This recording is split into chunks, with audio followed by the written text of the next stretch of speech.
And welcome to the second week of round number 3. It is the Rise and the Legend group, and we're happy to have you join us. I'm Digon alongside Ox and Wadid. And what happened, Ox? What did you find? I have a little plant pot. Yeah, look. Yeah, Look at it. yeah. It's cute. Finding things on his shirts. Hey. Well, let's take a look and find the standings after the first week of round number 3. Just right into it. Genji got their first loss. It was the first loss in a long time, a series loss in a long time, 19-1, but still already qualified for playoffs and Worlds.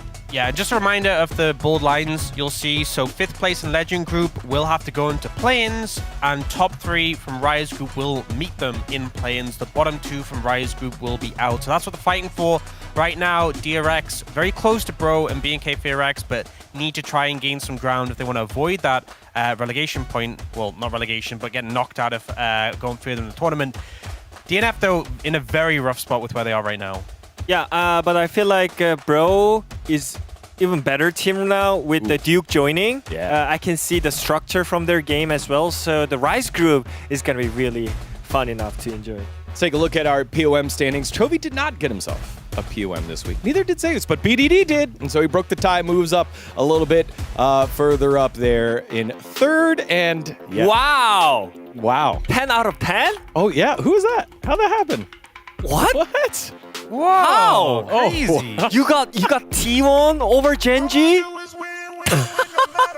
Yes, this is ancient prediction proverb. Even a broken clock is right twice a day. Maybe twice a season.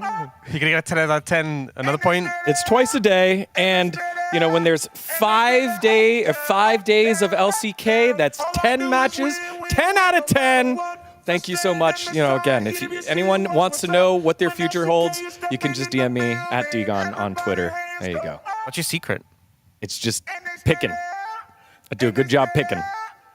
It's a great week. All right, and leading to that, it's time to take a look at the Profit Power Rankings. Thankfully, Chronicler not threatened, still on top by 2 games there. You won Ox. Oh, I did. Oh. Hey, Ox. How do you How's it feel, going, Ox? man? I'm doing pretty good, you know. I'm just waiting, just chilling here, you know. I'm not at the bottom, that's the main thing. It is also crazy. You got a 10 out of 10 week, and you're only 1 point ahead of me. So it's been, you know, you've been having a rough time there, Egon, before this. Yeah. I won't let your semantics take me down. It was a 10 out of 10. I'm actually like 13 out of 13 going back to Road to MSI. People were on that KT hype train. I was not. Stayed with T1 there. T1 helped me out here. All right. But yes, we'll keep an eye on the predictions as they continue on. Congratulations, Chronicler, still in the lead. And that leads us to Deacon's Fact of the Week with extra drums. You hear that extra percussion? That was awesome. All right, hailing from Newcastle and reigning current Fact of the Week winner. You're from Newcastle? What do you mean? Oh, wait. Oh, That's yeah. you. Oh. Daniel Harrison. Hi. And his challenger trying to get back on the throne after last week's loss. It is Busan's very own Kimbaein Wadid.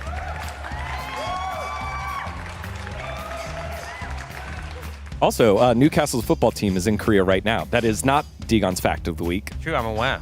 This is. All right, so last week, the most stressful match for me was the DNF versus DRX match, where the DRX squad were able to take the first tower at 36 minutes and 12 seconds, which got me thinking, what was the latest first turret takedown in 2025? This is the one that leads to feats of strength.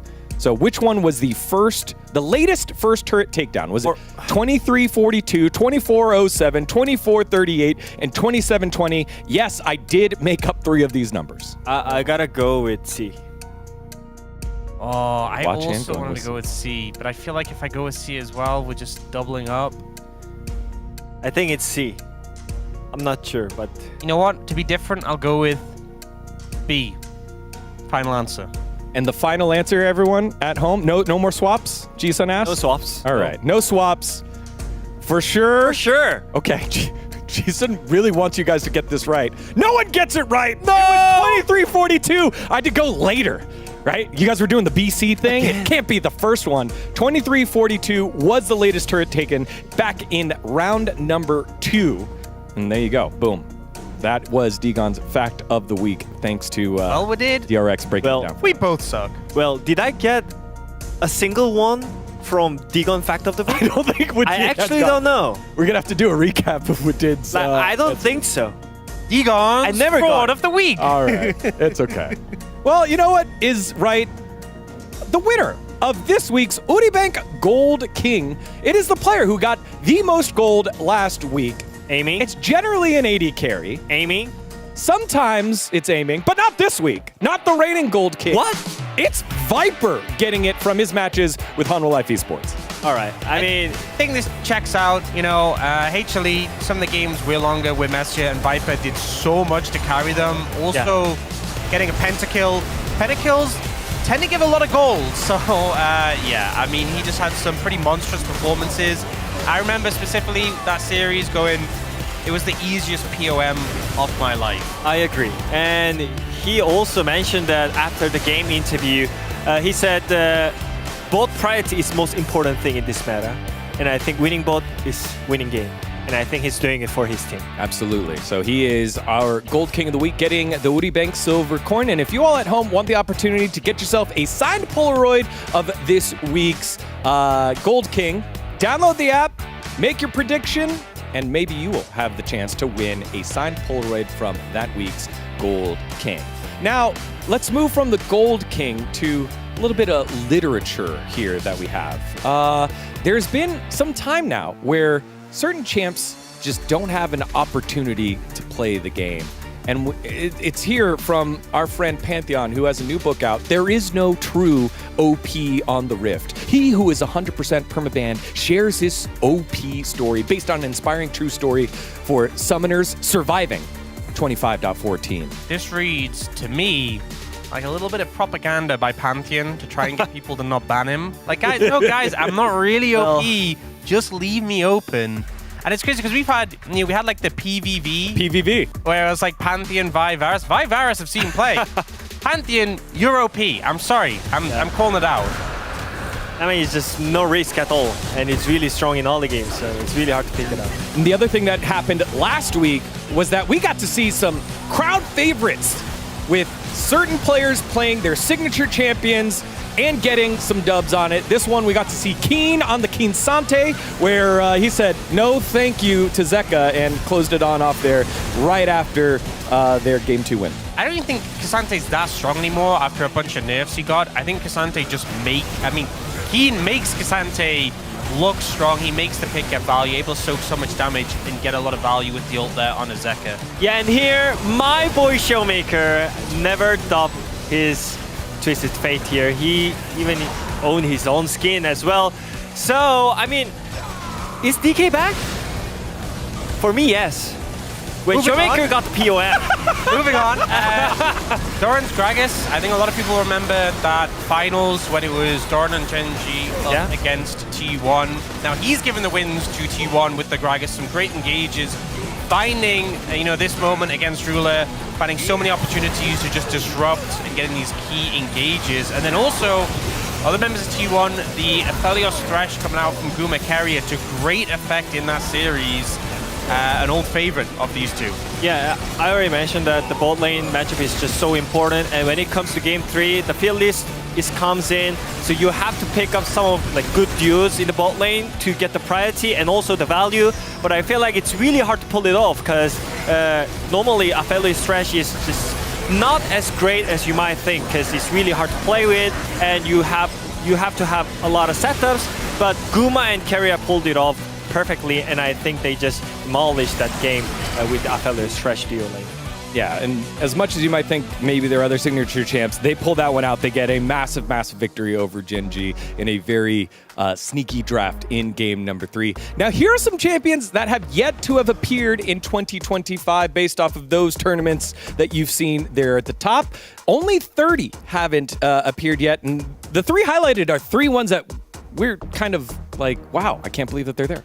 Well, I know, can't believe, but one I'm interested in potentially seeing would be the Shaco. So it's one that's shown up occasionally over the years. One big match I remember was Canary brought this out in like 2021 in the LPL. It was into like a full engage composition. You have the early pressure that a Shaco has, but I think, especially with Fearless, if a team plays a heavy dive composition, you have the early pressure of the Shaco, and a lot of people think the champion falls off really hard.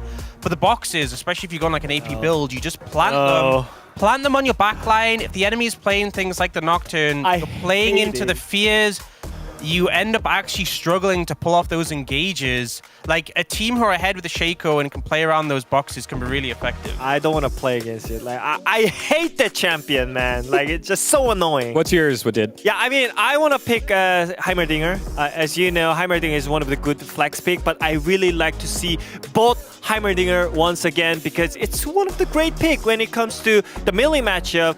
For example, Sivir is main meta right now, but Sivir is short range. How is Heimerdinger? He's good into short range and one of the great priority picks. So. Yeah, I kind of wonder, you know, maybe there's some good examples of Heimerdinger that could play. Heimerdinger expert. Yeah. Who's that? Yarnan. Oh yeah, Yarnan. I remember him. He played a lot of Heimer. Who was his support again? I mean, even Uzi banned Heimerdinger against it. His support? Yeah. Who did he play support with? Do you remember Dagon? Who was he playing with? I just can't. I don't know. I just can't put my finger on it. All right. So, anyways, like, it gives a lot of priority, lane priority in the bot lane. So, I just really like to see it again. It was what did, everyone, just in case you didn't get the joke. All right. Thank you. Let's take a look at the schedule for week number 11. Round 2. Round 3, week 2, as DRX and D+ will do battle first in just a little bit. Then it's the telecom war right after that. KT versus T1. Here's our predictions. All pretty similar here, Ox. Yeah, I feel like this week is one of the ones where on paper, it looks pretty uniform. It seems hard to get too much value in the predictions. And this is absolutely one of those weeks where the upsets happen. The predictions get thrown into disarray. This is the textbook. Oh yeah, everything is really easy to predict. And those are the ones where the upsets happen. So I fully expect the predictions to go all over the place. And we've seen a couple of exceptions. You know, Wadid and Valdez trying to get some. Those are the ones where, you know, you think, yeah, BNK FearX against Bro, that is definitely one I could see being an upset. And then the worst case scenario is when the upset doesn't happen there, it happens somewhere else, and you get completely cooked. So, you know, God bless Valdez, hope that doesn't happen to you. Can you imagine we have like a bajillion predictions and only 2 are different? That is true. This is totally the week where it doesn't. This is the one where it blows up 100%. 100%. Yeah, for sure, This is the one where you look and you're like, wow, everyone's going to get 10 out of 10, and they never do. They never do. Yeah. All right. Well, all of us are kind of... Oh, wait. No, Brendo. Brendo's the one that picked BNK FearX, so we'll see if he's confident. Yeah, and we did went for the... DRX, yeah? I mean, I trust Teddy. Teddy's back. I'm a big fan of Teddy as well. And I could see him performing good, so... I can see the angle. Who's Teddy playing against in the bot lane? Wait. Not yet. Like, Teddy is just waiting for the moment, you know? He's just scaling. He's known as scale AD carry, you know? He's the Nexus. Trust DRX. Do not treat DRX like that, bro.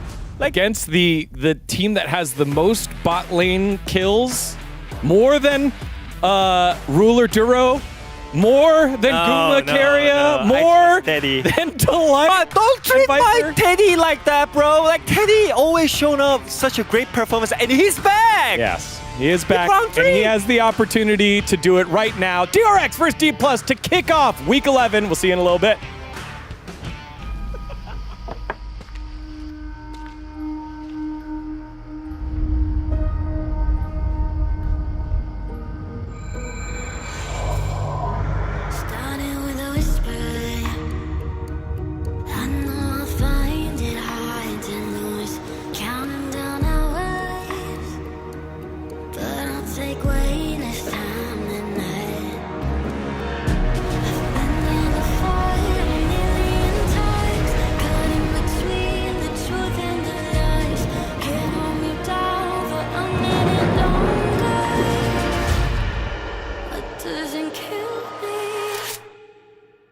Makes me stronger.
DRX 화이팅!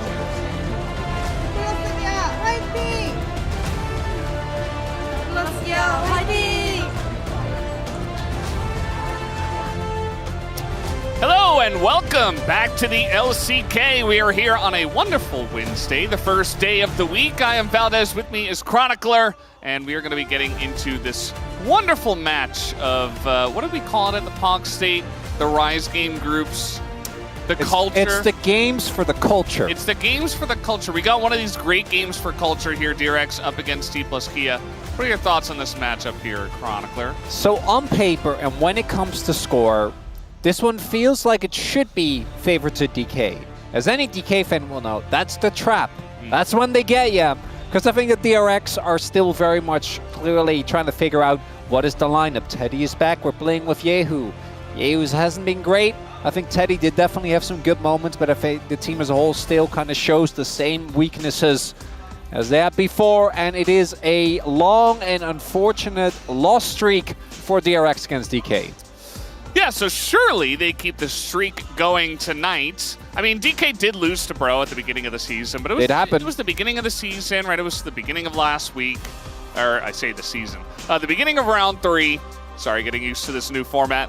Whereas DRX, I mean, they also struggled against Bro. They also lost to Bro, and they, you know, went on to defeat DNF, but it was also a struggle there. So I feel like in terms of struggle street, DRX are certainly on that street a little bit more than DK. It was just surprising to see D plus Kia lose to Bro, but I think they're still in a decent spot.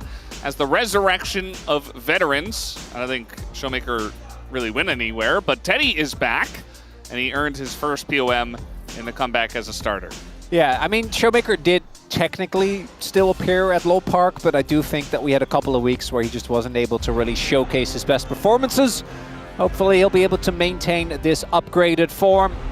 As the players walk out, new jerseys here for D+. Do look nice. Yeah, says D+ right on the front. And they're up against DRX. You guys should know. D plus Kia still having that Kia Tigers logo on, which is really cool. Kia Tigers, the KBO, or Korean Baseball Organization team. And obviously sponsoring both teams. So pretty cool to have them have that tag.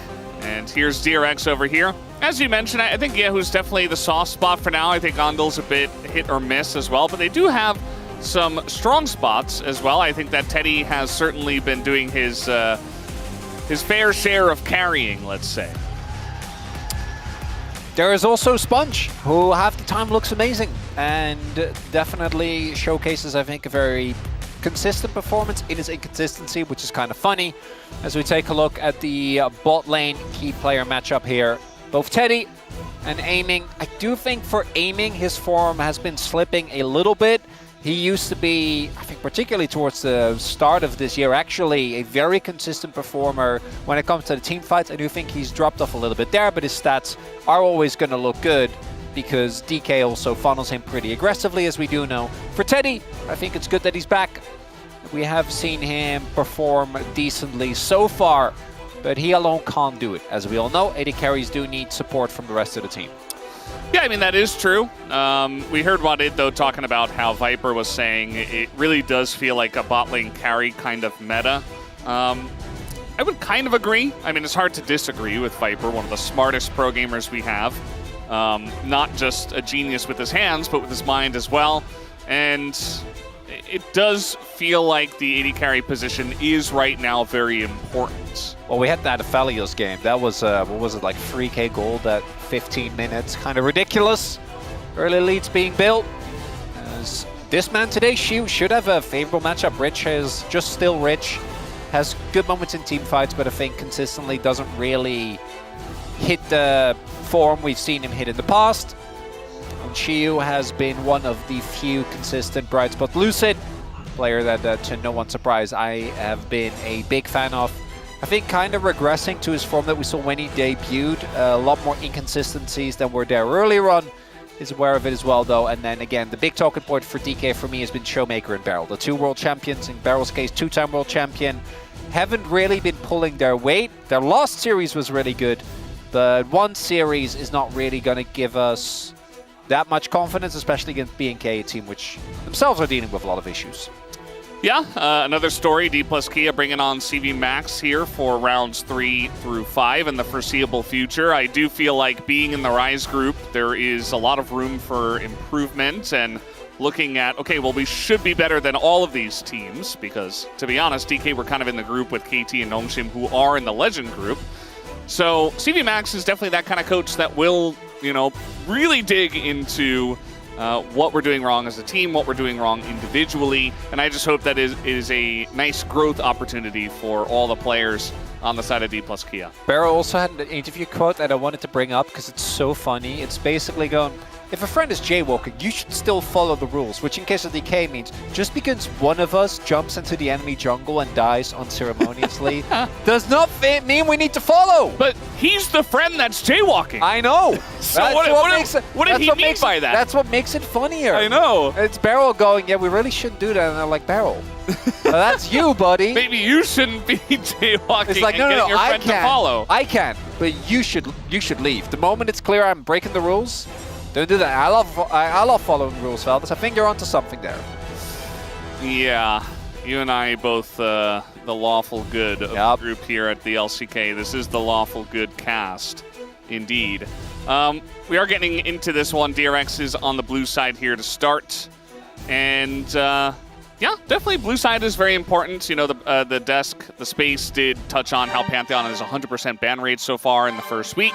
He has not been played a single time, obviously, and banned all 24 games that we have had so far. So that's one of the things when you're on red side that it just feels kind of bad, you know, where it's like, okay, well, you just have to ban Pantheon. And so it's rough when you get one of your bans taken away. Would be a big win here for DK, looking at the standings, given that they would be 5 series ahead of their direct competitors.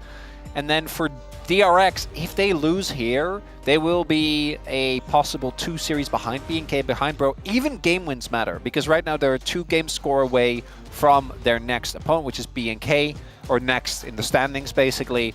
And as a reminder, and we're going to keep going back to this, because we have the new format, if you are 9th, you will not be making it to play-ins. You want to be in 8th at the very least. So for DRX, even a game win would be very, very big, as we do see Pantheon Vi. Yeah. Varus, take it away. I'm with the guys in that, as was highlighted in the space. I think the Vi is definitely able to play around. But against Lucid, he has had some really good Vi performances, and I think it works well for what DK as a team try to do as well. Yeah, a lot of focus on the jungle. It feels like nowadays outside of Varus in the first set of bans. Also Azir is one that stands out, but there's another jungle ban in the Trundle. The Poppy currently 4-0, has only seen excellent performances. I think a lot of those were actually in Legend Group, where it feels like the teams have to ban other things, and then the Poppy sneaks in Game 2 or Game 3 of Fearless and often gets a lot of value. But with Trundle gone, you know, tanks back on the menu. It's also a big win because it means you can't blind Trundle yourself, which teams have been doing, and which fills me with white-hot rage every time. Yeah. And then the enemy team like picks an 80 matchup melee. Well, they pick Wukong, you know, and then they just win. So Wukong, another very winning jungle champion nowadays. Might be prioritized here as well, actually. Azir, the other big one, but no, it is indeed that B1 Wukong for Sponge. This highlighted player that I think DRX really rely upon for their early game. Teddy is their mid to late game weapon. Sponge is what mainly gets them there. Both the laning phases of Yeo and Rich aren't really anything to write home about.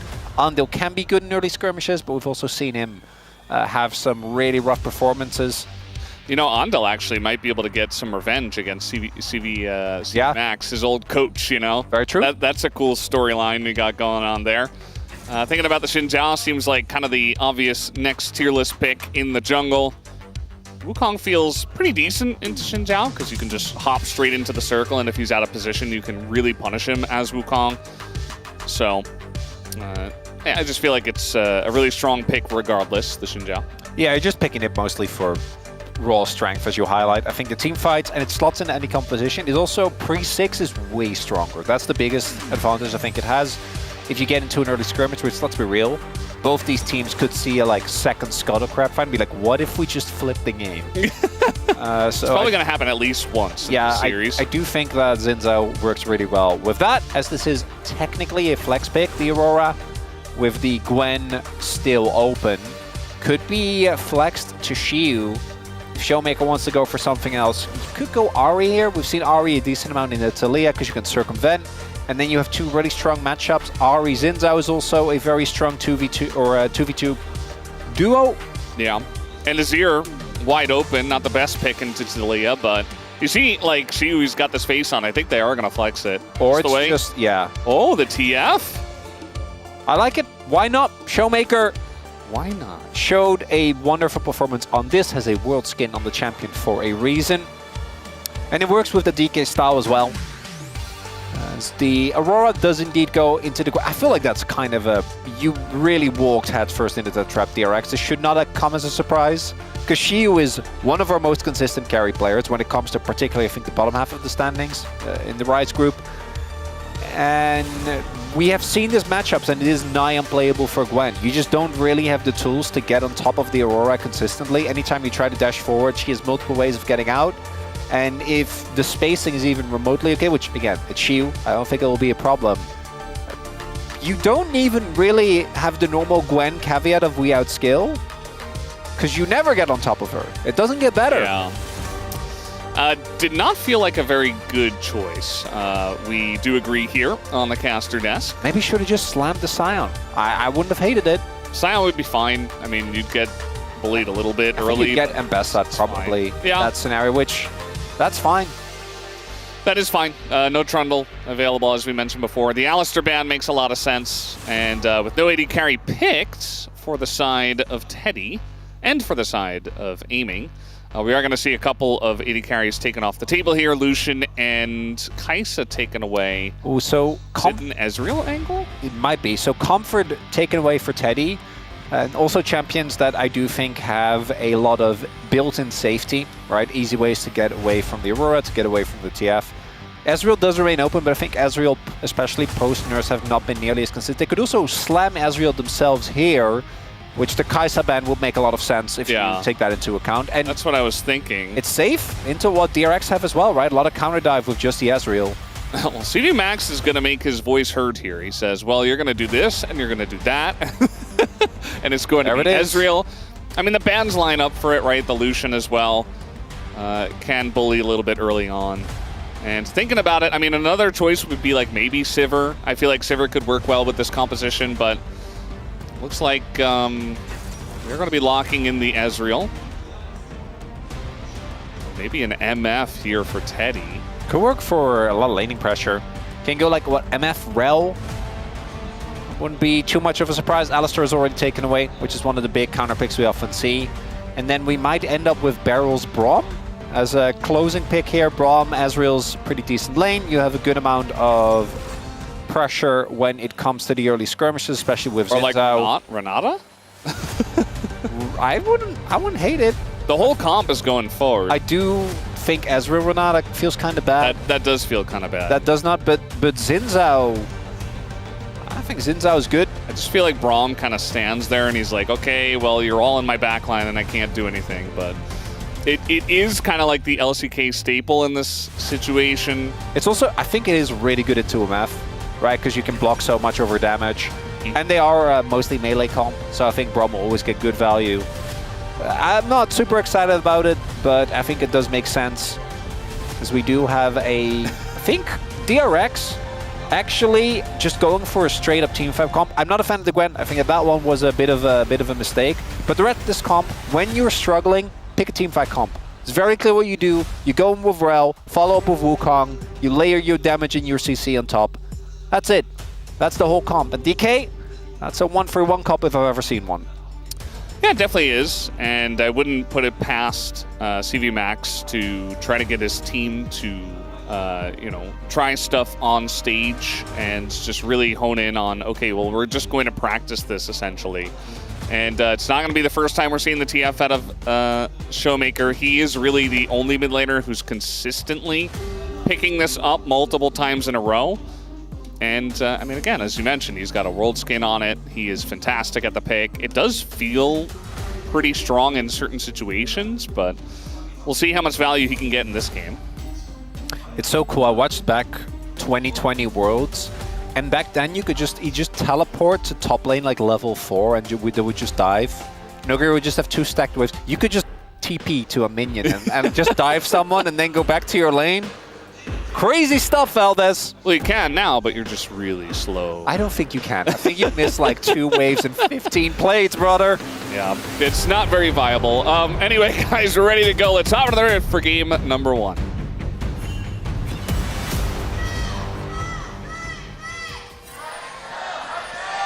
생성까지 30초 남았습니다.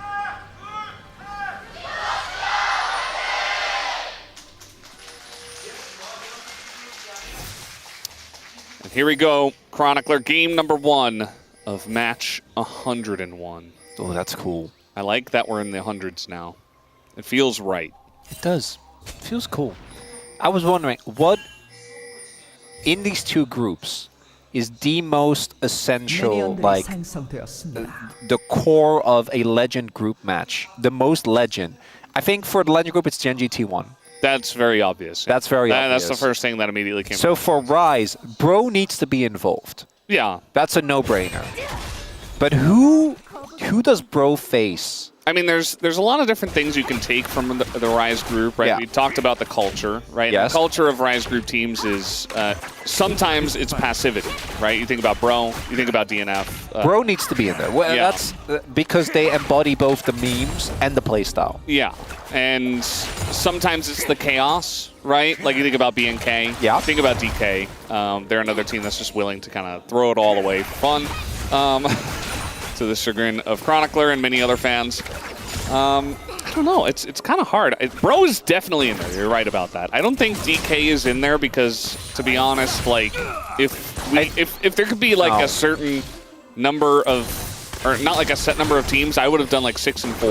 You know, that doesn't make any sense for a tournament. But even with the loss, I also think that DK Bro matches very often just end up with Bro kind of beating them. Right, and I feel like the actual gameplay between those doesn't really reach peak. I would pitch. I think it's Bro DRX. That's what I would pitch. Because I think on any given day, I don't know who's going to win that match, but I do know it'll be really funny how we get wherever we end up getting. You know, last week we did have Bro versus DRX. Well, that's what I'm saying. And the Preds were all over the place on both sides. Yeah. On the Korean side, on the global side, we were pretty much split, although I think most of us went for Bro. I went for DRX alongside of Wadid, I believe, and some others. And yeah, a couple of guys on the Korean side went for DRX as well, although, of course, they did lose. Also, Bro DRX is the game that me and Ox lost our minds on and said we needed Degon on the next time around. So maybe we can make that happen. A little opportunity here for Yehu to look for a seismic shove. Doesn't find the angle, but he's certainly doing a good job of pushing in the wave and making TF's life very difficult early on. Oh, the timing here. The timing. Yehu. Oh, that is so unfortunate. And Talia is just going to okay, seismic shove him away. There's no vision on the other side, so he knows that Sponge could easily be around, so he's not going to chase through there. I'm not going to lie, I think it could have. But at best, he you wants probably to be supremely safe. Yeah, at best, you probably trade flash for flash, right? It's still a health win. Yehu is going to lose a prio in the lane. Lucid. Yeah, he says, well, there's a giant wave in top. I might as well just take this kill instead. Okay. Lucid has chosen passivity today. He said, okay, you're talking about passivity in the Rise group. I'm just not going to do anything on Xin Zhao pre-6. I'm not going to lie, though. I don't know if that dive, especially with Flash, I don't know if that dive really would have worked. Because I think coming in Rich was relatively low, but I think he both dinged for and he took his pots. So it actually healed a decent amount, and he had a full Q stacked up. Yeah, but Chronicler, I know this is the LCK, but like, our junglers will send it a lot of the time. That is true. Like, if there is a role, I guess maybe support is also, it's jungle and support, right? Like, we've seen Lucid go on those plays so many times, but it's obvious that he's trying to play a bit restrained today. So the question then becomes, is the loss in farming time for Lucid worth the damage that he did to the lanes? I'd argue probably yes. I feel like it put both Yehu and Rich in a bit of a tough position. For Rich, it doesn't matter as much as we do have the lane swap come through. I think Shiyu is a lot happier with this, even though he's not in the counter matchup, where obviously I do think he is able to apply the most pressure. They haven't lost any minions due to the swap. And I don't think Rich really gets to play the game, and he also went Grasp. So, like, you don't get to Shiyu does not get to die here, though. That would be quite bad.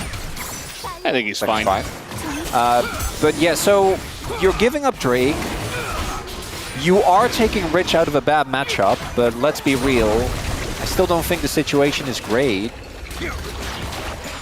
I guess they'll swap now here, but they get Dragon for it as well. I think you take that if you're DK. I think you're pretty happy with that whole sequence of events. Yeah, for sure. I mean, first Drake Ocean, always something we talk about is very good for the lanes. Going to make Showmaker's life a lot easier. It's going to make the guy who gets swapped on's life a lot easier, for Shiyu in this case. Although, as you mentioned, they did swap back. It was looking like another swap from the side of DRX, yeah. But now we just see that Teddy, he went towards bot, and now he's going towards top. So he reneged on saying he was going to go bot. And mid is just fine. I mean, yes, Showmaker did fall behind a little bit, but he got helped out by Lucid's little prank. Little gank that wasn't really a gank. And yeah, he's doing just fine on the TF. Generally, we see the TFs, you know, once you get a couple of items, once you get that catalyst, you just kind of sit back and essentially farm, and you just get ahead naturally because of your passive, and you feel very good about it. Hasn't really been the case yet, so we do see the bot scuttle being taken here by Sponge. Sponge has been able to just kind of consistently farm. We might have a fight here. DK really has changed, man. What is happening? What do you mean we're not flipping? What do you mean we're walking back? But they do actually need to fight. It's something I do want to highlight. I do kind of worry for DK if they don't take any of these fights. Now, I don't... Yeah. We're talking in the next, like, 15 minutes, right? I don't think they're on that tight of a timer. But it is something that is worth considering, is that if they don't do anything and they just sit there and kind of wait and skill, I don't know if DK have enough finesse to actually execute a comp like this when we get to, like, the... Because I think this comp is not that hard for the first 20 minutes when everyone's still in their lanes and the game state is kind of rigid, and you get to just use your TF. You have really good side lanes, I think. Most of your lanes are winning, as we can see, when it comes to the matchups. It really gets hard once we get to objectives that are up, once the side lane pressure actually needs to be well executed because you're deep into enemy territory. Yeah. Also, the main thing that CV Max talked about in his interview was that they did not play well on objectives and in team fights in general. They did not. We have drafted a comp now that's it's not easy to play well in team fights and objectives. You know, it has a certain level of difficulty, as Chronicler was talking about. So definitely going to be something to look forward to. Maybe this is just another composition to help practice that exact thing, as we do have a little bit of a skirmish here. Not really amounting to too much, though. No real action, as it is going to be two that do go over to DRX, though. So slight lead for them in that facet, but I mean, the Grubs, not really a big deal. Like, yes, the 1-3-1 comp would like to have two, but it's not the end of the world if they don't have two. Looked like Showmaker was getting pushed in, and Amy and Barrel were also pushing in the wave aggressively, so they will have a little bit of tempo here, but it did cost them a grub. DK stacked the early dragons, though. We have Ocean and Infernal, still a good amount of very valuable dragons available. I think this also is a type of comp where you can actually get a good amount of value from many different ones, as we still haven't seen Showmaker really leave his lane, as his gold card did time out at a very unfortunate moment there. Yehu, yeah, not too bothered by this. He was doing a good job, you know, you want to hold it and have it keep spinning.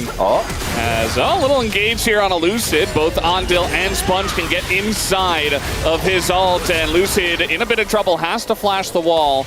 He is going to get to safety. His team was all there, so denied action once again, but DRX did get his flash and also got the Scuttle Crowd, so not half bad for them. Kind of wonder how they're feeling about that trade once Dragon rolls around, because what this means is everyone's going to be able to still get reset in before Dragon. If Sponge and Ondo don't have their ult, is that worth Lucid not having flash and Showmaker having used his ult? I'm not 100% sure. I think the DRX comp this early on is a little bit more reliant on having those big AoE teamfight ults when it comes to the fights. If they can contest for Drake, I think this is fine. But using those resources, not getting Lucid, and then not getting the Dragon and allowing DK to stack the 2, I think could be a bit rough.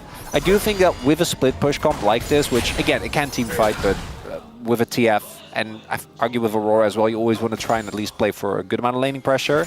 Having early Drakes gives you so much more that you can do. Because you can actually push for inners, you can actually look for cross maps without really feeling too pressured. As Barrel is going to go in for a little bit here, but it does look like, as we expected, Showmaker probably going to finish his Roa, TP in, and Lucid looking to start up this Dragon. And I don't think that DRX can really contest. I mean, he's right on the vision. He's like, yeah, you guys cannot contest. That is what Lucid is saying right now. That is what DK are saying. We do have Sponge on the way. No Cyclone. And Shiwu has TP and Rich does not. We're going to have the Rel ult here in 5 seconds, so that's an opportunity. I don't know if they should contest. Also, Lucid's ultimate is almost up. All right, well, they're going to contest. As in we go, that is a big combo, but the Braum value comes in for the MF, but still a ton of damage done to Lucid, as he is going to die to the final rock from the Talia. First blood goes over to Yehu. And now DRX in a pretty good spot. Blast forward, though, from Showmaker, wants to get the kill. And even though the man advantage goes over to Yehu, and DRX, oh, the cards! Not quite going to land. And with the amount of damage that is done, it looks like DRX can't quite stand the Dragon. Nice execution there, though, by DRX. I think catching DK off guard, even though it was very telegraphed that this was coming. As we see, I think Showmaker a little bit behind the play. The collapse onto Lucid here, as we know, doesn't have flash. He doesn't die immediately thanks to Barrel, who I think does actually make this whole sequence slightly playable. Imagine now if Cyclone, as well as the Rel ultimate were available there, could have been a complete disaster. But instead, looks like this whole sequence will end with just a kill. Nothing more. Yeah.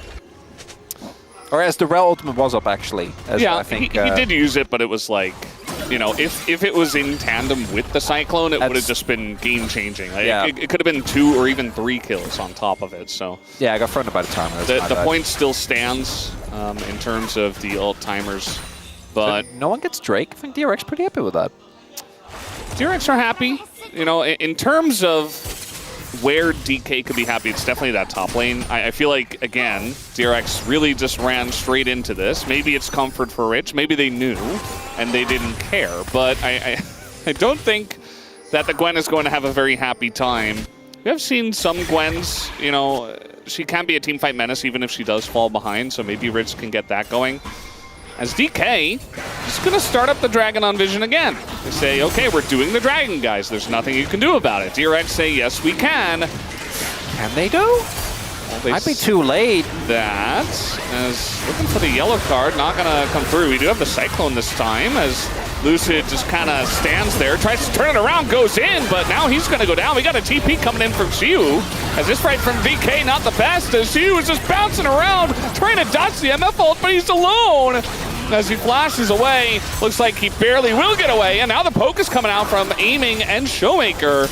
Looking a lot like the last fight, actually. Only 1 kill going over to DRX, but this time, DK got the Dragon.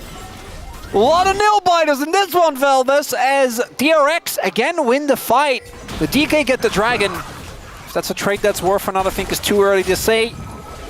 But the decisiveness of DRX, actually, I think a really good thing to see here. They are a lot more on the same page, because I think this 4v4 in theory is playable for DK. But we have Barrel kind of like, I don't know, like zoning off an MF that doesn't join until much later in the fight. So they can just collapse onto Lucid. Feels like DK is trying not to get wombo comboed, but as a result, is not really in the best of positions. The fact that Shiwu lives here with the double back and forth is really cute. Is there actually, I'm not sure who it was, but someone walked in front of that Mystic shot, which definitely would have killed. I think it was Ondil that walked in front. Nicely done. Otherwise, it would have been a 1-for-1 trade. Yeah. By the way, really nicely played by Teddy. He waited until Beryl used his ult, and then he used his bullet time. Like, you could tell he was waiting. It was an opportunity. And, you know, it was only like one guy in front of him, so maybe he was also waiting for that. But the second that the Braum ult came out, he was like, okay, bullet time immediately. Well, yeah, because last fight, he did get interrupted by Beryl, so he's like, not again. Yeah. I'm going to let him. Can't believe Shu lived, though. Aurora is kind of silly. She is. In many different ways. I do feel like Aurora, like DK's got a good read on how early they picked Aurora. Like, they could have gone Xin Zhao, Azir, but again, Talia was up. There were a lot of things left for mid. Maybe they wanted TF, but the Aurora being picked second on red side, I think is kind of where she belongs. She's really good into a lot of top matchups. She's flexible. She does a ton of damage. In team fights, in lane, kind of just does everything. I'm a big fan, if you guys couldn't tell. And apparently, so is DK and Shu. We do have a fight here on the Rift Heralds, maybe. Showmaker is definitely going to TP in. They're going to look for the contest here. We'll see if they actually get here in time to fight. Lucid in position, but the wall is there. Barrel's just going to block that, so another use for the Braum in this comp. Has no wall, but it is going to be smited down, and the Magnet combo with the bullet time is pretty good, but they're not going to get any kills until just now. Lucid goes down, and Shu kind of separated from the rest of the team. Doesn't have his flash. He's going to go down. Now Showmaker and Aiming once again left alone, trying to pick off the pieces, but they just cannot. 2 more kills for DRX. And the 5v5ing of DRX has looked better every single fight so far. Lucid, 0 and 3, and it feels like he keeps being the sacrificial lamb with, I think DK could have fully committed to this fight, but they're not really doing so. Nice block by Beryl. But we see as Lucid goes in, they engage onto him. I feel like there's a lot of opportunity here, even with Teddy's ult, the way that it is. But it feels like the rest of the team immediately wants to back off. And DRX, they're not letting DK get away with this. Immediate collapse. Yehu is doing a great job of zoning. And the front line stays alive through it all. DK slowly falling further behind, and one more lost fight at this next dragon. Even if they do get the dragon, we're getting to the point where if you keep going for these 5-5s, you keep losing, eventually you're not going to be able to really contest any objective. Yeah. And I talked about Gwen's that get behind. She wasn't that far behind. It was only like 400 gold, and I think it was like a kill and a little bit of CS. Like, we've seen Gwens that go 0 and 3 and they come back. This Gwen is now a force to be reckoned with, 2 and 0. And we're getting a look at the damage taken graphs here. Lucid has been tanking it, and that is not a secret or surprise. He's just been kind of in the front. He's died 3 times, even as Xin Zhao. I'm not gonna lie, having as much damage taken as Braum as your Ezreal, that can't be right. I mean, I don't think there's been an opportunity either for Beryl to like run in and save him, really. Maybe in the, the second fight, maybe. Yeah, well, I think the last one again. It's not not about Beryl specifically, but it feels like DK doesn't know how to take fights with this comp. And again, for DRX, credit to them. As I said coming in, I love it when teams pick very straightforward comp. This is as easy as it gets. Ando goes in, Sponge follows up, blow up whoever they hit. And thus far it's been working great. As now they should be able to get Prio here in mid and set up for a dragon. Denying Soul Point would be really big if Mountain Soul goes over to DK, but right now it looks like instead they're going to look for the cross map. Punish on Rich with this TF, who by the way also 0-0-0 in the game thus far. Bit of zoning there, not sure about that. A lot of circles down here, and I think Rich is going to get the worst end of the circles. A lot of needles do go in, though. Another gold card, finally, and a bit of burst damage here from Shu gets the job done. Showmaker now can sit here, but this Drake is going to go over to DRX at least. But DK should be able to catch up a bit in gold. Turret going down will be nice here. I do think that was a good call from DK. But normally, this point is supposed to be where you're already a good amount of gold up, and that's where you cash in the fact that you have a dragon advantage. You will not be getting the early soul point. It's DRX with that.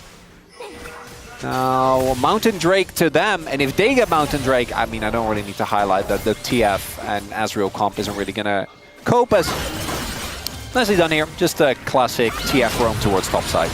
Yeah, bit of a bait too, you know, like Shu just kind of ran at him and Rich looks for the trade and means he was slightly farther ahead, which at the very end of this kill you can see might have made the difference if he wasn't just a little bit farther ahead.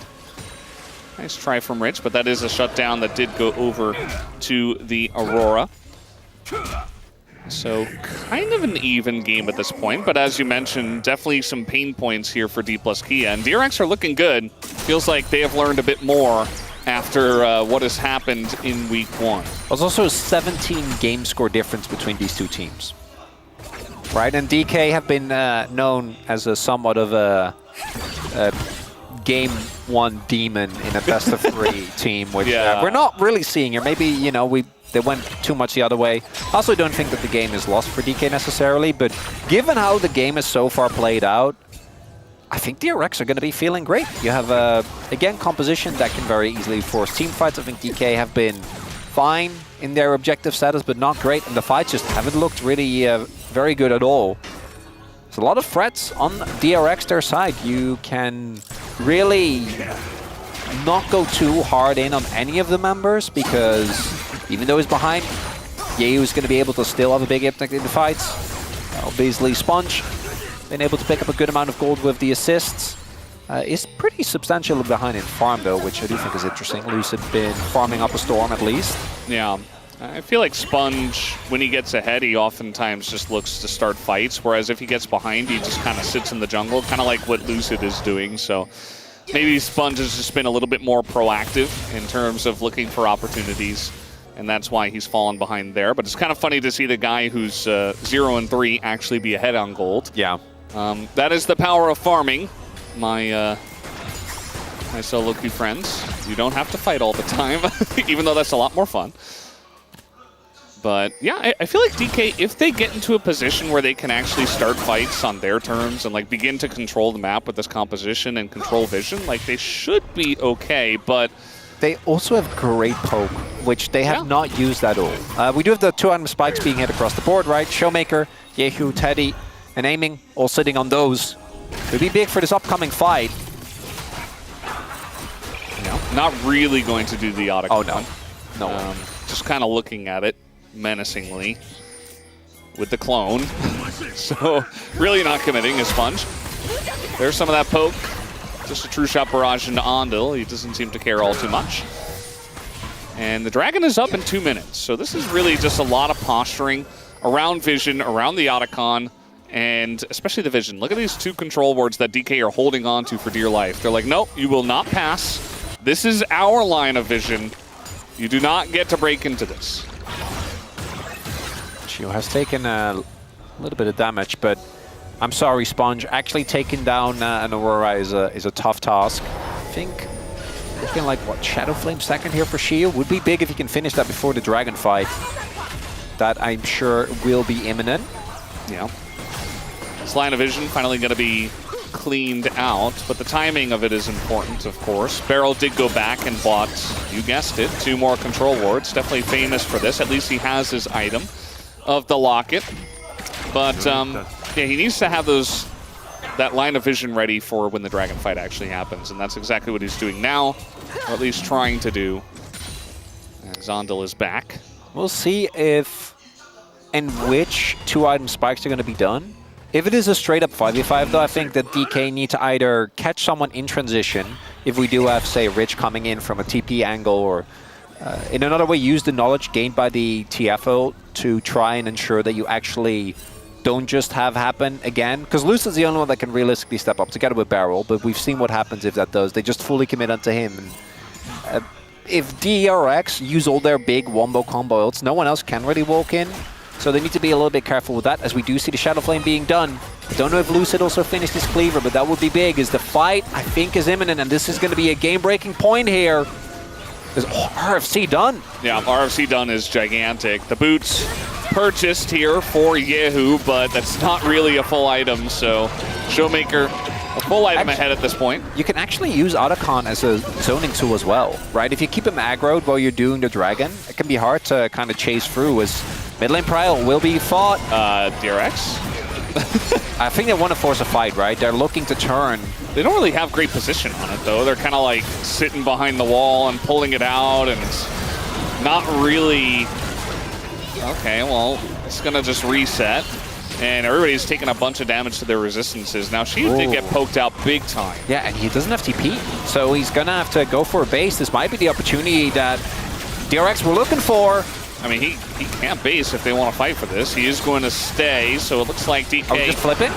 Just gonna flip it. We got a wall in here, but that's not gonna stop Lucid from being in, as now the Gwen's gonna go forward. Anvil nearly dies, so no engage from him, and now the combo comes out from only Teddy, and there's a ton of damage being done here by DK. The Otacon did go over through the side of DRX, but now the gold cards are flying, and it looks like Yehu will bite the dust as well. 2 kills for DK, and only the Otacon to show for it here for DRX.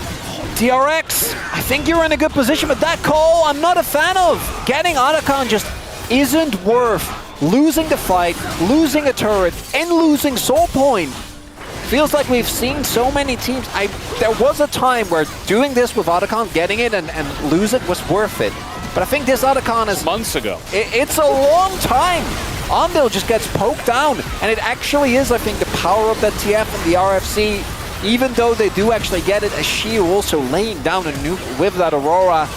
Shadowflame doing a lot of heavy lifting there. A lot of it does come down to the fact that DRX, you don't have resistances because you've been taking Otacon. So your front line isn't nearly as beefy, and with that, now Soul Point there for DK.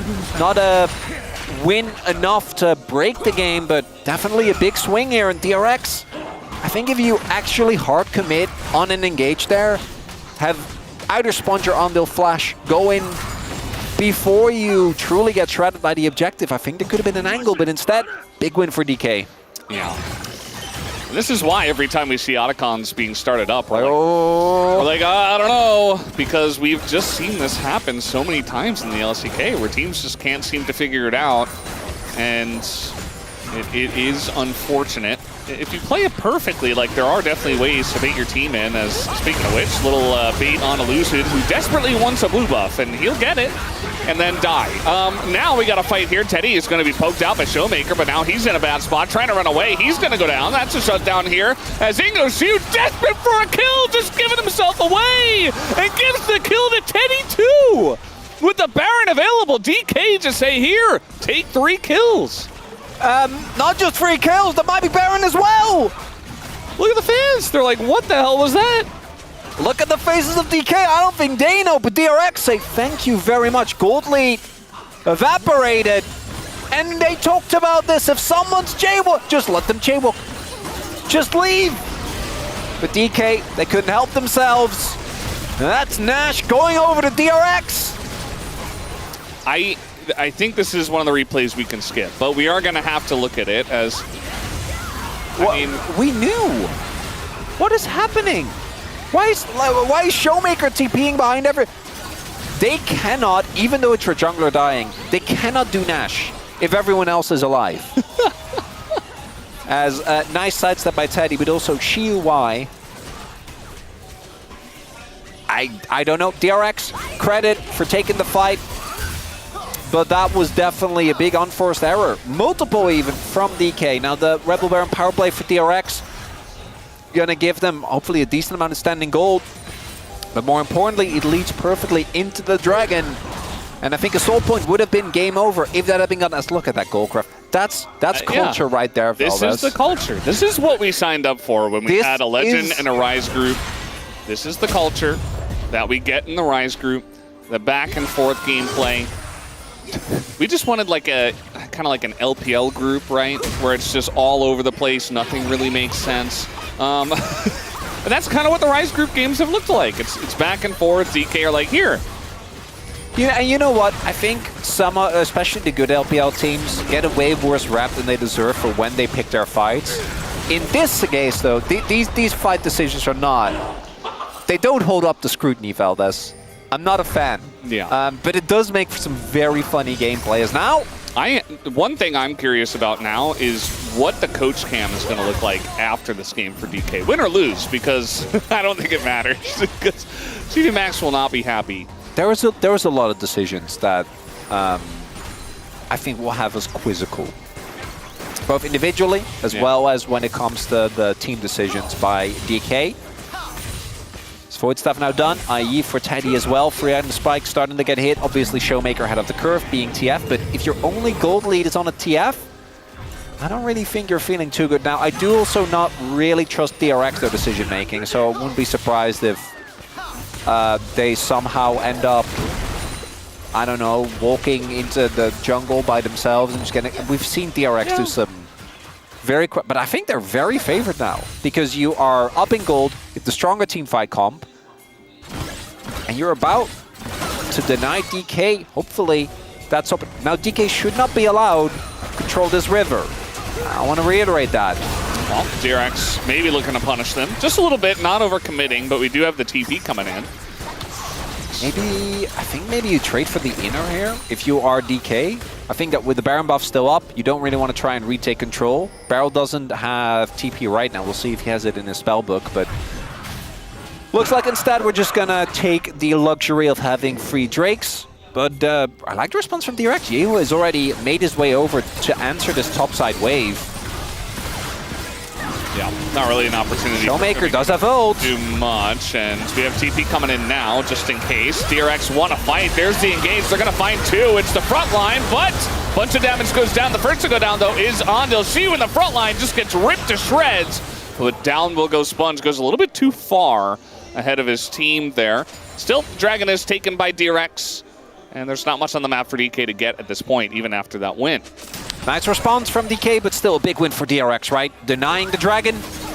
And Andil, as we do see, I think Rel is really reliant on actually engaging to not get blown up immediately. Engage isn't quite there. Lucid gets taken out of the fight immediately, but because there is an Aurora drawing a lot of the attention, plus both the Wukong and the Rel kind of went ahead of the rest of the team, they can just pick them off. But there isn't an objective up, so I don't think DRX are really paying any other price for this except for a decent amount of vision control that DK will get. And we just continue in this beautiful first game, Valdez. Yeah, I'm feeling very cultured right now. I am absorbing exactly, all of this culture. This is exactly what we wanted and what we needed and what I think DK fans hope we wouldn't get, and DRX fans are like, looking good. Yeah, 2 Drakes, we got auto comp, we have a team fight comp. Yeah. Now, but again, I forgot which play it was exactly, but I know there was a single DRX play. I think they like tried to collapse on a Nidalee. That did happen, that broke Ox. Remember that? There was a specific sequence where DRX just like, I think they like walked into a mid-wave. I mean, that makes sense. Tried to collapse onto something and it just lost them the game for no reason. That did happen. And I don't want that. You know, I want this to be an earned win for either team. And I think thus far DRX have done more to make me believe that they can kill the opponent Nexus as a possible collapse. Yeah, I mean, this is the possibility you get with the TF. Lucid, though, taking a bunch of damage himself. There's the knockback. And he's going to rely on Barrel just a little bit to save him. No pick will come through either. A little denial of the back. But again, just trying to set up vision around the Baron, I suppose. Rich, level 18. And Shiu just level 16. So the Aurora not really paying off right now. Now, I think the performance of, as you highlight, I think Aurora is really strong, but she does also feel like the type of champion where there is a pretty thin line. It kind of reminds me of Akali in a way, where like you can do some really cool stuff, or you can just like kind of hop around and not really do anything. Right? And I think with Aurora, it's mitigated a little bit because the damage on her ult is very consistent if you get onto backline. But thus far, I would expect Shiu to have had a bigger impact, and it's instead Rich scaling nicely as I think DRX, this is a fine call. If you commit the other way, and if you make sure that you don't actually take a fight in the small enclosed spaces, there's the flank. Yeah, there's the fight as they get on in, and the front line is just burning down. Lucid with the Southern Sky will survive for a little bit. Shiu finally gets here with his ult. Not really going to do enough. They're trying to get on top of Teddy here, but they're going too deep for this once again. Reminds me of a certain different fight we had earlier on in this game, but Aiming is really the one guy who's the savior of this team. Unfortunately, Yehu is a bit more fed, and no knockup is going to hit, but Barrel will still bite the dust. Bit of damage from Aiming, but Yehu kind of holds on to the play, and they'll look at Baron again. Showmaker is going to TP in with Death Kept on. Aiming Does his ult find the mark? A lot of damage! Oh, Sponge. I think they're fine though. Undil can engage as well. And this is just gone. See the ult to the top side. The Destiny not going to work for Showmaker, and that is just a full Baron over to DRX. And it just feels like they're so far ahead now. They still have the Otacon, and it's only a TF who has the gold lead still. And it's another instance where it just feels disjointed. They go and throw, what, 3-4 ultimates into Lucid. He ends up going down because he goes in too early. If she was there as that happens, he might be cooked. Teddy doing a wonderful job. Actually dealing with two people, by the way, because both the Aurora and the TF were gunning for him. And he just walks it off. And then Yehu, actually really like this play here, because that looks like it might be really troll, but it ends up actually, I think, winning the fight, right? If you don't kill that, maybe Barrow can make his way back. Not going to be the case, and I think that must be the nail in the coffin for DK. I think DRX have done it. This also leads into, again, third Mountain Drake for DRX. Yeah, I mean, they're trying to set up for it, but again, the poke damage is there for DK. That's something that DRX really have to be careful about. Showmaker is still a big deal.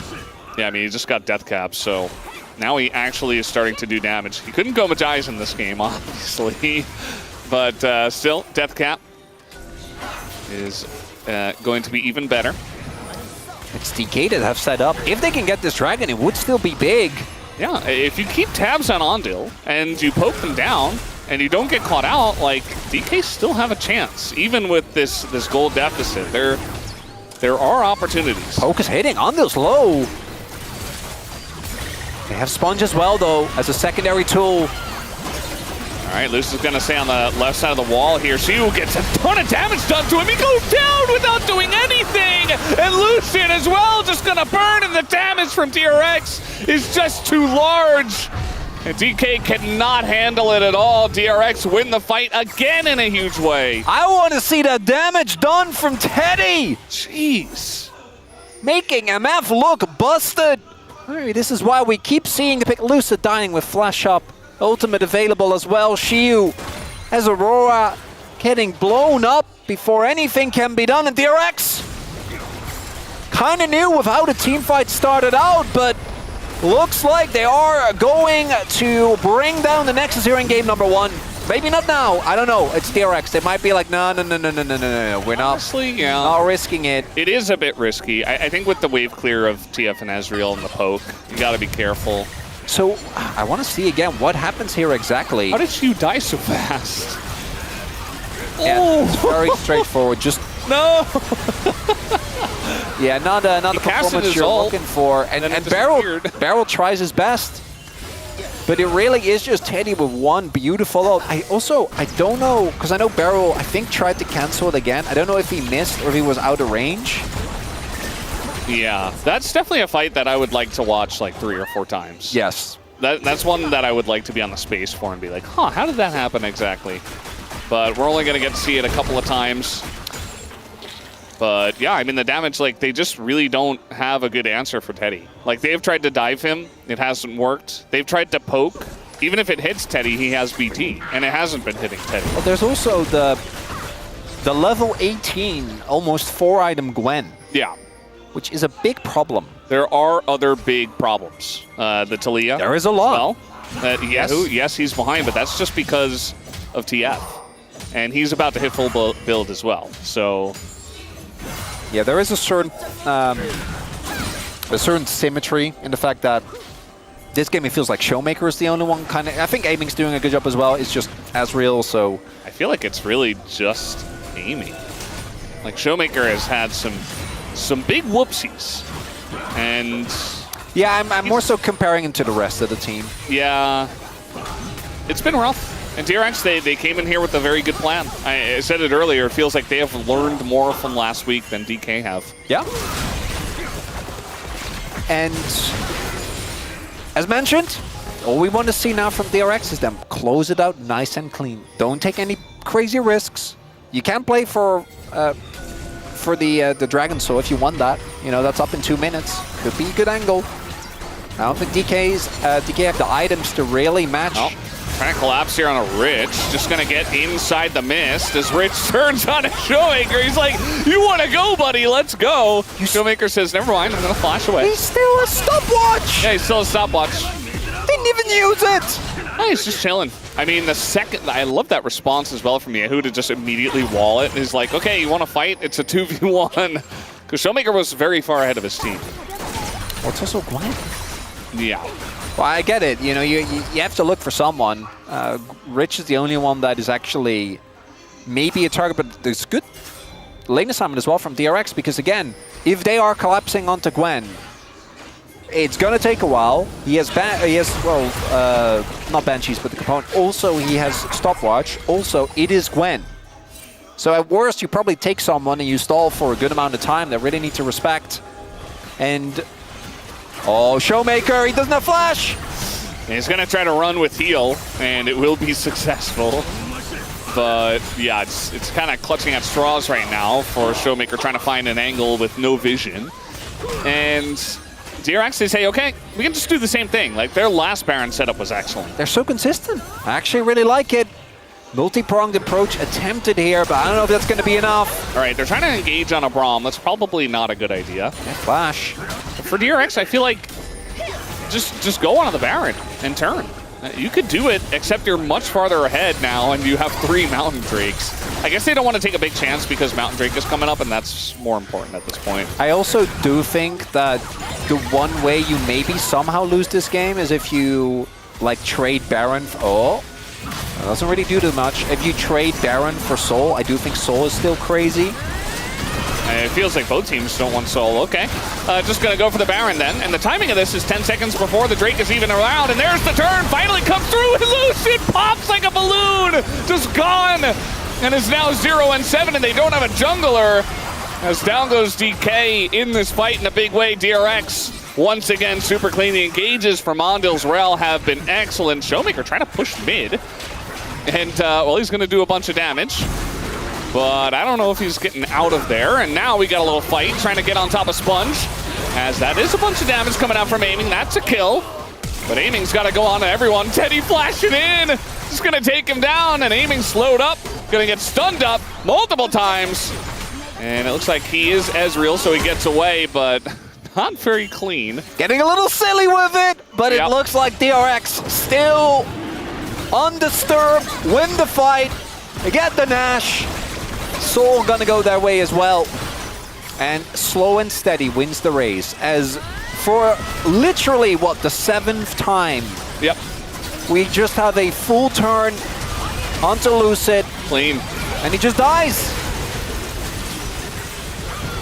And, I mean, there was a control ward in there as well. Like, they saw where Andal was standing, but, like, somebody, the jungler, Lucid, has to stand forward to try to contest the Baron. Otherwise, you just lose it for free.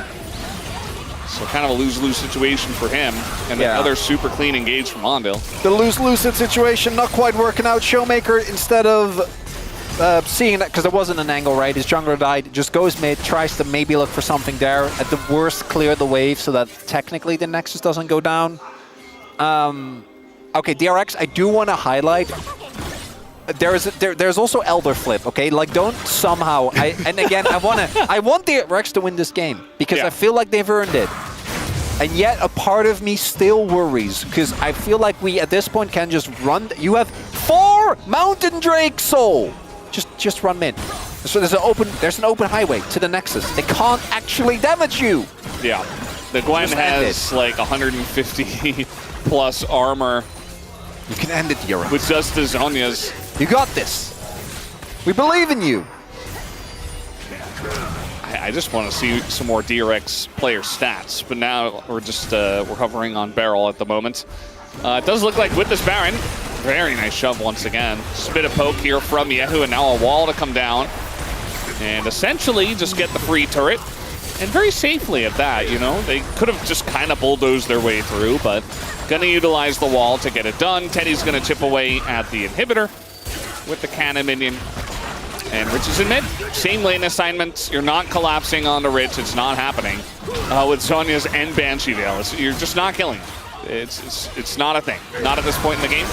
As really just waiting for DRX's engage. Slow and steady. Yeah. 2 inhibitors down. All right, let's go back and go to bot lane. 45 minutes in, we got tons of time to spare. Not even close to the longest game. What is the longest game so far? Okay, I'm, you know, I don't want to point fingers. 50 minutes. But there is one man that we know loves long games. Teddy's back. 45-minute game. Coincidence? I think not. No, definitely not. Look at the poke from DK now. Doesn't even like. Well, they have double Banshee. It doesn't cut through any of the shield. Double Banshee Veil for the APs. Yeah, and Wukong BT. has Clone.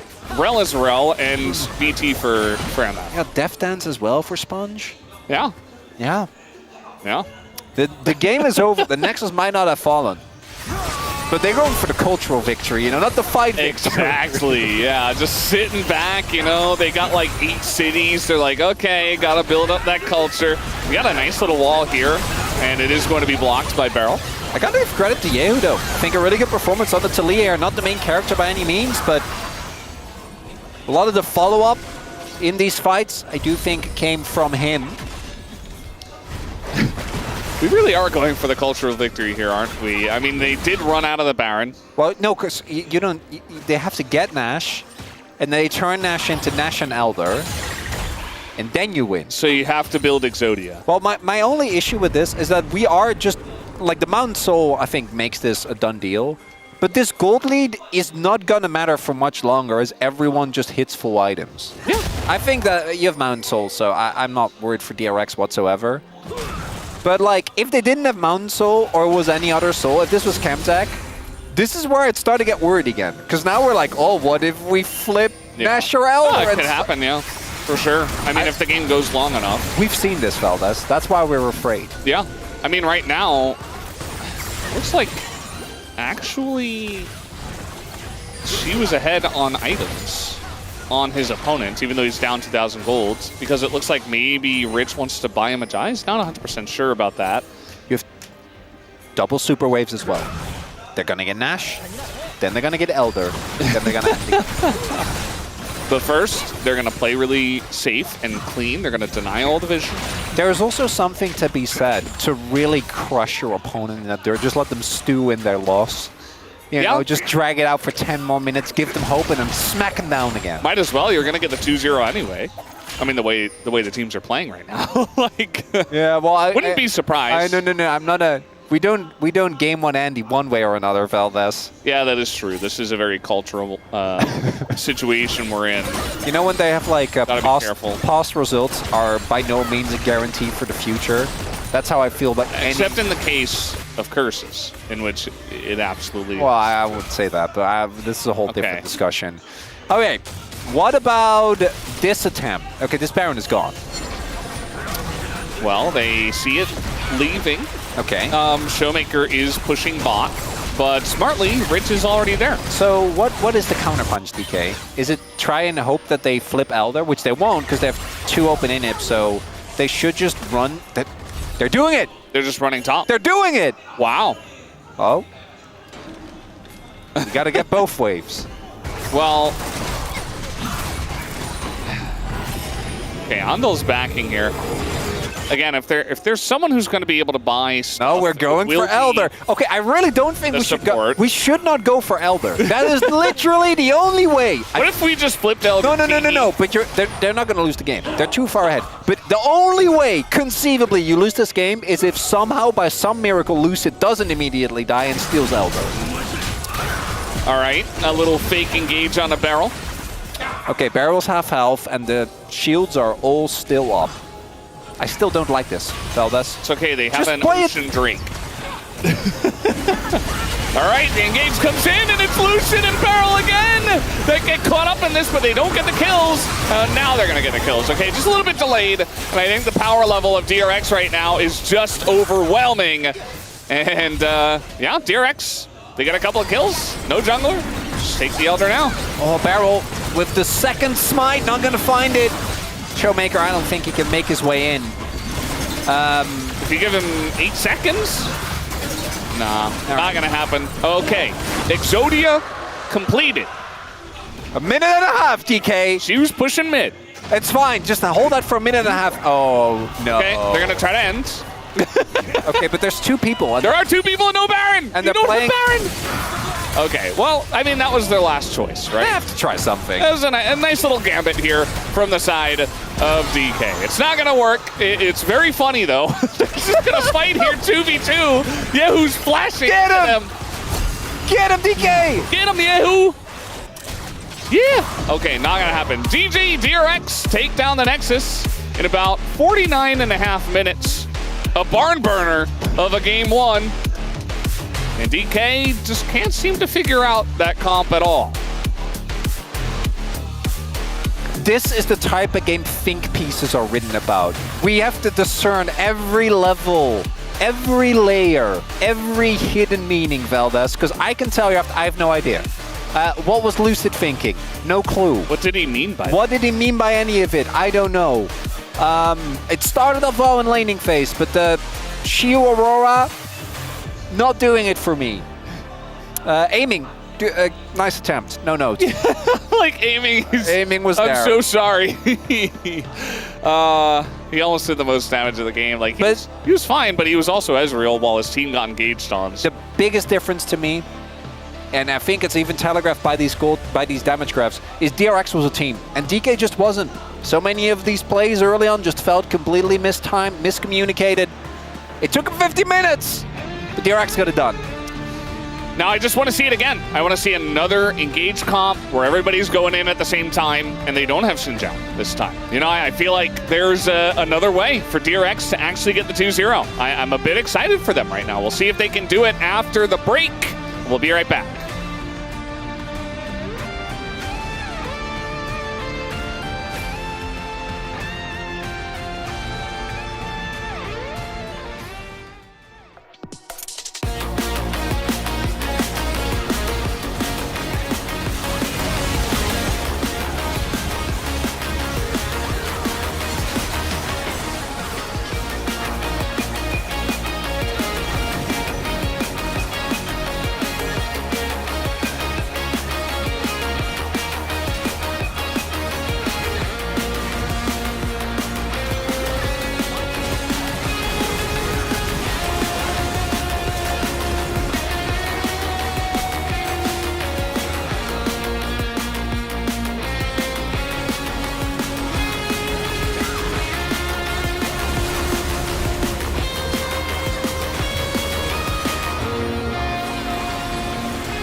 생각해. 있으니까 그냥 둘 다 갔다 와도 돼. 뒤 봐봐, 뒤 봐봐. 같이 맞기만 하자. 이제 없어. 둘이 맞잖아. 이거 이쪽 올 생각. 막았어. 여차하면 시끄러져. 막았어. 밀어낼게. 죽여, 벌레. 나 공 없어. 나 타워 쳐야 돼. 끝낼 수 있지? 끝났어. 공 8초. 우리 게임을 했네. 얘네가 좀 잘못했나 본데. 근데 우리가 초반에 잘했어 형. 좀더 과감하게 해도 될 것 같아.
Welcome back to the LCK, everyone. It is 1-0 DRX over D plus Kia, and in the words of Teddy, they were brave, and they can be braver.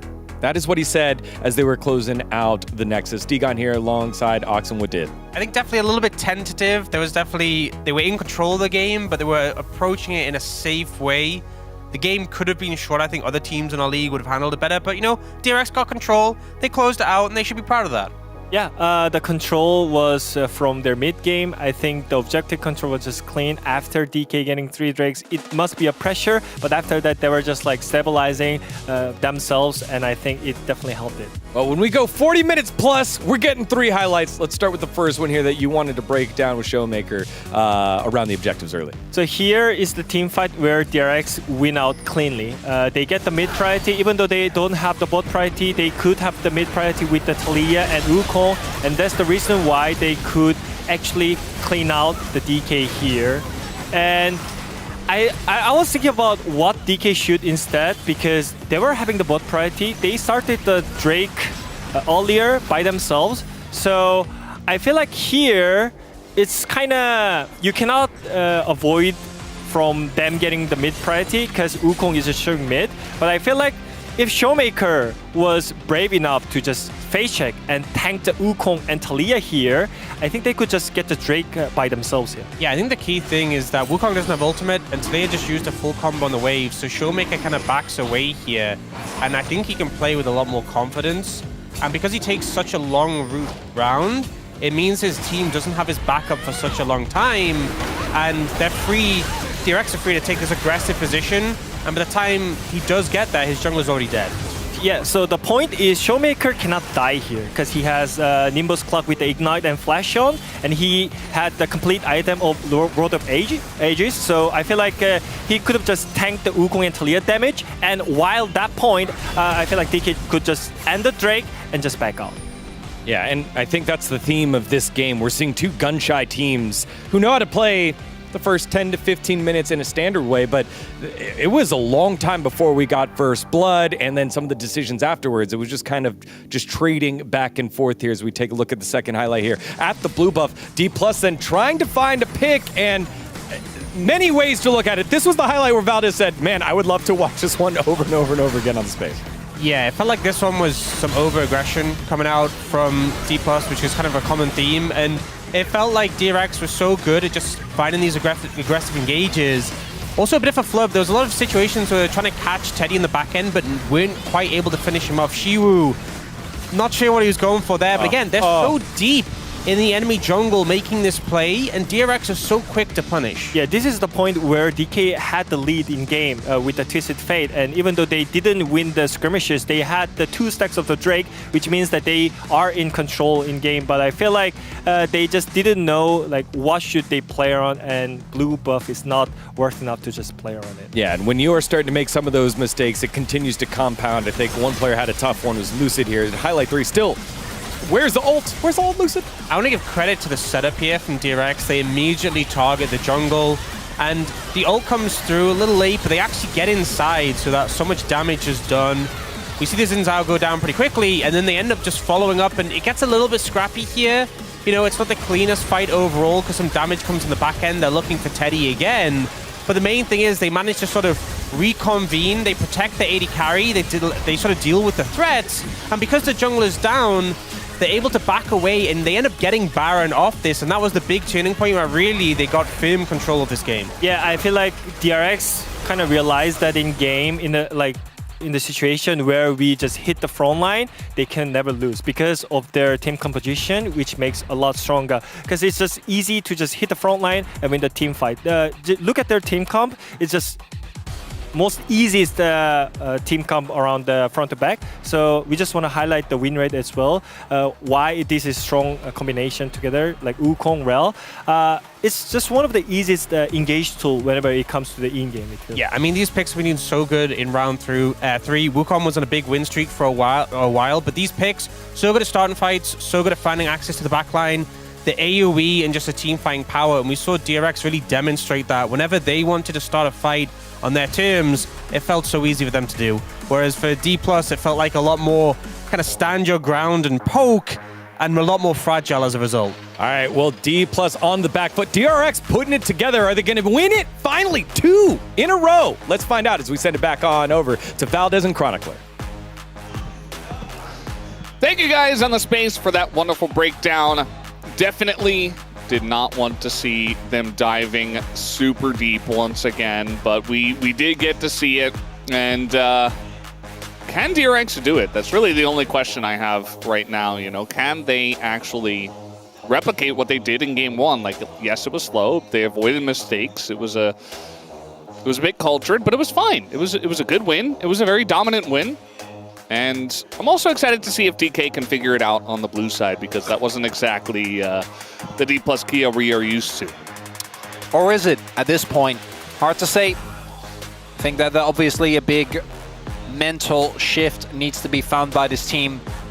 I want to remind everyone, the start of the year, Lucid and Showmaker were looking like one of the best mid-jungle duos that we had in the league. Obviously, beginning of the season always is a little different, right? Some teams are slower to start than others. I don't want to take too much stock or put too much stock in specifically the LCK Cup results, but still the drop-off is kind of remarkable. We'll see if they're able to bounce back. We've seen CV Max team spiral like this before, and we were talking about Ondil. That last game, he popped off in a big way. We'll see if the bounce back can be found. Maybe a reverse game 1 Andy situation for DK, if they can bring us to a game number 3. But they are going to be on the red side for that one if it does come to that. But first, see if they can bounce back in this game number 2. Yeah, it's definitely a good question. To see what we're going to look at. Another ban on the Poppy, not allowing them to have that. Again, I said it during game 1, just get more engaged for Ondil. He's locked in today, and just draft engage. They're going to take away Nocturne. Orianna Nocturne could be very difficult to deal with, so not a bad idea. They're okay with the Orianna for now, though, from the blue side. Still a decent amount left in mid lane with no bans going towards that. Varus also a common ban from red side. Still a 0 open when we often look towards. Rumble still on the table as well. 2 picks that can definitely have a big impact, as I wouldn't be surprised to see that Rumble prio picked here towards the B1.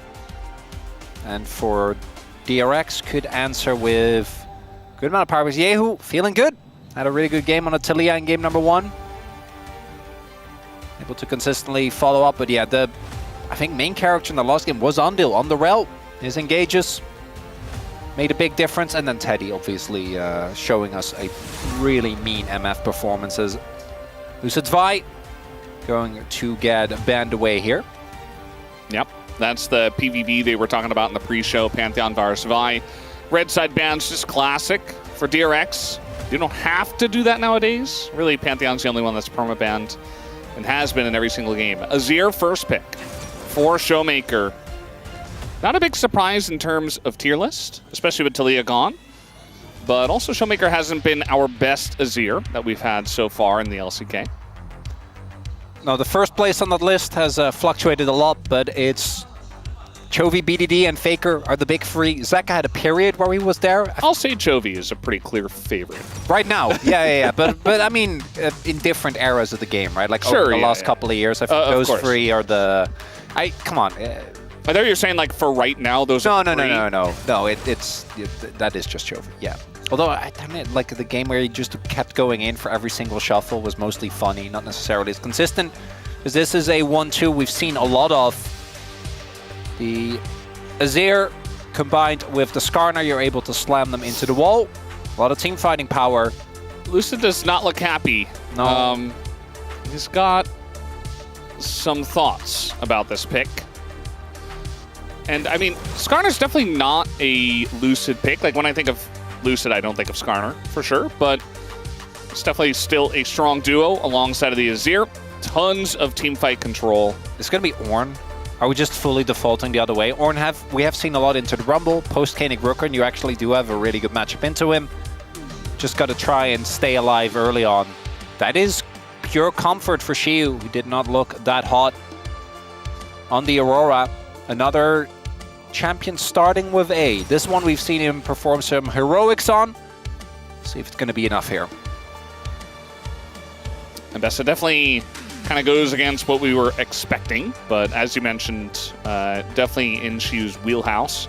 Was one of the only guys we had a good idea of where his comfort was. These are all picks actually that have not been played this year. Actually, I think maybe Aurelia was, but it's not going to be any of those. It will be Yone.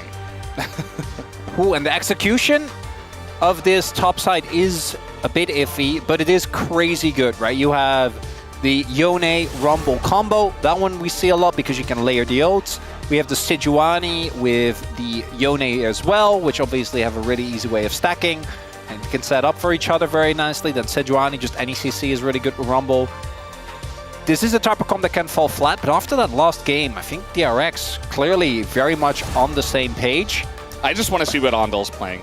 Like, for me, I'm like, if he's on Engage, if he's got something that he can do work with. He's vibing as well. Like, if they give him Alistar, I think that's a big no-no, you know? What is he going to ban in his spot? A lot of smiles on the side of DRX. Obviously very happy after that first game win. I wouldn't mind a Renata ban. Gonna be Alistar instead. I mean, Alistar definitely could provide even more frontline and disengage, but I feel like you could have just picked it yourself, but yeah. Yeah, you can slam Not on 4, right? Just Nautilus said Braum is already taken away.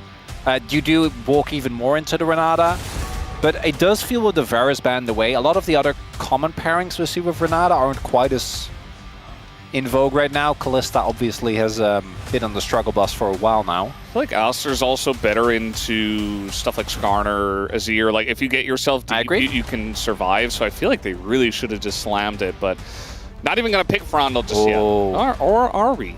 Nico, one of the few supports that can both play a strong laning phase, but also provide an additional form of engage. I don't think that they really need like more pure hard engage when you're ready to Sejuani and the Yone. So I think the Nico works well with that.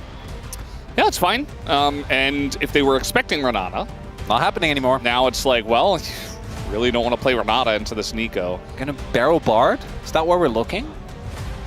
Jhin is banned away. Can go Sivir Bard here? Could see it. Sivir is the type of champion that... Oh. Sivir Karma. Barrel Karma. It is, I think, a matchup that can actually punish the Nico because you don't need to get close to her, right? The chance of getting rooted is a lot lower, and she has a lot of damage. This comp from DRX is disgusting, by the way. Yeah, I think you look at the D+ comp, and I think it's fine. You know, speed up for Skarner is nice, but... Late game is excellent, sure. Mid game is not it. And then for DRX, I don't even think that this comp falls off late game, right? Because there is so much upfront burst you have available. But the mid game, the agency that Sponge is going to have, the power that Ando has with this Nico. And as a reminder, DK, if they lose this, will only be 4 series away from their next competitors. And yet the game score is still looking good. But if they're getting 2-0 by Bro, then they're losing the DRX 2-0 here. Could be something that very quickly... Oh my god! Wait! #1 DK fan came here from NA, also came from New York. Any thoughts? So I'm also from New York.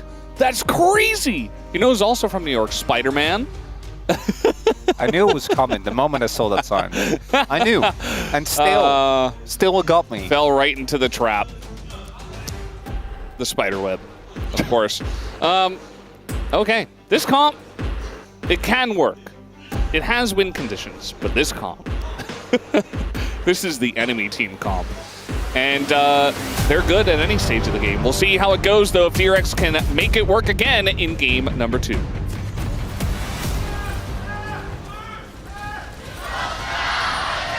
시간사의 협곡에 오신 것을 환영합니다.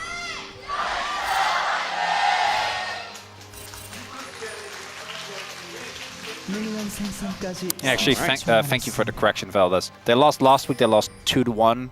The 2-0 to Bro loss for DK was in the final week of round 2. Just looking at this setup, no surprises here. I think when it comes to the runes. the Nico Corki. It was like so pink and sparkly. Have you seen? Why can't we have that as a skin? Have you seen the new Corki skin, by the way? I saw the announcement. I don't think I didn't take like a close look. Toy block Corki. It sounds like one that I would like. There is also, I'm very serious about this. This is one that casters everywhere are going to enjoy. Bowling Lilia. Yeah. I mean, that one, that should have been like on release. Why had it not been here before? Yeah. I'm like, that's late, honestly. You know, I'm a little bit disappointed. Boo. Rather than excited. Come on. I'm happy. I love those skins. Especially because I feel like every single caster calls it the bowling ball. Yes. I don't know what else you would really call it. Yeah, I don't. It's too round to be like you go curling, but it's a ball, so it doesn't work. It's definitely not a baseball. You could do what's it called? This is, by the way, I'm like, good. this should be a skin. Yeah, no, that's great. Why does this have to be like Nico's thing? No, this should just be a skin. Imagine if Corki just looked like that the whole game. You know Petanque, like the game where you have a tiny wooden ball and then you throw metal balls and try to get as close as possible. No, I don't. Never heard about that? I mean, I know about similar games. Oh yeah. Get a little root here on a barrel. It's taking a lot of damage. Zondel seems to be okay, but now the counter heal does come out. And so Barrel and aiming will get the edge in this fight. I'm looking to eat a ton of damage from that Mantra Q. Keep trading, but I don't know about that one, Teddy. It's Showmaker. Uh-oh, early gank here, Showmaker. He is going to flash, but you're really not going to get away from this until the Skarner shows up. Lucid there right on time to save his mid laner. And that's going to be huge to save Showmaker's life. Timely arrival there. Could have been another early death for Showmaker. He's had a lot of those this split, but Lucid shows up just in time. Nicely done there, though, by Yehu. Setting it up for Sponge. But it will be a flash-for-flash trade, which I think as a Azir you're not super sad about. And looking at bot lane, aiming and Barrel taking matters into their own hand. Already building a gigantic lead. DK trying to forget about the nightmare that was the last game. Yeah, it's not an easy thing to forget. Oh no, no, I can tell you that I won't forget it anytime soon, and I'm not one of the players. Yeah. Whereas on the side of DRX, it's all vibes. Feeling very good about themselves. What's also, Corki will be fine, right? And even though the mid lane gang didn't get a kill, still not a problem. There's also, you know, these early laning leads are nice, but when you look at a comp like DK's, unless the execution is really crisp in mid-game fights, and you actually get big ultimates from both Lucid and Showmaker, like a free to 1,000 gold, it doesn't actually mean that much when looking at the comp that DRX has. Where they pull the trigger on anyone, and you just kind of die if your response isn't perfect. Yeah. If the layering is good. The disengage from DK is crazy, though. Did Showmaker really get baited by that? Did he really get baited by that? He thought it was just the Nico. It was Sponge, too. And as Onde leaves, Sponge swings in, stops the dash away from the Azir, and ends Showmaker's look at the faces. phase. Faces on DK. Showmaker ends up going down without TP, by the way. So this is going to be a very big lead here for Yale. This has been a big issue for DK. Showmaker, a lot of laning deaths, I think, particularly thus far in the start of this split. We're behind a decent amount as we take a look. Showmaker's like, oh, okay, you're leaving. Steps right into the Yone. So nicely done by Sponge as well. Right, just gets the cancel. Lucid is there, but what is he going to do? Now remember down. Sponge making his early impact now. 2 ganks, 1 thwarted, second one successful. Yep, that's what you got to do. Get those summoners out, get that pressure on, follow up, and nearly kill Ondel apparently as well. On top of that, Sponge is here, but he doesn't have a mid laner. And this isn't going to stop any dashes. Oh, the bounce. Oh, boy. This bottom lane is kind of getting ran by the side of DK, and so they're just going to swap. Rich is going bot with this TP. Yehu TPing mid as well. As a, I don't know what that was, Shield. That was a lot of minions that didn't need to let go. But will be making his way down. They will be able to answer. I don't think they're really going to miss anything here, so that's nice at least. And they will keep their TP available. We'll see if they can use that maybe for an ejector setup down the line. As we have Andil again running towards mid. See if he actually goes mid or if he does just like Barrel. Looks like he's just pathing up towards the top side. Early Hex Drinker here for Shiu. Just into Rich. Early stats feel very nice. And this type of extra resistance, extra all-in potential, I think are always nice on the Mbessa. Is Andil. Ooh, nice sidestep, but Andil's still fine. Yeah. The leash not long enough. Which is generally pretty safe. You don't want your leash to be too long. And we are seeing why Nico does not have the best time in this matchup. Yeah, I mean the karma's just so fast. You just dodge every single route, and then you always trade up. You always trade better. So Nico doesn't get nearly as much pressure. He's got to deal with shields and taking more damage. So it's a rough time. It is, and the Sivir's very good in the Corki as well. Can just dodge a lot of his poke damage, unless it's like an all-in, which you're not really taking into karma. So it's going to be Teddy falling behind. And that, you know, Teddy was doing a really good job in game number 1, so might not have quite the same impact from that impact player. This continued zooming in of Jonas Run keeps making me think we're going to see Shiu ult. And then nothing's happening. I feel like he's just watching their CS. Yeah, also Shiu again. Decent amount of minions not. He's like, all right, another wave's going into the turret. How many are they getting? This is very important. There's still a decent lead here for DRX, thanks to Yehu and to a muster extent Sponge, obviously, with the continued ganks. Now I want to see how these first few fights look, because again, DRX, it's a shotgun comp. See champion, press all your buttons, champion goes down. Now there are both Skarner and a Zero ult. Those need to be respected, but that I think is a bit more of a burden of execution on DK, which they were not able to match in game 1 as DRX. Very confident as they should be. Yeah. Taking the objective here. Should be able to rotate aiming over earlier, but Showmaker is still in mid. Yeah, it looks like DK have just elected not to really fight for this. I mean, Lucid, he's not going to get in range to smite. He doesn't have his mid laner. Showmaker says, I'm going to push in the wave. I need to catch up. And he will, a little bit, but they also just lost 3 grubs to DRX. So that's a Yone as well. Getting an early free grub lead. Going to be feeling really good. Barrel just continuously doing a good job into Andil. The only upside for DK there is that it kind of equalizes the disadvantage that Showmaker was in. It was in a really rough spot in this lane. This will mostly equalize the XP disadvantage as well as claw back a little bit of that gold. But I think if he got a plate, it would have felt a lot better. As Teddy is here alone, but it is a Corki with Flash and Barrier, so I don't think they have any kill threat there. He doesn't trade well, but he also is not, he's not going to be killed. He doesn't die well. He's not, exactly. That's exactly what I was trying to say. Chronicler just gets me. He just understands me. It's all the extra time we've been spending climbing together. Yeah. Definitely talking about bouldering in person, yes. Right? Yeah. 100%. Real in-person We did climb. do that once. We did. I think one time. Yes. And then never again. There's actually one near Lowell Park that's great. Yeah, we should do that sometime. I'm down. I really do want to. Didn't you guys go that one time? We went with during first time. Yeah, it was a good time. Yeah. It's not what we're referring to now. We're talking about climbing in a video game. Yes, it is peak. It is, indeed. Yeah, a very fun experience. Little Drake take here from Sponge. He just says, well, I'm just going to get the Drake. Lucid's not here. There's no vision. There's no response.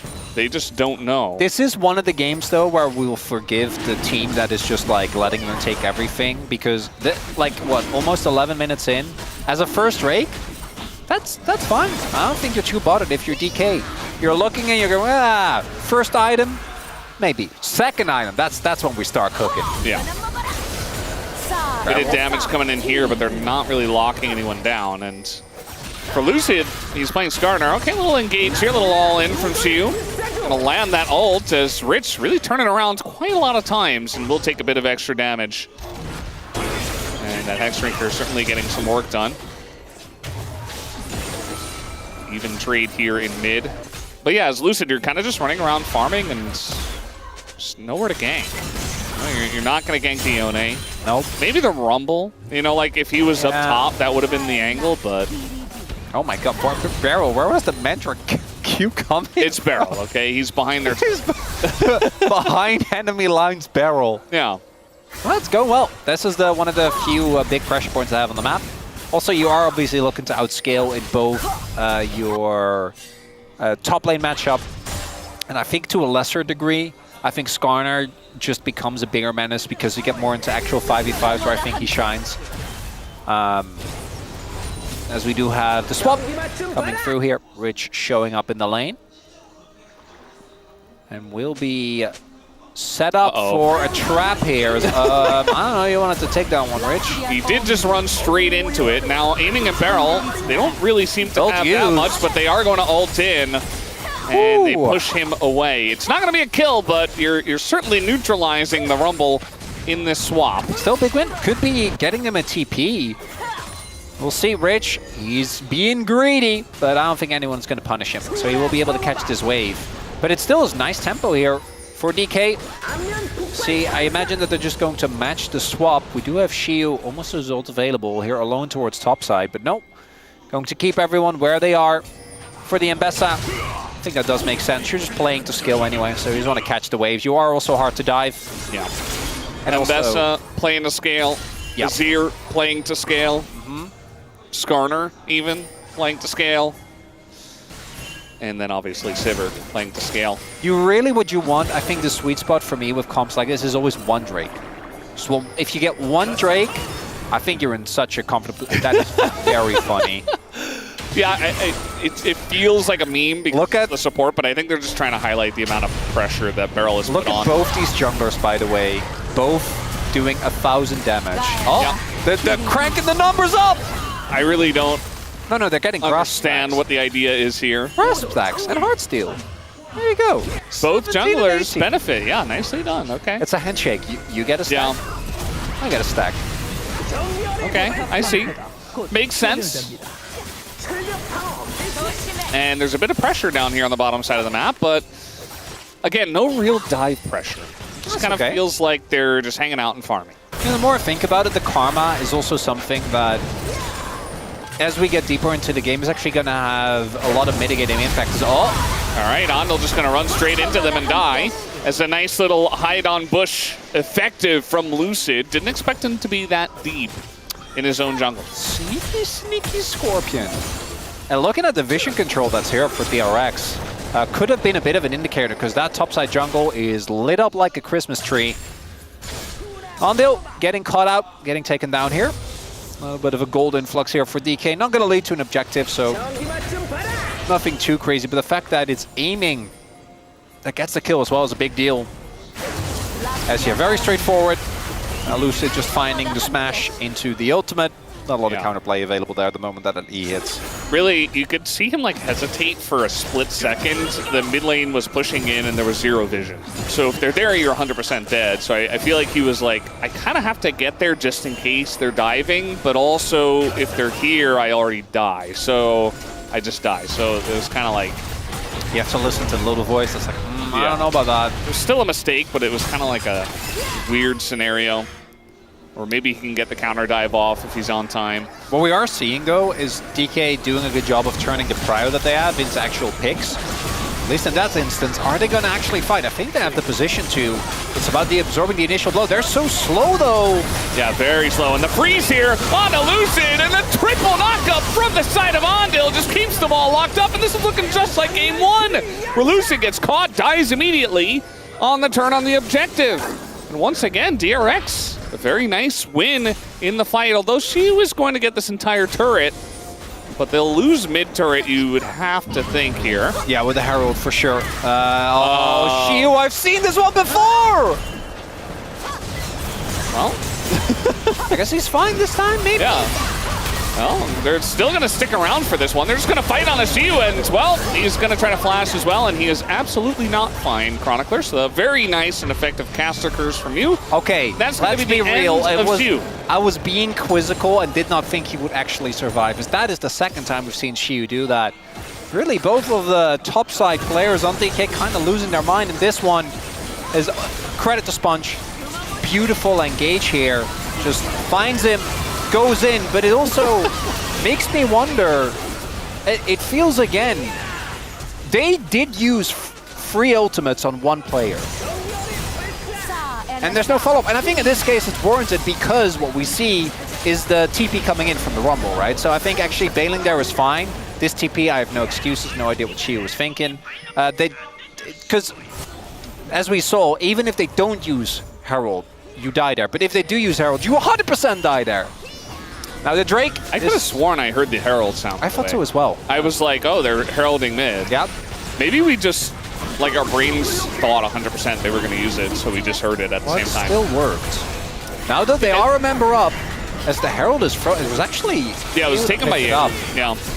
And he doesn't have TP, so I think that's part of why DK are just like, well, we can just take this objective. And then they rotate and up. It's Chemtech, so...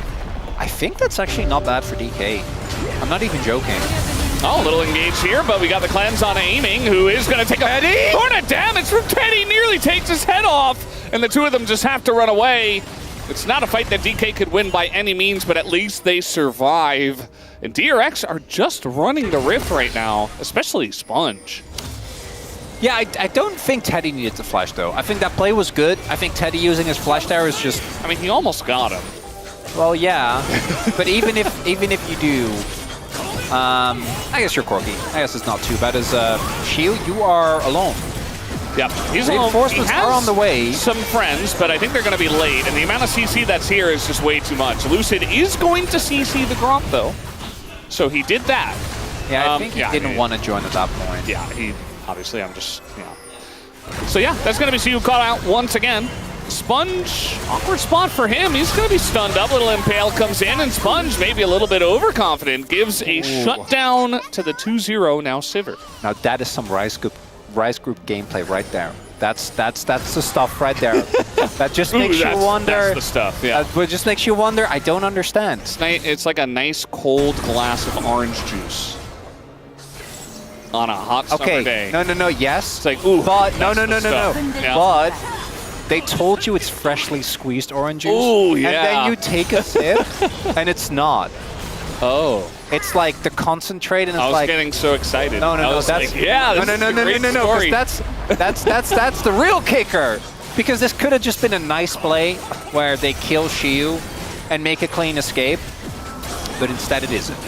As both teams have really struggled with this. Just not enough resistances yet. And Sponge could have left. He got baited a little bit by Yehu, I guess. Yeah, but it was a Giga Cone. Like, yeah, it was fine. So in the 2v1, in that split second, he's like, okay, I'm going to like try to zone you away, not really engage, or like maybe we try to do a bit of damage. But what happens is immediately Yehu just hops away and he's left alone 1v3 instead. And it's like, oh, so I messed up. It's fine. It happens, right? Sponge made sure that his bountied up Yone didn't die. I'm looking at this though, as there's no Drake, so I'm not entirely sure what we're posturing here for. Why not? I mean, we can fight even if we don't have a reason, but generally we don't do that here. League of Legends is definitely a little bit like Objective Simulator, especially at the LCK. Aiming is up almost 1k gold. Will that be enough? I think as far as compositions to just murder a single person go, the DRX comp is feeling great. But there is so much disengage available. That's fine, he can go through terrain. The engage-disengage cone?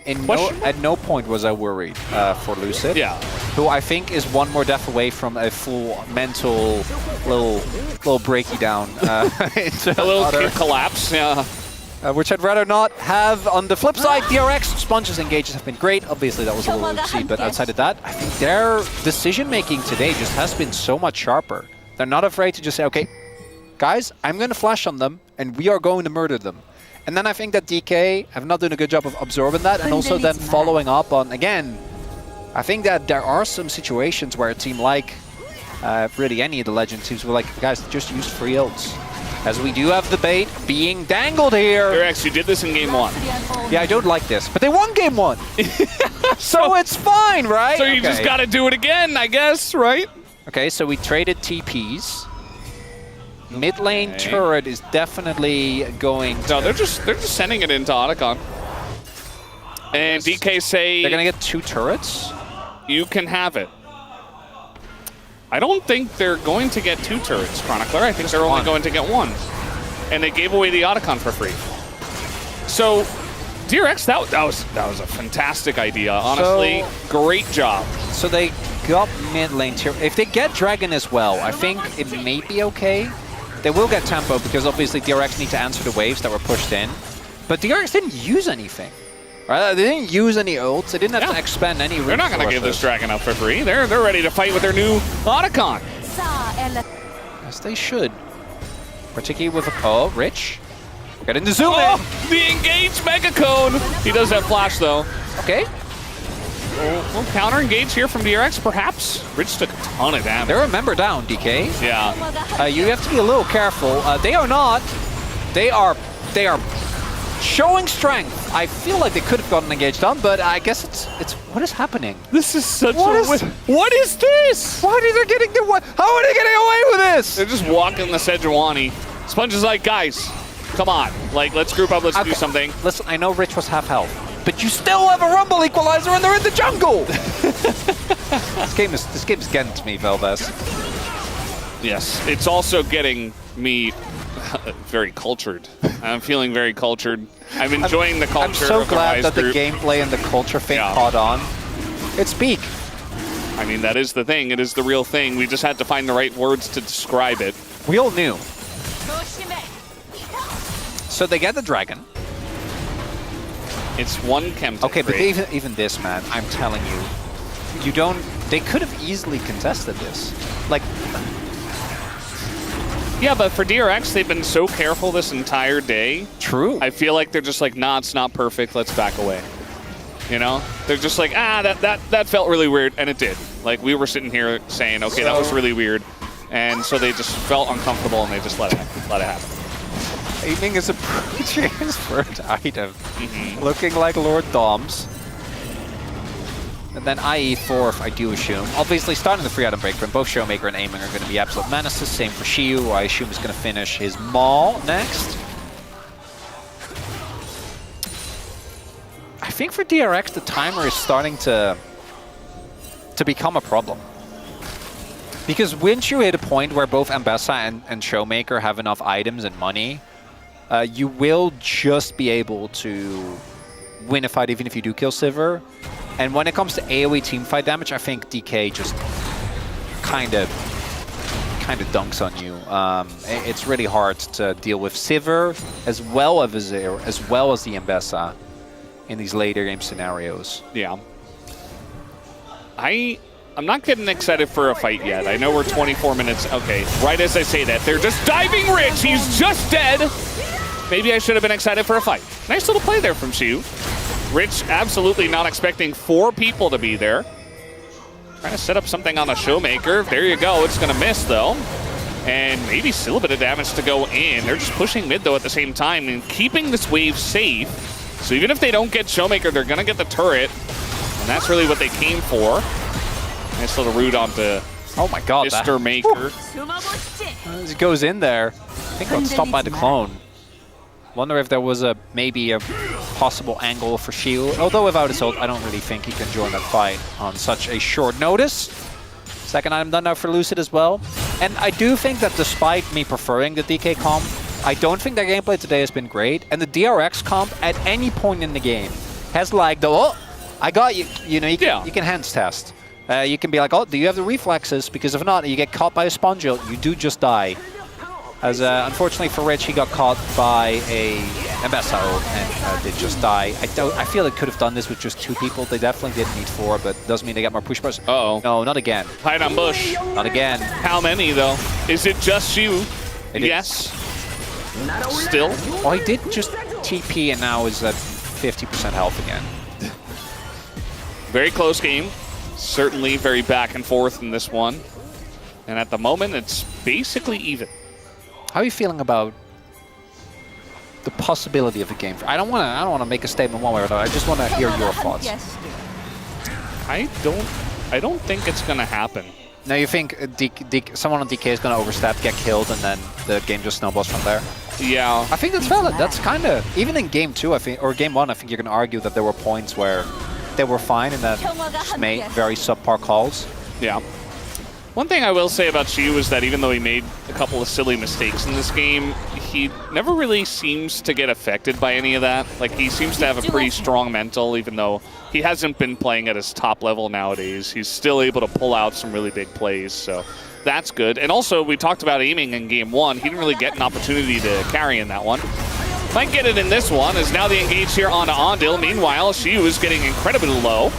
And we got TPs coming in, tons of damage into this Ambessa. And no, it's not going to happen. The shield comes out and saves his life.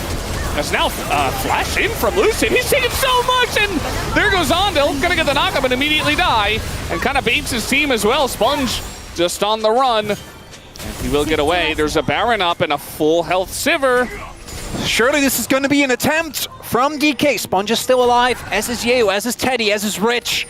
A lot of members, but they're all battered and bruised. And I think DK, they're not going to run the rest. Dragon's up in 50 seconds as well.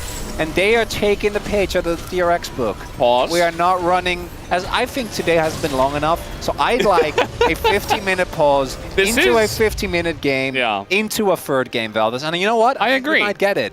You know, so this is the thing, like, about the Rise group, is I talked about passivity. What's the best way to be passive is to just call a pause in the middle of a game 2. So it seems like it is a small issue with the headset that will be resolved very soon. So not too much passivity, perhaps. Yes. Yes, indeed. So how've the cats been? The cats have been great. Yeah, nice. Yeah. Charlie's eating a lot. As she does. Yeah. She's, Wait. There we go. Come on! We barely got Bobby's good, too. Barely got to hear about Valdez's cats. He's still just making weird noises and having big eyes. I don't know. I never have any idea if Bobby truly knows what is going on at any given point in time. He doesn't really know. He's just kind of, he's like the most cat of all time. Like, he's just kind of... He just exists. Yeah. Charlie is like, you could convince me that she's actually human and in cat form. Yeah. I'm like, yeah, that makes sense. She definitely has the attitude. Yeah. Bobby does not. Knows. Bobby doesn't know what an attitude is. He doesn't know where he is half the time. He's still very lovely and a great cat. He's very sweet. So the game's back. We did just have a little fight up in the top lane.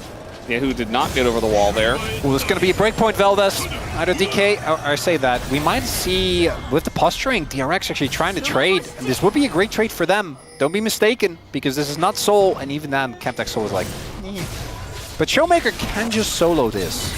Shiu doesn't have TP though, so I think showing on this wave should be a... Well, I was going to say go for it, DRX, but that would have required an immediate call, which we're not getting. So... I guess they just get Drake for free. Interesting. This is how much value Chemtech Drake. Okay. Chemtech Drake. No. But we say that. But the enemy team does have. I want to go. We have Ambessa. We have Skarner. Okay, so Ambessa, the sustain is crazy. Then we have Skarner, who uses a ton of shields. Then we have Sivir, same. And then we have Karma.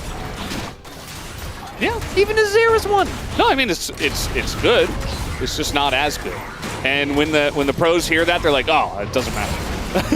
But it does though. We don't need to fight over that. Because now the next Drake fight, aiming is going to have IE.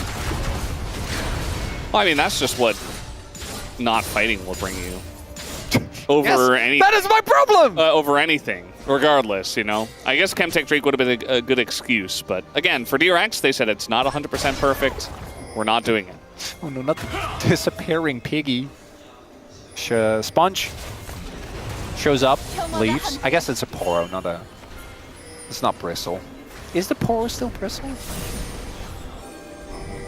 Yes. Just with an... I don't actually know. It's a bristle transmog, you know? It's just... I don't want to really think about the implications of that. Is it just... It's just magic. It's just like a... Yeah, it's just magic. Yeah, okay. It's like armor, you know? Yeah. Well, I It's get just it. a skin. It's still bristle. I mean, you know. I don't know, maybe not. Maybe it's... I guess it's also always Willem, so it has to be. Yeah. Although I know some of the skins are like kind of alternate universes, so I guess it's not actually the I same. don't think the lore is really... Are you sense. disparaging lore? Well, Rich... yeah, he did run away very quickly. And the pushing from the Sivers is really... It's happening big time. Teddy also pushing back. And that turret, I just saw it, took about 2% health damage as they slowly chip away at the defenses of DRX. So IE's done. I guess Teddy's going to go for the more, maybe like more bruisery build. Already has the cleaver. Was it like Shojin Bloodmail, I want to say? Yeah. We saw last time. All right, another 2% on the way. Not a wave. Oh, this is a lot more than 2%. As they're going to zone away Teddy. You don't even need Baron for this. I mean, it's just Teddy and Ondil in mid, so you're not really... Sponge? This really does feel like the epitome of the let him have it, and then it's like, here you go. Here's our mid lane. Here's the ice cream. Here's our turret. Here's Drake. DRX, when I saw this comp, this is not what I was expecting that. Yeah, it started off so well too, you know, I know. Sponge with the aggressiveness and mid and getting the One ahead. I mean, Yehu is still 2,000 gold ahead, but you also just let Sivir scale to 4.5 items. So it's not ideal, guys. It's not the angle we were looking for, because on paper this comp is pretty insane. I do also really like the DRX. barrels Shirelias when combined, like the combination of Underhunt, Shirelias, and Skarner actually makes your engage a lot more consistent. I feel like that's one of the issues you can kind of run into with this comp, because I've seen solo engage Skarner comps kind of fall apart sometimes. Yeah. Now you can also just play for disengage and counter engage in this one, because DRX obviously don't have that much range. Just start the Baron. Well, you gotta fight. Yeah. Might as well do it on this. I mean, this is how DRX have been winning all day long, so... It's a team fight, but this time TK are just kind of bullying them off. Okay, just gonna root up Lucid. Rich is here. They got TP out of Shiudo, so it is a win. Yeah. DRX. That's a good call. Just start it, pull off, get the TP.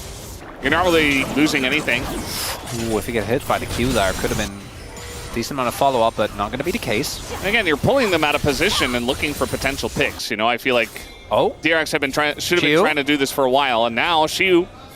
There's only one way to go. Okay, just gonna go in on to Teddy. What did you show? All right, well, they still have a ton of damage into this Ambessa, but they're not gonna get the kill, and the shield comes through. As now we got the ult through from Dia, who is gigantic.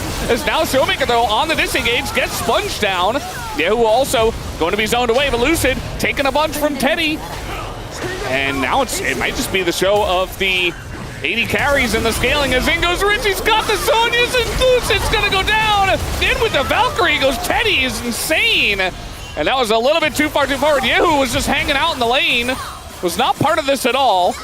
And is not going to be part of it anymore. Oh, I'm going to assume Yehu tried to sustain off. I think it was really low and tried to sustain off the wave, which is why he wasn't there. Rich almost salvaged that. For DK, though, they are going to be fine. I think this should also get them to that Hextech Soul, or a Chemtech Soul, rather. I think it was way closer than it should have been. Neither the ult of Lucid nor Showmaker, I think, really hitting the mark in that one, because This Teddy, that's the one way that Shiu gets out, right? So just gets caught off guard. So you look at this and you're like, this fight is won, right? They just blew everything. Even if you kill Shiu, it's not up. But then that ult from Lucid doesn't hit the mark, and that ult from Showmaker doesn't either. Like, you're not at any threat. Zoned away the unbound Yone. Yeah, which didn't do anything. And then here, obviously they want to extend the play, which I think is the right call, but then Rich toasts them.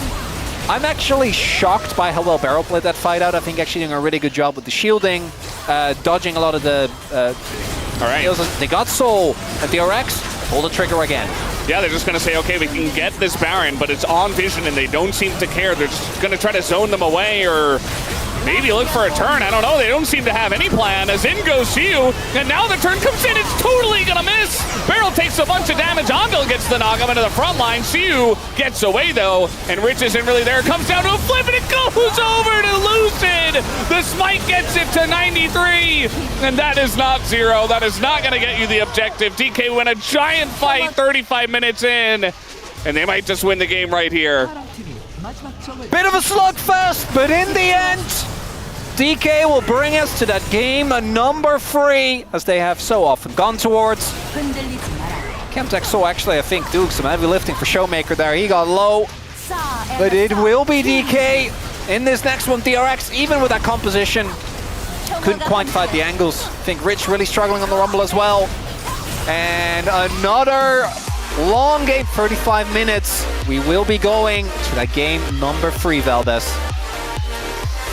Well, it's nice to see that DK eventually showed up. I do think that DRX gave them way too much room. Yes. And but they did. That was going to be the comfort zone for Ambessa, Azir, Sivir. They were just going to be able to scale up to 4 items and eventually take a team fight, and that's exactly what DK did. It was a little bit close, to be honest, interestingly enough. But DRX crossing out the big 2-0, still just saying, let's go. And not caring about the 2-0. And it might just happen. You see, this game was basically just one team fight there at the end. And that was the end of it. For me, when you look at 20 minutes and it's like maybe 1.2k gold lead for the composition on the right, I'm like, okay, this is going to be an uphill battle. Not going to be enough. Let's take him down, and we are going max distance for the culture, Valdez. Love to see it. Absolutely, we have to. We're going to have a game number 3. It's all tied up. A series is on our hands. We'll come back after the break.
만턴이야 만턴. 아 근데 거기 좀 와닿기 좀 불편해. 싸움 봐 싸움. 야 일로 이쪽 다리 왼쪽 다리 잡아 왼쪽 다리 잡아.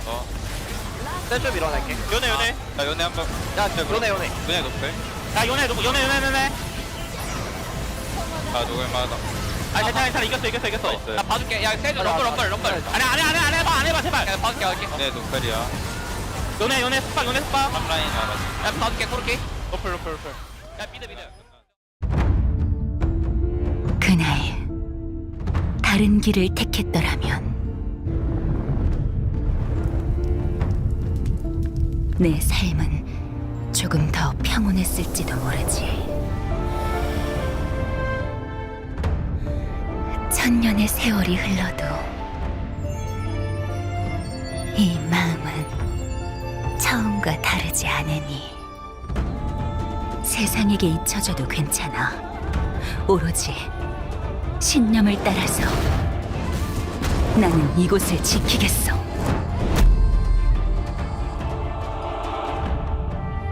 나와 함께 하겠나?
everyone, welcome back to the space as D plus Key are able to tie it back on up here 1-1 against DRX in this Rise group battle. An important battle for DRX as they are continuing to try and climb and separate away from that 9th place spot. So still stakes on the line. Digon alongside Oxen Wadid.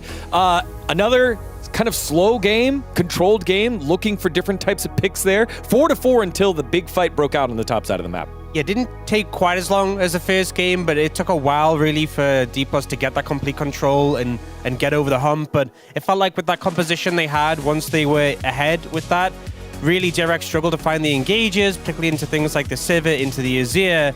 And once they're staring you down in the late game, it's really hard to deal with. Yeah, I mean, coming into the round 3, like all the Rise group teams are trying to figure out how do you want to play the game. And I think the tempo-wise, they just want to chill out a little bit more and think about what we want to fight, like why we want to fight. And that's the reason why they don't really like take the fight randomly, and they just take it whenever it needs it. I feel like so many of these games are going to the late game, going to these 5v5s, and the teams who are sort of investing in insurance for those late game fights really are being favored in these scenarios. Yeah, that's why the value picks from DK affected so much in the game 1. Yeah, Sivir getting to the late game there, very, very big. Let's take a look at the highlights here. Starting off 32 minutes into this one. This was after Baron got started up, and finally we get a sighting of Prime Showmaker here. Yeah, I think this honestly started off with an attempt on a pick on Shiru, and so much effort was put onto this, and it's really unfortunate because it's one of these situations where you see an opportunity to punish, you think, okay, we're committing to this pick, and suddenly you realize you've committed so many resources, but there's no turning back from this point. The ult comes back to avoid the Nico ultimate, but just look how much is actually committed in this situation. They commit the Sejuani ult, okay, she was still alive. Okay, let's commit a little bit more now. They even end up throwing the equalizer on the back end, and they do eventually get the Ambassador, but they just burnt so much, and now D+ are ready to take the fight. Yeah, Azir and Sivir is such a free positioning here because there is no abilities to actually reach to them here, and that's the reason why they could actually clean up here. And we already mentioned that everyone is just looking for the value game here, but it was already 32 minutes at this point.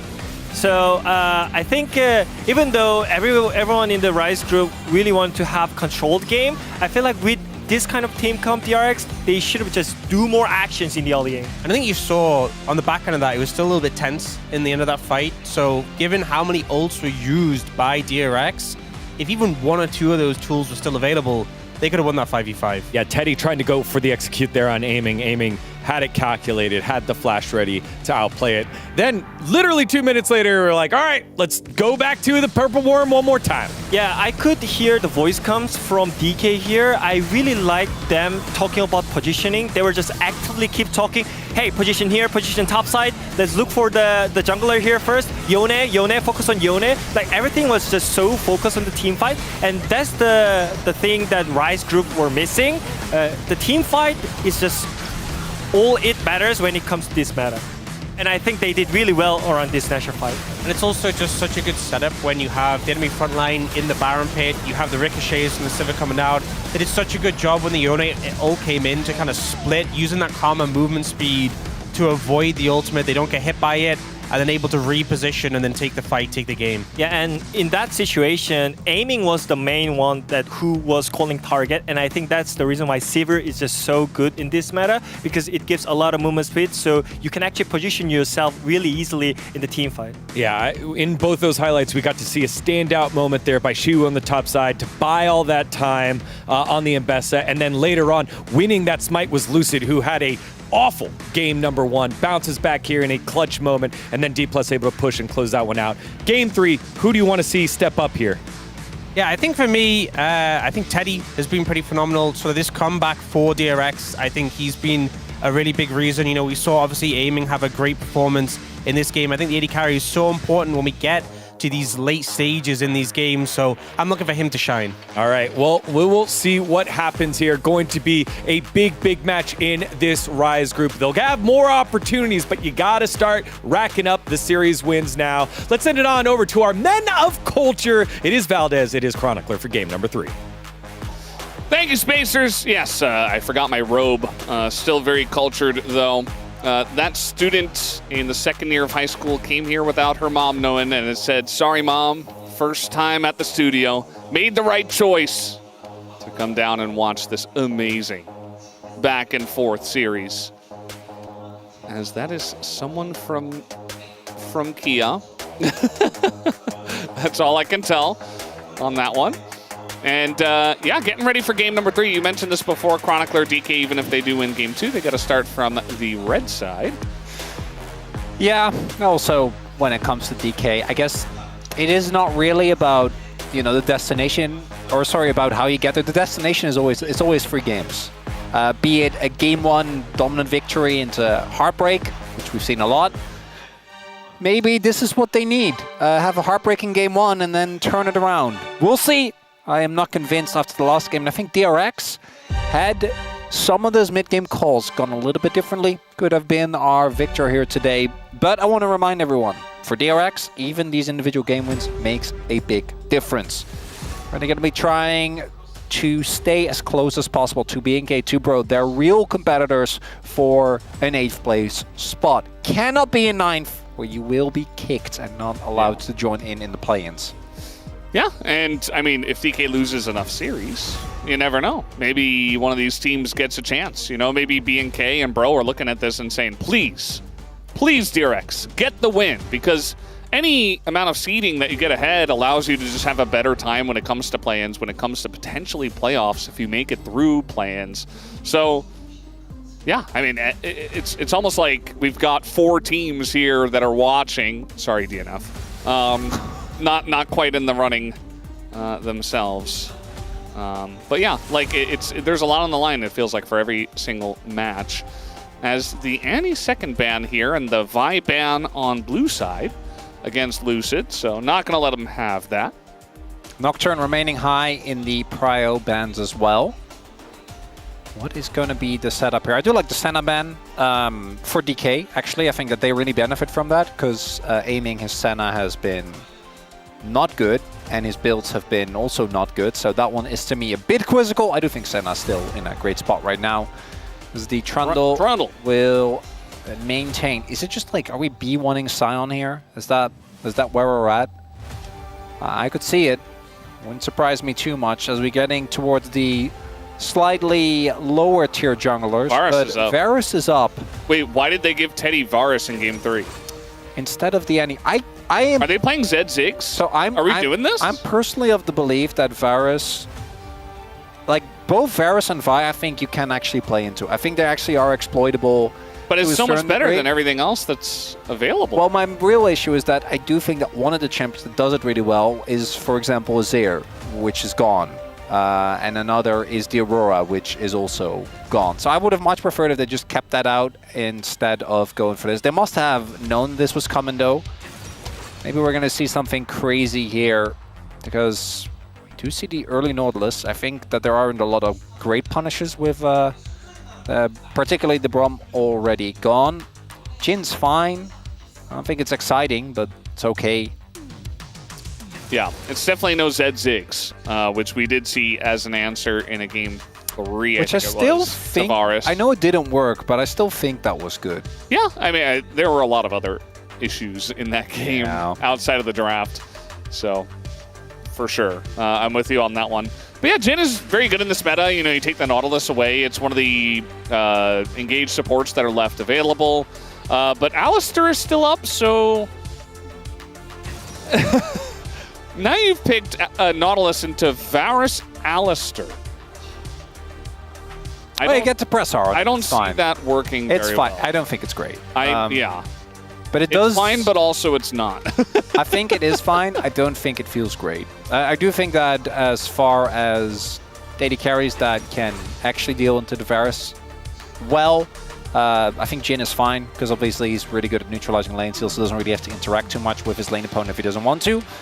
The Jarvan, though, I think actually goes really hard. It might be a Puppey angle, honestly, here for Lucid, if he's willing to play it. Do it. I feel like a Puppey goes really hard. It was banned in 2 games. Yeah, I think it's... By DK, though. If you don't pick it here, I think it might be gone. Oh, Okay, the Sylas into Alistair. Okay, so it's Sylas into Alistair, but it's also you get both Alistair ult and Jarvan ult into Varus. That actually goes kind of hard. Yeah, you will even the Varus ult is good at times, you know. We'll have to spend some bans trying to take out some of the matchups that are a little worrying. It is kind of telling that after 2 games where it felt like teams were basically handshaking whoever has the most scaling wins, that we go in a very different direction, where now the early laning phase is looking to be where most of this game is decided, because both these compositions, you look at what they offer, and it's really bolstered by both as the Sylas or as the Jarvan, just finding those early leads, generating, and then being able to really do a good job of forcing. As there is the Lee ban, to absolutely no one's surprise. I wonder what they're going to ban next here. Ryze. Pretty interesting. Could definitely be a problem for the Sylas. You know, also very good mid laner. You know what you could run here as DRX is Galio Camille. That seems very easy. I'm looking also at, like, I want you to look at the composition that you have. You press your buttons onto the Jhin.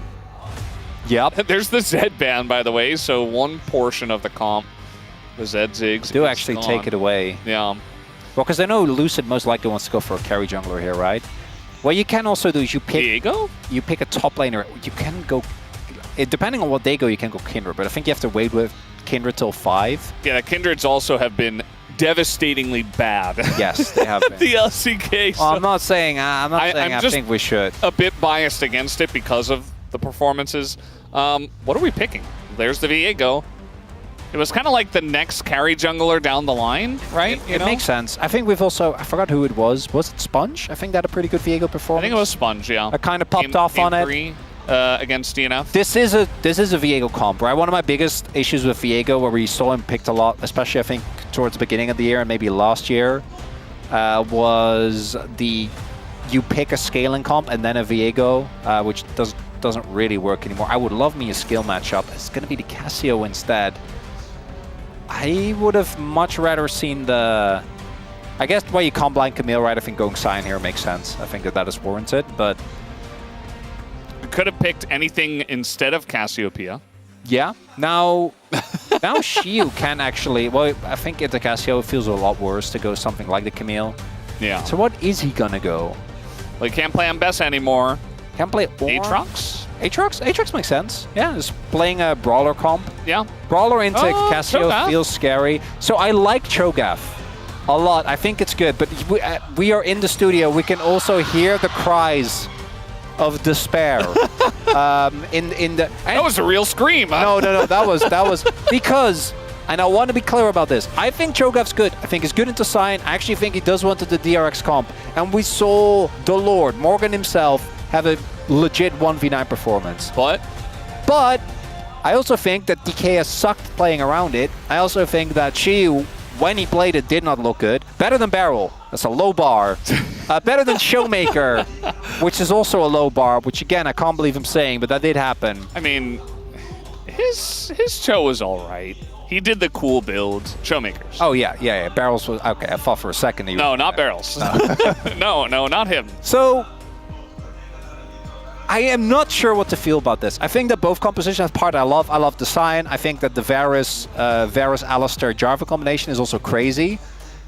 But I do not like the Cassio. I feel like Cassio just hasn't really hit the mark. Hasn't really done it for me. Hasn't been great. There's a lot of melee. You know, it's good into 4 out of 5. Yeah. Miasma, but I do agree with you. I'm on the same page where it's like, yeah, the champion idea is good. The champ itself is bad.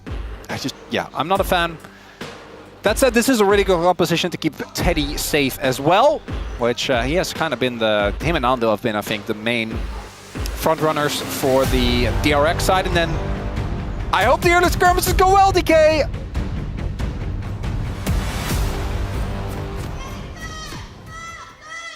소환사의 협곡에 오신 것을 환영합니다.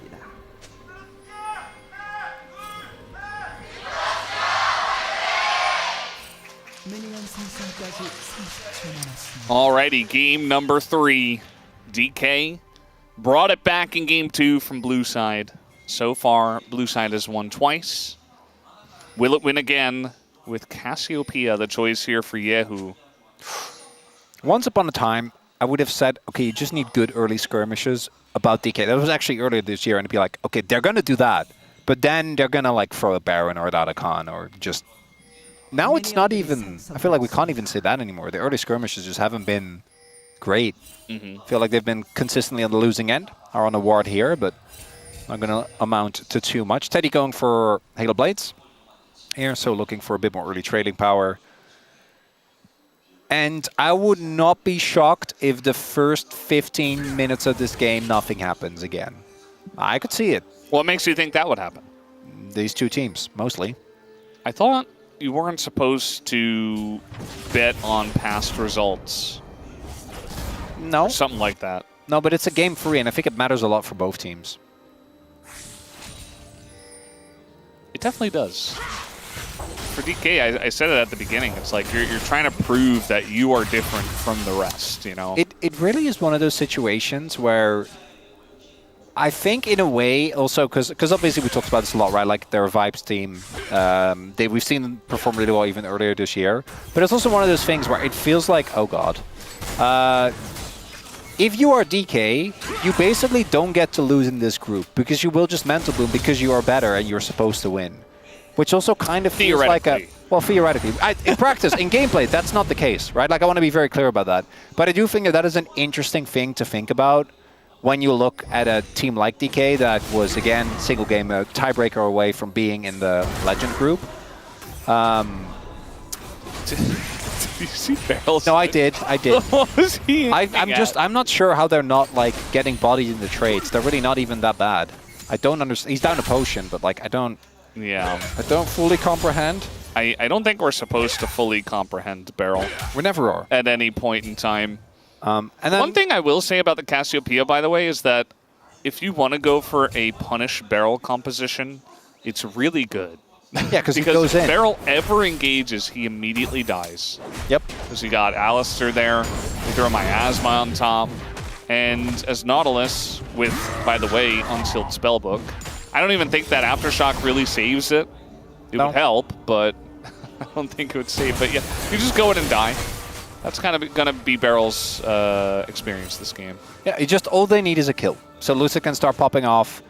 Shield obviously also really benefits from getting early kills. Sponge has a lot of power in this early game on the J4. Can be kind of tough to lock down Showmaker, but everyone else really needs to respect him. Do think he was spotted there. And then top side, the reason why this is a good matchup is really 3 reasons. You have a lot of sustain as a Showmaker. Not a great trade, but we'll be fine because Lucid's in the area. So you have a lot of sustain, and Cyan really relies on his sustain with his W to kind of wear people down and shield, trade, and then back off. You can interrupt his Decimating Smash both with the knock-up, although that's a little harder, as well as with the silence. And then you also have 1,000 true damage on a relatively low cooldown. That part is kind of crazy. Yes. And it can do even more. Yep. Depending on how big you get. It will do even more. We saw, I forget who played it. They were playing this comp where you Blitzcrank hook, and then you just knock up with Cho'Gath and eat them. And you just burst whoever it was, even tanks. Sounds amazing, yeah. It was last week. I forget who it was, but somebody just played that comp. Was it not just Morgan? I think maybe Morgan was that was the Morgan one. I think Morgan was the... I just remember him. I don't remember the rest of the setup. And then there's also, of course, also the damage on Maybe that was game 3 against DK. Or DRX. I mean, those are the 2 teams they played. I think they pull in... It was game 2 that they won with it, though. The Cho. Well, if I remember correctly, I might be wrong. Who knows? We don't know. Both of us are like, I swear, Velda, this has happened so many. I know this happens to every caster, but it's happened at MSI like 3 times as well, where I would talk about a series and then be like, man, I can't quite remember. I'm like, I casted that. Like, I know for a fact that we did, and then you just forget everything. I mean, crazy. If you cast enough series, they all kind of blend into one, you know? Not series, games, I should say. Like, certain series definitely do stand out, especially like the playoff ones, one, the playoffs, finals. or yeah, the final. Obviously. We've had, really, when I started the LCK, we had a couple of not so great finals. Recently, we've been treated Just some giga bangers. Yeah, it all started with Genji T1 Spring. Yep. 3-2. That was insane. That was 2024 last year, right? And ever since, it's just been only bangers. Yep. Wonderful. Only bangers. Early Ocean Drake for DK, just like game 1. That's big. There you go.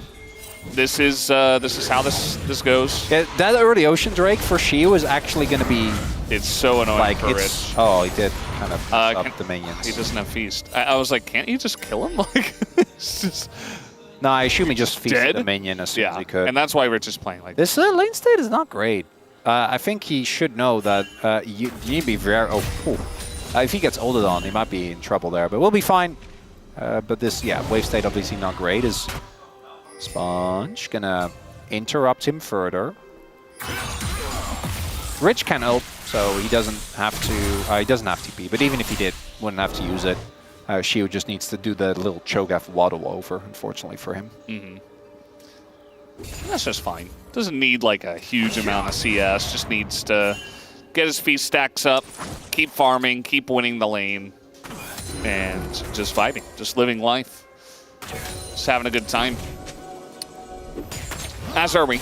Enjoying the culture. I told you, by the way, nothing's gonna happen, man. It's just gonna be blissful, relaxing gameplay, which I think benefits DRX. But it's another one of those scenarios where I don't think it's that black and white. Because there are parts of DK that skill really well, like Silas, once he hits a certain threshold, is incredible. I do think that even though there is a Sion on the enemy team, this is one of the games where I think Jhin can still pop off because everyone else is still pretty susceptible to him, and they do have good tools like between Lucid as well as Shi to actually get through the tank. Yeah. Also, Jhin nowadays is like... It's a lot better than it used to be. It's a lot better. Like, the build fits a lot better. You actually build into stuff like an IE. Unless you fall behind. I think if you actually fall behind, then you do kind of just not. You tickle them. Yeah, especially the Sion. I do think, I was about to say, we should not be letting DK just get all these objectives for free, and we might be getting a little fight on our hands here early on. Ooh. Fun. Cassiopeia. No, no fun. We're gonna take this, and then we're gonna, Barrel? Okay, Barrel says, we're having fun. He's up a level on Ondil, and he has his ultimate. And, okay, Jhin. And meanwhile, we got a fight in bot lane. Shu trying to, he doesn't care about Rich. He's like, you're out of mana, I've got sustain. Flash forward, Chain's gonna totally miss. And, I don't know, guys. We're just not hitting anything. Nobody's hitting anything, and nobody's dying. And there's a lot of stuff that's happening. I don't understand most of it. So, attempted early reset train for DK. Nicely played by Ondil, actually able to knock Lucid away. In hindsight, I think Lucid ulted over the wall, which is what ended up meaning Ondil could just knock him away and he couldn't actually get the reset. Yeah. Which is a bummer for him. They didn't get the kill. Then also, I'm pretty sure Shio was... I don't know if he was harassing or like trying to set up a proxy based on his position, and then got, I assume, Sinol that took a turret shot, but he is also Cho'Gath, so he didn't really care and got tempo out of it. And he gave him the thumbs up. Yeah, because Rich also doesn't really have damage to take down a tank. So, funny how that went. No one has died. It's 2 grubs to 1. We probably have some action coming up around the next dragon, maybe. Yeah. Maybe. So if we get to 15 minutes and yeah, Rich knows the situation here in this lane. It's not fun for the Sion. If we get to 15 minutes and immediately have a kill, is it because of you have like a really good read on the teams? And we don't have to bring this back, fellas. What do you mean? It's all just Pog State advertisements. Watch the Pog State. This is what always happens, though. This happens when my friends back home as well, because obviously I'm not very good. And every time I slip up, it just becomes a joke immediately. For context, I said I was good at something, and then Veldas I told everybody. Threw me to the hyenas immediately. It's only because it built upon the predictions. Oh, it's fun. It's fun. Right? I'm not actually. There's one of those. Well, if it was just like, I said you were good at something, that's not funny, right? No. But like, it's because. No, I get it. Specifically, it was about the predictions. I feel like it's important that people know is that things you hear on broadcast are often bits and are played up because it's funny. Yeah. So I'm not actually bothered by Valdez. But there's that one guy in the comments that's like, oh man, like, how can they do this? Do they not like each other? Yeah. Are they not friends? Like, are they just...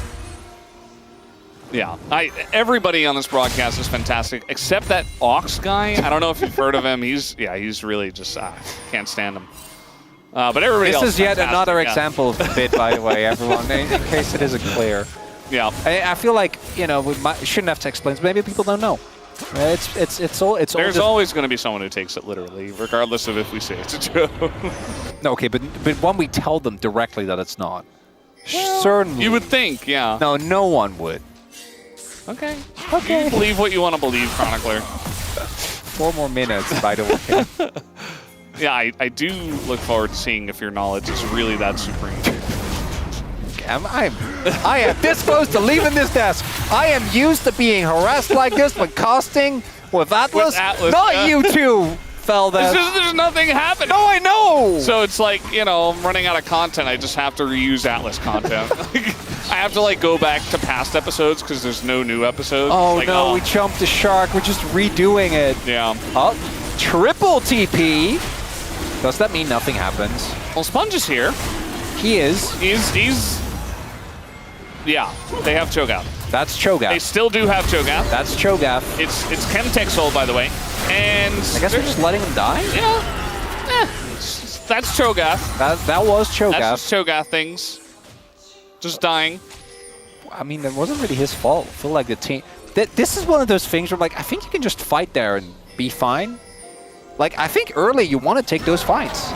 They didn't, though. They're the opposite of that. That's first blood for DRX, who are not going to be too sad about that. 1 item spikes been hit for everyone besides Yehu, who obviously is delayed because of the tier. Also went for a Dark Seal. Good idea. Look at this. Smite, Feast. Actually, it was Feast, Smite. A little bit unfortunate. And then Shiu dies. And they're like, nah, he's dead. I guess because Showmaker was just mid. This is this is something I think DRX have actually done a really good job of showing. They are basically always 5-man ball. We are moving together. We are everywhere together. We are strong. No one can break us apart. And DK are just like, you know, they're in the distance. The proximity chat barely allows them to hear the other one. They're like binoculars. Yeah. They're like the other side of the mountain. I'm so sorry. We've already moved on. 1 kill is not going to make a difference. Drake is obviously still more valuable. But I do think it's been an ongoing theme where DRX is very clearly a cohesive unit. And DK are very often just 5 dudes. Yeah. And we all know cohesion's important when you try and win a game of League of Legends or climb a mountain. It matters. Yes. Except on the mountain, it's usually 4. By the way, the kill did come pretty far ahead of 15 minutes. Yeah, true. About like... So it looks like 2 minutes ahead of 15 minutes. I was a fool to have confidence. Yeah, you were like 3 minutes off. It's okay. It's kind of close. Not too bad. I'll take it. The idea is the same. That we didn't have any action until randomly somebody died. As okay, a little root here on a Sponge. Teddy takes a giant shot to the head as now a bunch of damage goes into Barrel. As that's what I'm talking about. He's just going to die in all these fights, and no reset comes through because there's just not enough damage. If it's 5v5, like maybe the Viego gets resets, but if it's 3v3, the Nautilus just dies. I think DRX kind of got away with a little bit of murder there. Teddy was so... I know he still had Flash and Barrier, but felt like maybe a turn could have been found, but not going to be the case. And DRX now starting to pull ahead. That's also kill. Going over to Teddy in the first fight. Sponge in the second, and we know Sponge when he snowballs. And then if they get the turret here as well, and that turret I think is taken because Showmaker just got bullied in the lane. He had to back on this Silas, not having the impact just yet. And DRX rapidly accelerating the pace of this. Well, rapidly might be a stretch. It's all relevant. So we take a look here. So I think that play on Barrel's fine, but if he ults Teddy here, don't they just kill Teddy? Yes. Like Lucid still has ult, aiming as a 4th shot. I feel like they can definitely play this skirmish, but instead... They went for Sponge. They went for Sponge, the Jarvan. I don't know if at that point he already had Sundered Sky, but Even if he didn't, he's still pretty beefy and hard to lock down. His objective. Trying to go for a fight here once again as Beryl does get bullied, has to flash away. TP's coming in from the Cho'Gath, and I think it might just be another episode of Leave the Cho'Gath to Die. As, yeah, that will be the case. The Scion gets the kill. So Rich gets that. And, yeah, the Rift Herald picked up here by Lucid at least, but DRX are ahead by almost 2,000 gold. DK teleports are truly one of a kind. Seen it from Shield twice now today. Seen it from Showmaker. Do leave us somewhat quizzical at times. Ults and Summoners used definitely favor DRX. I think they're pretty happy going into the next Drake fight, which they will take because looking at item finishes, obviously they're fine. They're also playing into DK possibly setting up a very early soul point, and I do think that this is again one of the comps, like look at the top side where you really don't want to give him that. The only thing DRX I think need to avoid is like, if you take one bad angle and Lucid does start popping off on Viego, the game could very quickly snowball. Hasn't happened yet though. Showmaker is off in the sideline because he's the one with TP. She was there, and they do have Herald, so DK can also opt to not contest this and just use the Herald here in mid on Lucid. Yeah, I mean, I feel like that's what he's setting up for. Oh god, that would have been dead again. On the Cho. It's Lucid. Let's make his way back into the mist. Mega Cone engage. But they just run. Showmaker has been tasked with dealing with the Scion, which is probably fine for him. He's got enough sustain on the Sylas, as long as he doesn't fight the Scion head-to-head. Shiu, 0-2, doesn't care. 4 stacks on his feast. And 86 on his Heartsteel. That was not close. And now the engage goes in on a Beryl, who again is nearly gonna die. And oh, the angle here is excellent from Rich. He's gonna take down Aiming, who was right in the front. And now he's right below them on the floor. So another kill goes to DRX. Almost 3,000 gold ahead, and they'll get another Drake. Showmaker does have an ult, but I don't really think they can go for this. We'll see if they actually want to try and fight. Herald dropped in mid.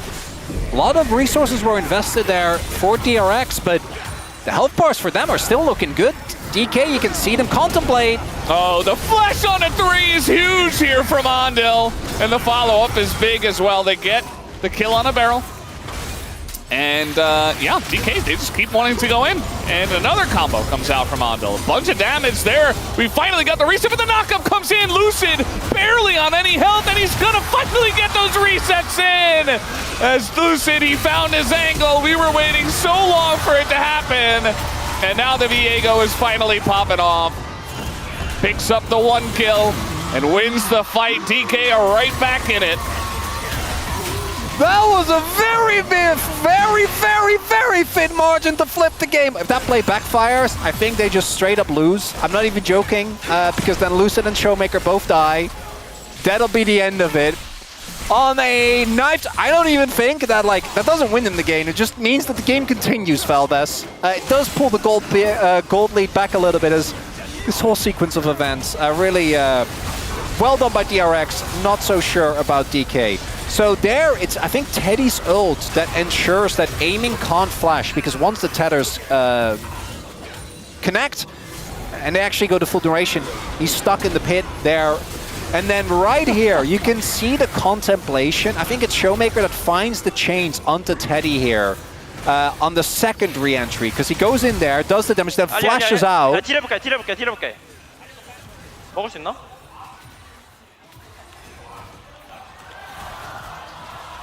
먹어봐. 애플 있어. 그러면서 천천히. 나 E 있어. A minion auto on Lucid away from that play being a disaster, by the way.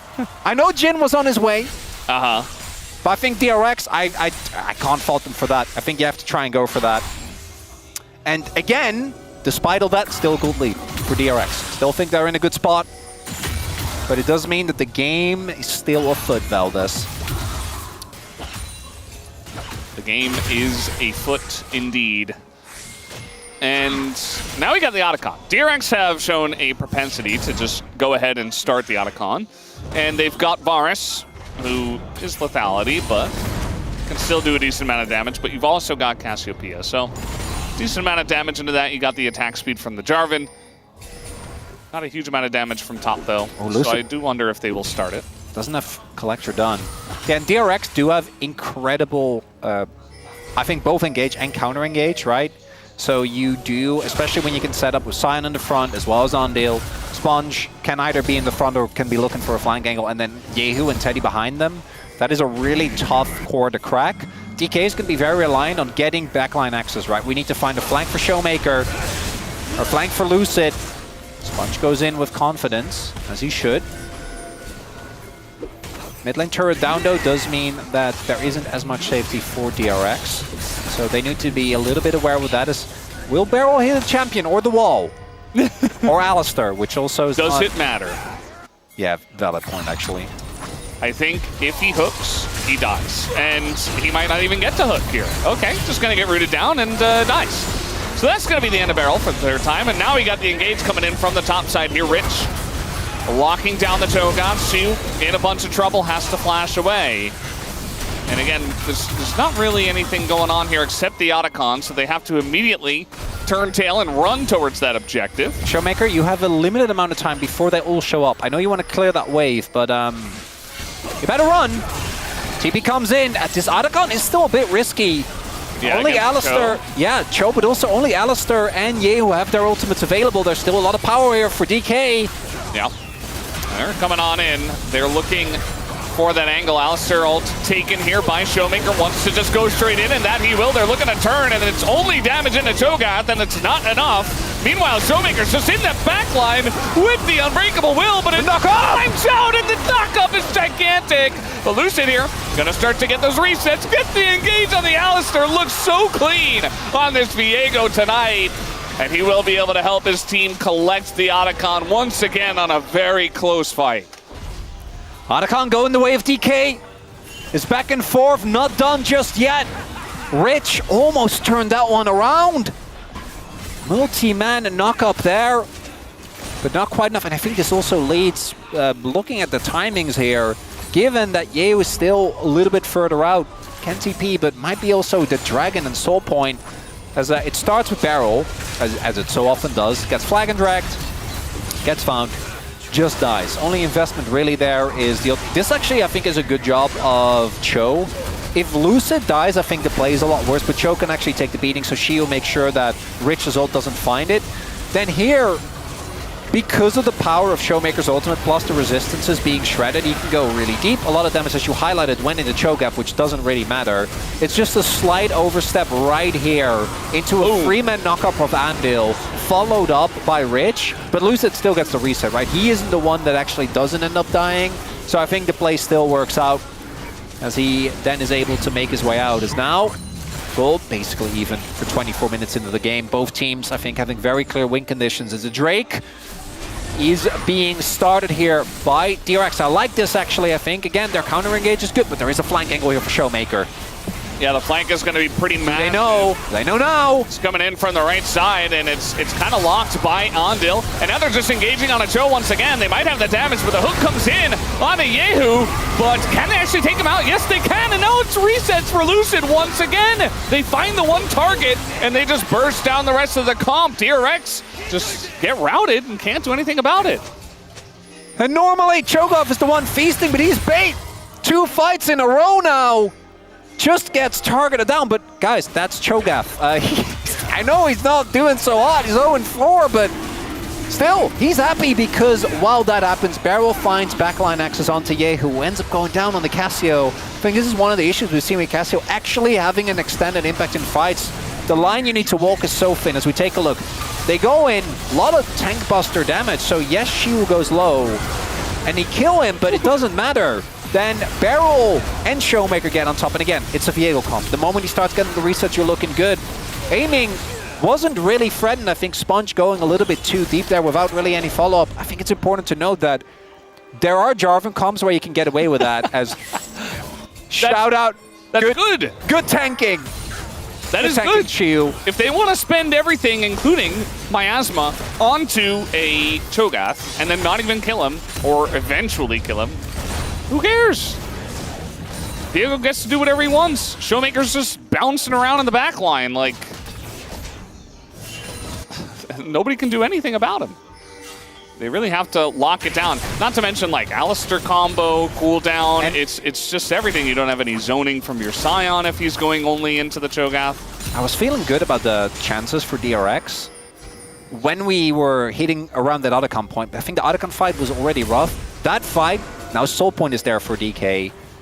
And they have a lot of champions that, when they're on low health, can be deceptively tough to deal with, right? Both Lucid and Showmaker, I think, kind of thrive. Viego and Silas both do, with the sustain in those type of close situations. The Shield is just like, it's fine. I can take another beating. I didn't hear no bell. I'm not giving up. For DRX, I think you have to find either aiming or Lucid. I think Showmaker is actually a lot harder to take down, not just because of the... Like, both Alistar and Cassio ult will just kind of turn him into a nightmare to actually kill. Lucid, though, that is a damage Viego build, okay? Yeah. Well, the hook doesn't have to hit. That's what Barrel is teaching us here tonight. And Sponge going to be pretty low, but Barrel even lower. As down he will go. And again, I told you guys this is what's just going to happen with the Nautilus. It's his job. He goes in and dies. And this time, nobody was there to back him up. But I do feel like it should be one of those scenarios where he does get something for doing that. He got Sponge really low, so they can't start the objective. But that's not really what he meant. No, because if he doesn't die, then they also can't start the objective. Well, Showmaker! All right, that's, ooh, very, very close. That was a fully charged one as well. Why are we fighting this DK? We're just fighting, okay. Tons of damage in the Sponge. And it kind of works out. Big follow-up comes in, and the damage goes into Shiu once again, and nobody can lock down Showmaker, who's got the Alistar ult, and everything went into Shiu once again as the resets come through. Yehu! He's very low, and Yehu has not been touched at all, and neither has Teddy. And Aiming's like, okay, I'm going to just push them away. And they went a little bit too hard that time, and this time DRX actually flopped them. Actually, not afraid to commit there. I do think Aiming could have been an angle there for... I think his positioning has been really good, but I feel like there's more angles for those ults as... yeah, Teddy needs to be careful, because if Showmaker actually does get on top of him, I do think he... yeah, if that hits, it'll be close. I mean, Teddy has ult, flash, and barrier. Yeah, I know, but it is... Level 16 Silas? I think Silas is kind of crazy. This Barrel, truly, again, barreling is hard out. We can't understand. I mean, it's... nice I think Ondo actually just having such a good day here, right? Like getting the interrupt, making sure that Barrel doesn't get to escape. Then here, Shiu, a little bit too far forward, but really my main question is, why are we fighting a member down? We're not meant to know these things. It's just what DK does. And I think DRX played well, right? Sponge actually really playing on the edge of his health bar, I think baiting in Showmaker to go really, really deep. And this is the dream scenario for Cassio, where you're not getting targeted and you just get to do rotation after rotation after rotation. Zombie Scion got 1,090 gold, by the way. Nice. On the shutdown on Viego. He went blob mill. That's so based. Zombie Scion. You go, Rich. Think of how much AD that's going to give him when he's Zombie Scion. I mean, yeah. Yeah. Especially in these comps where, like, if he's the first one to go down, and yes, Viego's going to start, you know, getting resets, whatever, but he's actually chipping away at Viego and getting him low enough so they can stop those snowballs. Game's not done, Valdes. I want to highlight it again. I think DK are in a decent spot, but they're still one back call away. Lucid dying at the start of a fight from just straight up losing this series, and DRX, their team fighting, I think, over the course of this day has just been better, right? We see it pretty consistently. Now, though, the biggest advantage DK have is that they have the guarantee when it comes to objective flips. With Feast, you basically can't lose. Although we have seen it before. Yes, but it really shouldn't happen. It shouldn't happen. Because you shouldn't even, like, you don't have to combine Smite. You can just Feast. That alone is enough. So the poke is going down. Both teams know. DK could theoretically go for Nash. If they want to, they do have the opportunity here. Yeah. Showmaker is taking a bit of a gamble as the poke on the barrel, I think, actually sticking a little bit more. All right, trying to coast on it is Ondil for the engage. Teams into this Cho'Gath again. immediately get McKilled. So yeah, not so sure about that one. Shiwu takes a lot of free poke though, and don't be mistaken, Teddy actually does good damage, as the Surreal does done. Yeah, I mean, as long as they're like chipping away and not full on engaging, like this is fine. Onto with the Hex Flash, you know, and just waiting for the engage and looking for the counter with the Cassio. This is great. Just hold on to this bush. And DRX will be in a fantastic spot. Now aiming, nearly loses his life to just one combo from Teddy. Meanwhile, Lucid's on the left side. Shiwu gonna get knocked up. Does the flash? This is nowhere to be found. They can't go into this engage at all. Shiwu just dies for free. And this looks much better from DRX. Their handling of this situation in the team fight. DRX, their nerves are a lot stronger than DK's. Barrel just going for that hook, basically blind into the brush. Not going to work out. That's the soul denied. DRX will get that. Shiwu goes down again. His flash almost available, but I understand, Barrel, you need to start the fight because otherwise Shiwu gets poked down, but it's very clear that they are still just in that brush. So, yeah, have to kind of question the decision making here, but DRX also not letting them get away with it. It's consistently these fights as Rich gets another kill. That man that's a Rich sign right there. Showmaker will be, I think, got a turret off the back of that. Aiming now done with the IE. That's a big spike for him. But both these comps, I feel like, are... For DRX, if Teddy or Yehu dies, I think the fight becomes extremely hard, as we saw, right? Yeah. Yehu's got to get harder and harder to kill, though. Umbro Glaive on Teddy, actually. That's interesting. And then for DK, I think it's aiming or Lucid. Even though Showmaker has a good amount of damage, I think it's more about the continued rotations. I don't think he quite has the raw stats, especially with this build, which is more utility-focused, to really chew through everyone on the enemy team. Not really a pure nuke Silas, unlike this Viego. It's like survival Silas or something. I mean, we're seeing kind of the issue, right, where they need a flank. Because Barrel can't hook the front line, because he will just die. Yeah. But getting a flank is hard, much easier said than done. And their poke does not compare to both Cassio, but obviously mostly Teddy on this front. I wonder what the damage numbers are. They got to be crazy. As Shield might have to flash. Yep. There we go. Did get a ultimate from Sponge, which is something, but still not that great. I like how DK now are trying to hold on to this bush, but got to utilize it. The hook goes into the Scion, so now we're just playing kill the tank on the other side as Rich going to flash and ult away. And they got to try now. They got to pull the trigger. There's a lot of damage. Showmaker's got this. Right?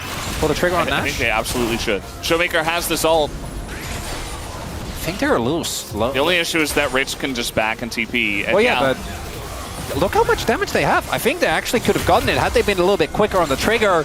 TP comes in. I think they have to disengage, and it looks like they know Showmaker looking for a flank. They definitely have to. They have to look for the turn, as now looking for Yehu. They want Yehu. Barrel's going to go down, but that is understandable. Showmaker's in the back line.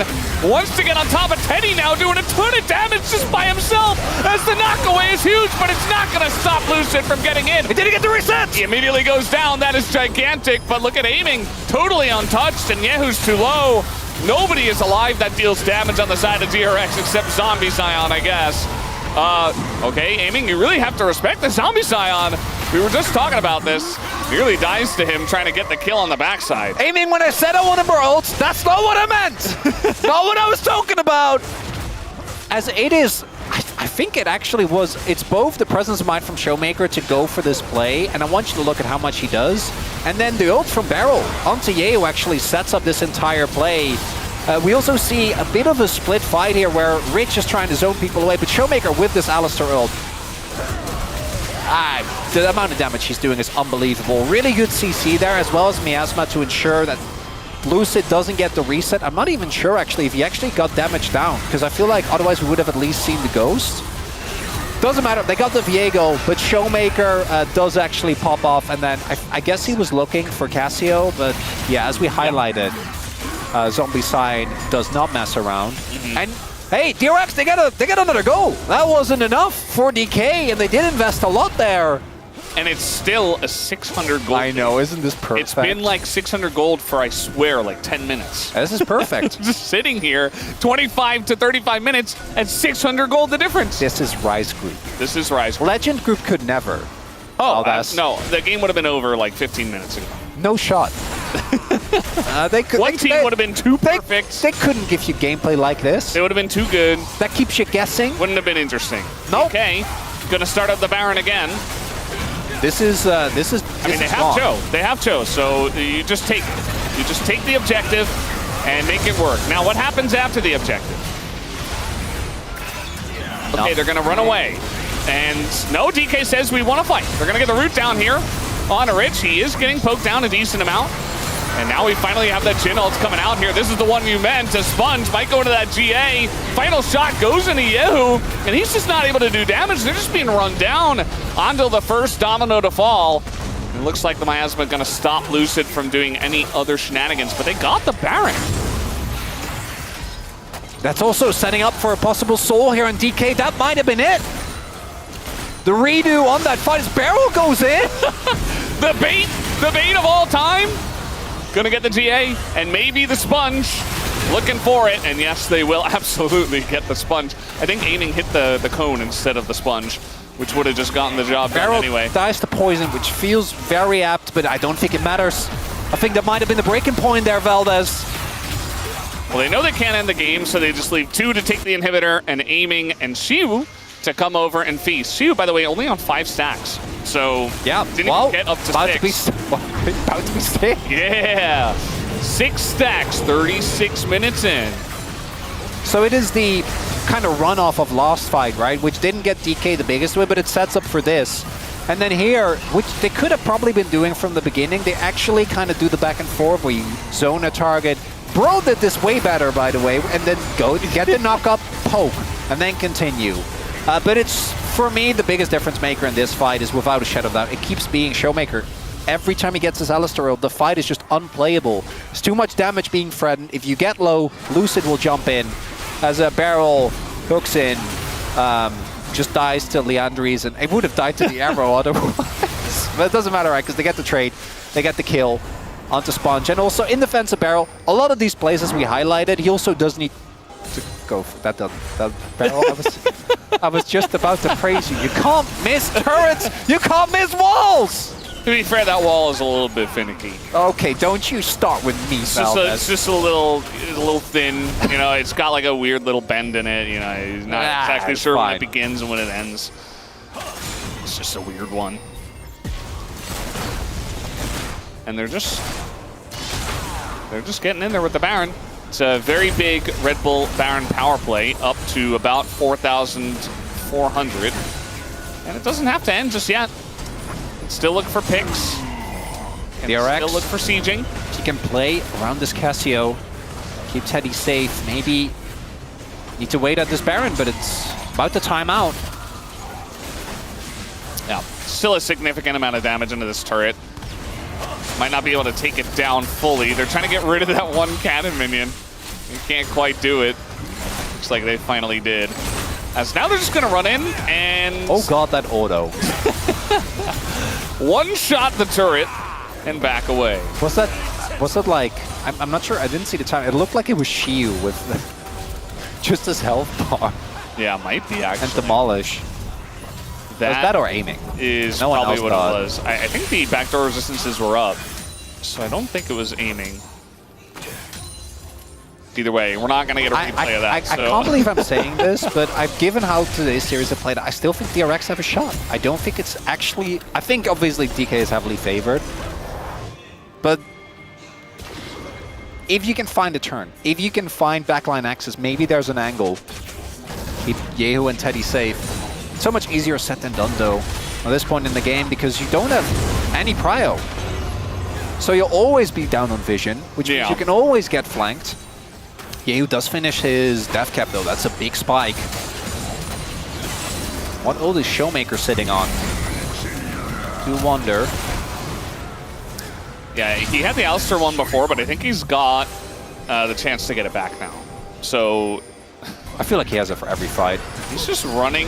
Okay, nice flash here from Xiu. Xiu just knows that he just has to be alive. And so flash doesn't really matter as long as he plays safe from here. I do feel like he keeps walking into flags, which he probably doesn't have to do. Yeah. Maybe it's on purpose. Maybe just trying to bait them. Not sure. As this time, once again, definitely trying to fight here and trying to bait them into this, I suppose. Shu getting incredibly low. He's going to go for the feast there on a ridge, and he takes basically forever to die. Andil! But Showmaker's not here as the engage comes in onto Andil. And he is getting incredibly low, and finally Showmaker's coming on in. He's going to immediately steal that Alistar ultimate, and now he's unkillable under the turret, just chasing down Teddy, who is alone. Should be able to get this disengage cone, but still, it's not good news for DRX as they're being run around down here in the bottom lane. They're kind of holding on. The biggest problem is obviously 2 units are down. They are holding down. They are holding on. Not losing the game.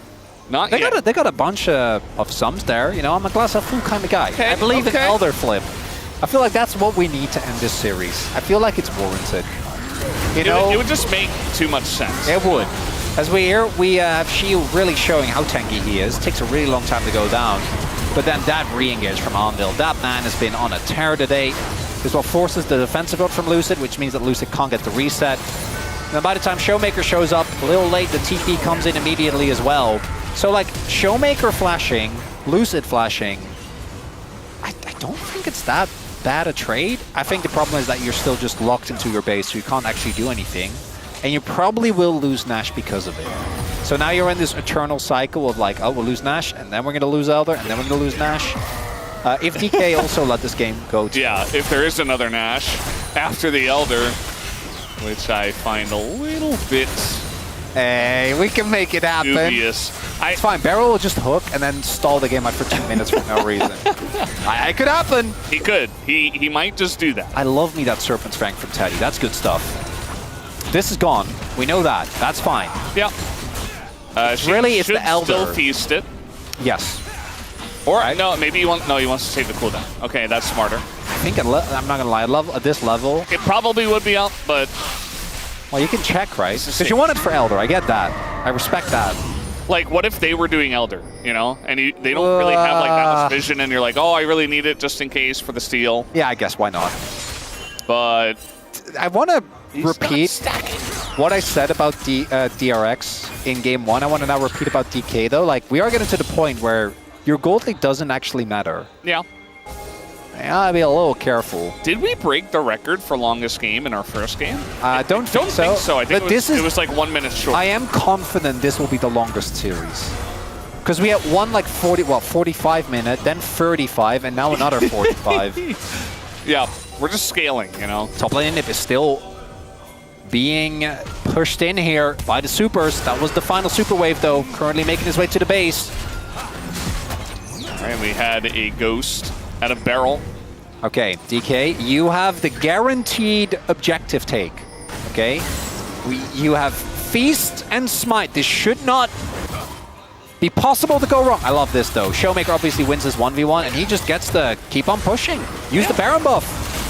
I don't think Rich can clear. Don't even have to take the Elder at all. just go for the base.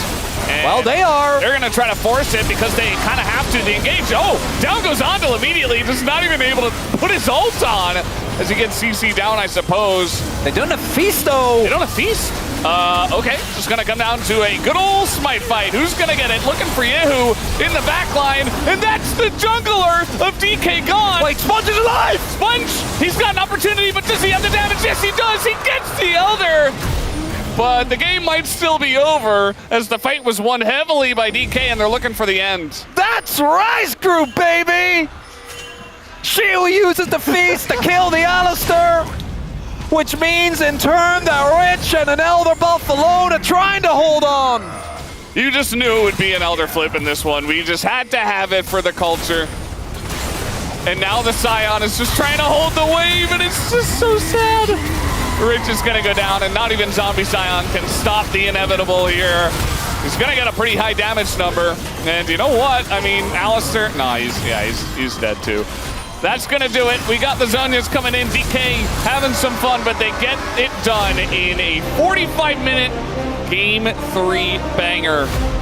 They win the series. There's going to be a lot of tape to go over after this one, but they don't care. A win's a win. I need to vote for you.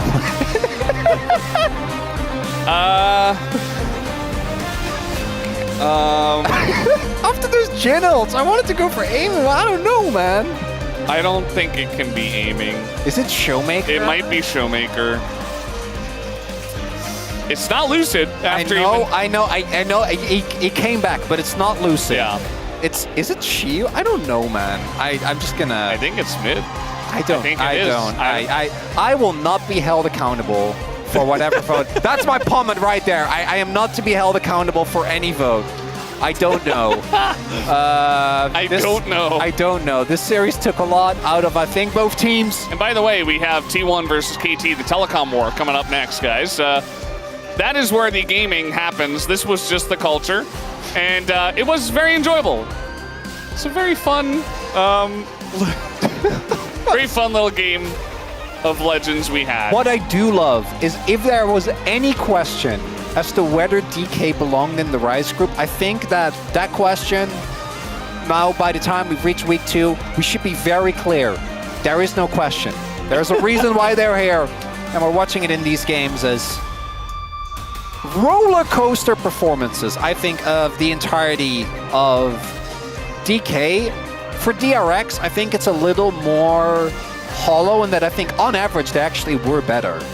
But the really high moments, and I'm gonna keep going back to this mid play, were there for DK, right? Like in the moment of moments when it matters most, I think there were just some crazy outplays that they found that DRX just wasn't. I think DRX, their team fighting was better today. I think on average their objective setups were quite solid. But these crucial moments, I think, ended up designing the series. What a roller coaster. Unbelievable. As you highlight, KT still has yet to play. Oh, man.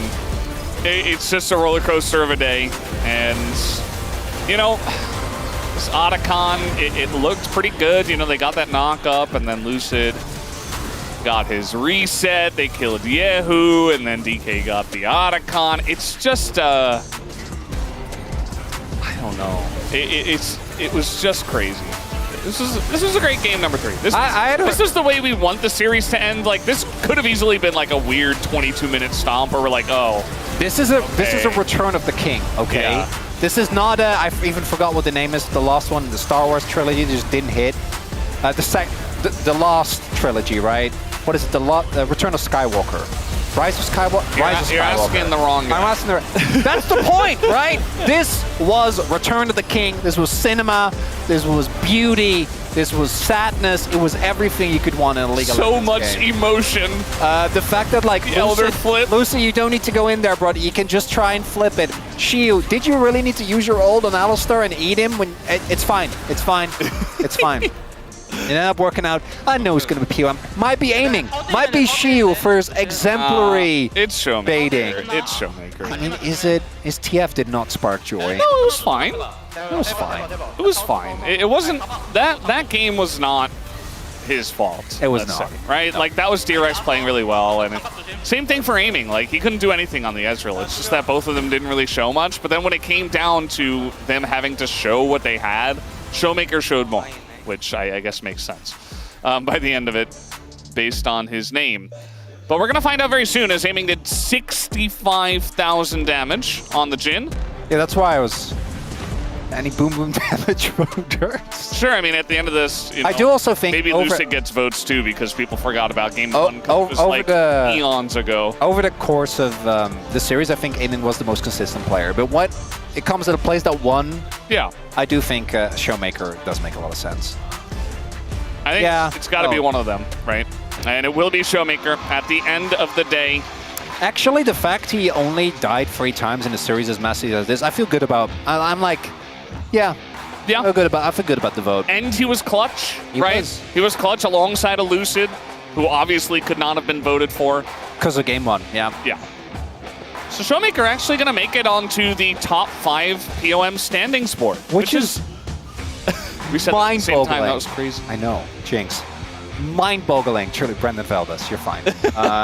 Thanks, Mal, for freeing me. What a great. And normally it's like, what a day. We are possibly not even halfway done. We had a great day today. Thanks for joining. No, don't go anywhere. We do have the POM interview, and then we have T1 versus KT Telecom War. But maybe this one was just better. Maybe we don't even need that. It will be hard to top. I'm not gonna lie. Yeah. Well, you can see them prepping there. Everybody's got their cameras out, getting ready to get a clip of the famous, the one and only Showmaker. I would be happy if Showmaker truly returns to form. And I think we're slowly, he's climbing back up again. He is. I hope it continues. Well, guys, we're ready for the POM interview. Let's hand it over to Deer for the translation. Thank you very much, guys. This is Deer for the POM interview translation, joined by Showmaker on the side of D+Kia. Congratulations! How are you feeling after that victory? Our match game time was actually so long, each of the games, and it was just so exhausting, but I'm still happy that we were able to win. So since 2023, D+Kia has never lost against DRX, and you guys were on a 11-match winning streak. You must have felt pretty confident today, so what mindset did you have going into the match? I think we have enough confidence going into our match today. And just based off of that confidence, and I think it was actually something that reflected through our gameplay today. DK took the reverse sweep victory today in Game 1. Of course, was extremely long, a 50-minute battle that ended up being a painful loss. So what did you need to work on after? I think based on our composition, I felt like we were playing a little too passively. So from Game 2, we really wanted to be more proactive with our gameplay. And in Game 3, you guys picked Cho'Gath, which just feels like D+Kia's signature pick now. And out of all the champions that are tanks, why did you go with Cho'Gath? We believe that Cho'Gath, when you are picking him as a counter pick, he tends to be a really good one. And of course, our Cho'Gath lost pretty big during the laning phase. But in the end, I believe that Cho'Gath did fit into our composition today in Game 3. Yeah, the Cho'Gath pick didn't work out the way you intended, and the enemy Cassio seemed to counter DK's champions very well. So what was your job as Silas? Yeah, so I think Cassio feels like a very good counter against Silas. And we felt like, based on the draft, it's just something that we do have to deal with. So I think I just really wanted to try to focus on winning the team fight and support our team. It looked like with Silas, you constantly hijacked Alistar's ult. So was this intended? Honestly, their comp was just so hard to go against, and there was really nothing else that I could steal.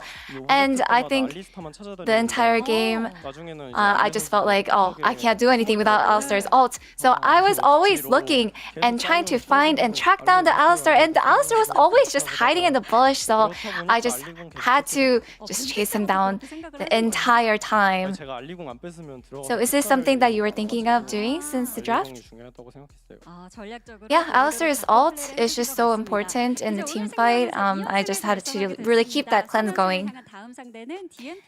And you got your back-to-back victory, and for your third win in a row, you will face DN Freaks. What is your mindset?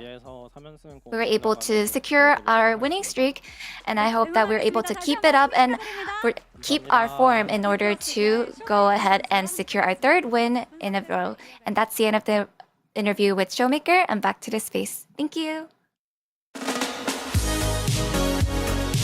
Yes, it was a 2-1 victory for D+Kia over DRX in the long form. No short form here, only long form. Thank you for the translations there, dear. As D+ get the job done. Let's head on over to the comments, y'all. It was Showmaker, who is the only Rise player to make it into the top POM vote getters. At now 500, I believe it is.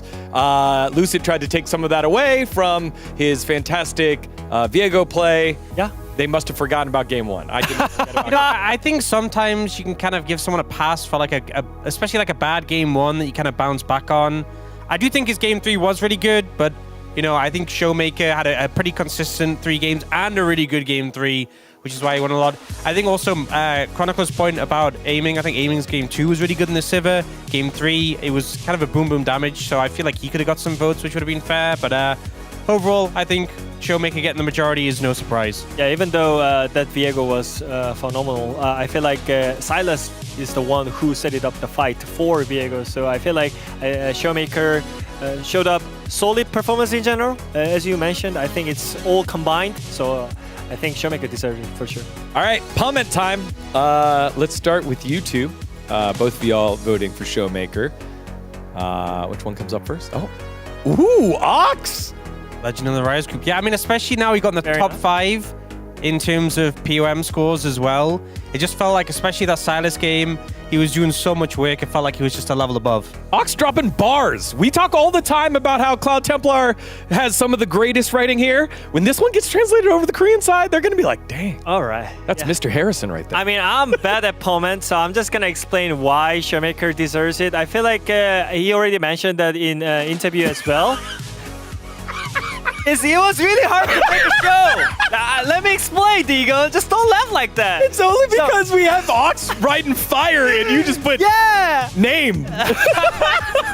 So yeah, I mean, cook. Let him cook. Yeah, so it was just really hard, like Silas game when it comes to like you play into Sion, you play into Cassiopeia, which is a hard counter into melee, and I feel like he did all the setups for the team fight. Like he flanks and he reached to the back line, and I think that was just most a hard job as a Silas in team fight when it comes to, especially in the late game. It would have made it great if you put like a full stop after it. You know, that was the meta for a while. You know, like the Chovy full stop. Yeah. But you know what? I appreciate he gave the explanation. How do you feel now, Egon? He gave the capitalization as well. That was important. Let's see what Kronny had, even though I think we know what Kronny had. I will not be held accountable for any vote today.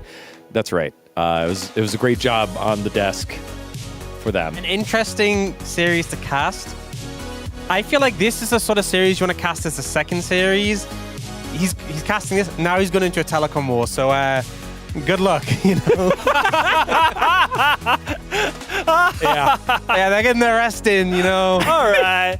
They didn't even leave the same way. They were just back-to-back cheers. All right. Yeah, they got a battle ahead of them. Let's take a look at the Korean side. Okay. He who wishes to become king of Rise Group must surpass Showmaker. He's the gate. Yeah. He is the gatekeeper, the Showmaker. Everything goes through him in the Rise Group. Before someone gets mad at me. All right. Changing clothes for Lucid. Frying tonkatsu for Shiwu. D+'s oldest son really does it all, and Helios, this was like this is a play on words that Helios was doing, right? Yeah, so in Korea, chogas is donkatsu. Like it's kind of sounds similar. So like he played chogas too, right? So like he's just doing everything for his younger brothers, you know, like cooking and changing clothes as well. What's the changing clothes relevance thing?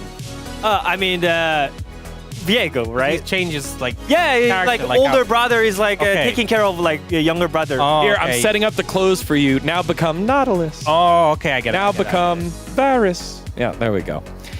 I don't know why I kept doing my voice. One more. Cloud Templar. A win is a win. That's what matters. I guess he's really not in this game. That's some truth. I think every D+ fan watching that needs to remember this, okay?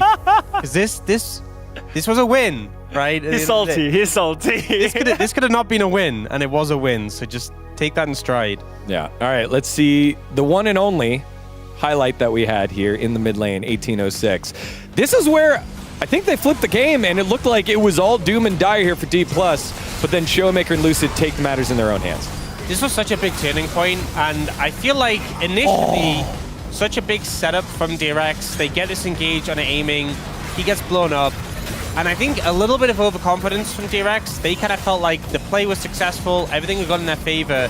They disrespected the Silas and the Viego, and Showmaker and Lucid kind of just make magic happen in the extended play. Yeah, especially here, it was really hard situation when it comes to just look at the HP bars here. Like I don't think any other players can like look for these opportunities, especially when they got engaged by Alista and it was 3-man knockup.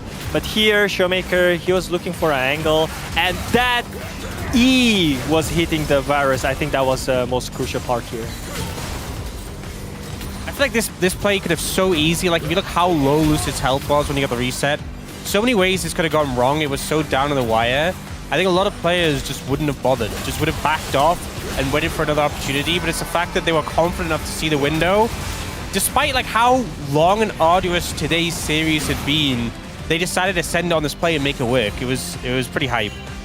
And there's Shu on the Cho'Gath. This is the first win this year for Cho'Gath, being played by multiple members of this team. And there it is. D+'s first win on it with Barrel Showmaker. Now Shiwu getting the job done.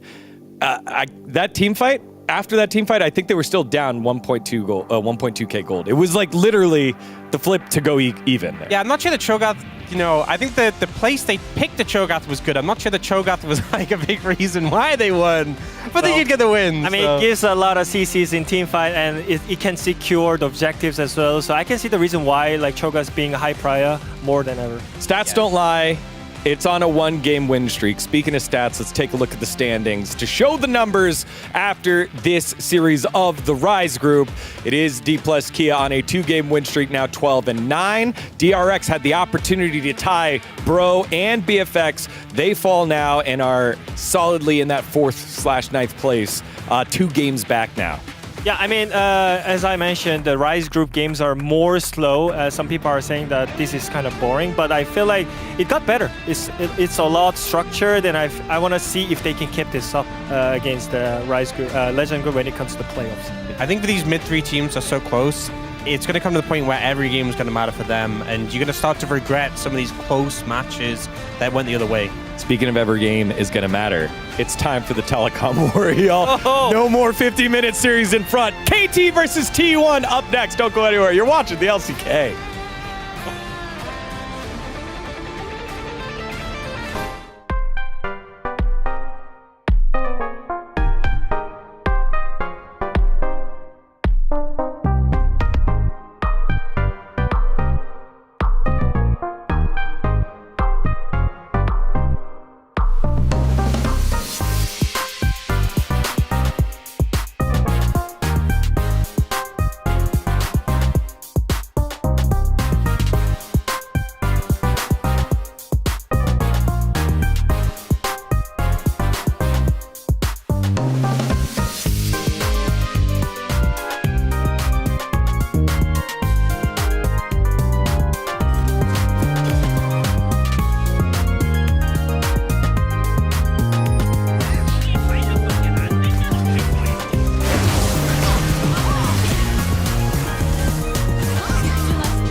넥서스가 방해합니다. 7위. 넥서스께서 4연속 MSI 진출 T1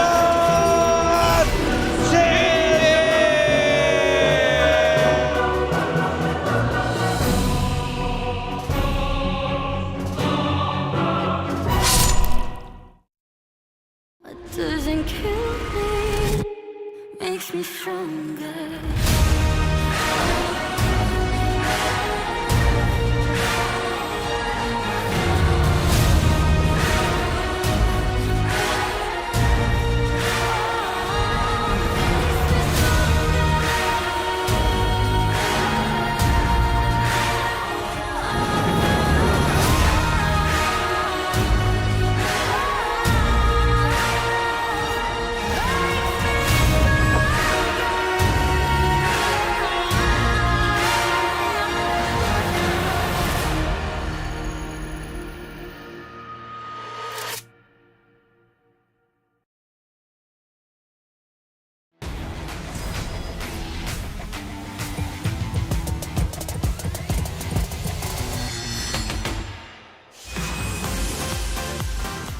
this is just going to explode. There is no smite.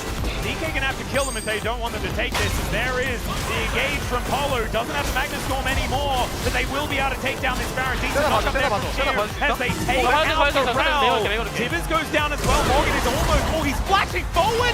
This guy is an absolute insane person, and he takes down Showmaker to start off the fight. I guess he's still got a regular champion's health bar. It just doesn't look like that. Yeah, this is what they learned from T1. As they just start up the Baron. If you notice, Chovy finding an angle. Or did T1 find a Chovy? Chovy kind of knew that this was what was happening. He doesn't have an arm guard, so he's just dead. Now the quickness goes all over the rest of Gen G. Can they find it? No, they cannot. The Emperor's Divide throws them into the mix. And now, Ona trying to dash his way out. Ruler is doing a decent job, but Gumayushi just getting on in there.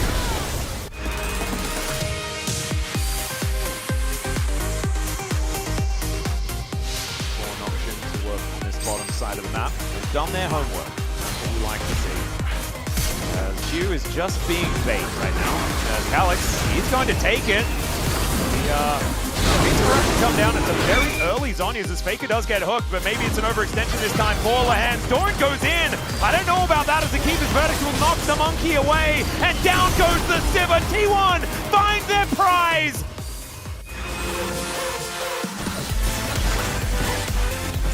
It's just a free kill on the center, and this has been happening all game long. I feel like Monkey is playing for real. It's crazy. Oh, the knock up into the knockback. It's crazy for BDD as well. I feel like Monkey are playing as a 3-1-1.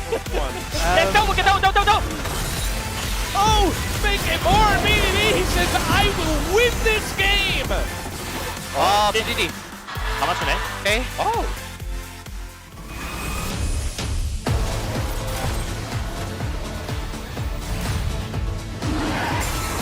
T1 now without that big tool. The needlework coming out there. The pop box is going to connect on a new top lane. Oh no, 4 people! Oh no!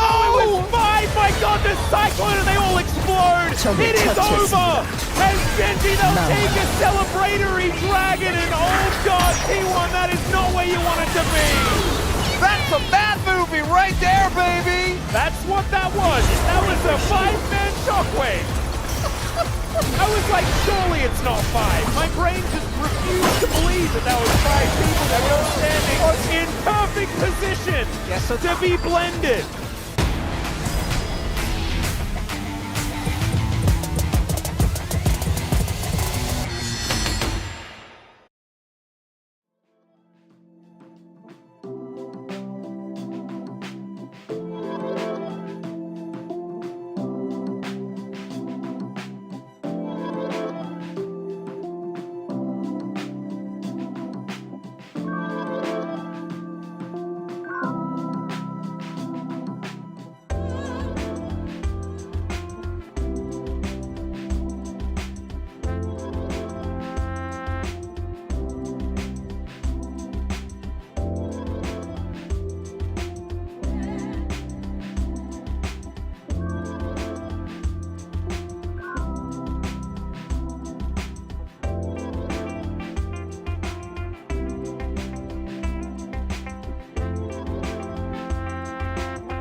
makes me stronger.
KT 화이팅!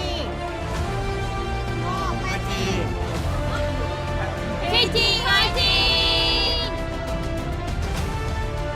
Hello and welcome back to the LCK. We're here for the gaming match of the night. This one is going to be the Telecom War, which is always very, very hype. KT kind of on an upswing here up against T1 on their own big upswing and looking very much in form after their recent win over Gen G, which stopped a gigantic streak of series wins that they had in a row. Gen G, that is. So T1, the big favorites here, but will they actually close it out, Chronicler?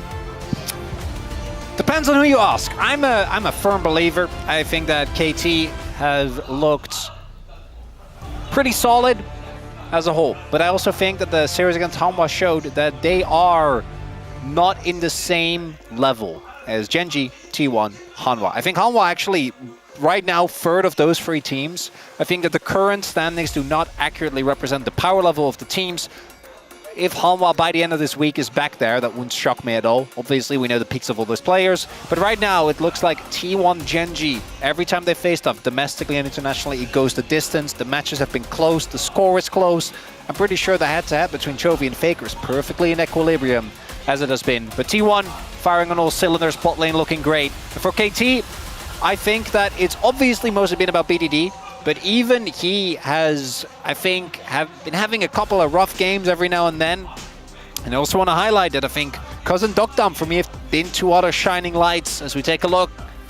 And it is currently so long, actually crazy that these two teams face off as often as they do. Let's not forget, as I actually did, going into the series, that KT was a single game win away. Yep.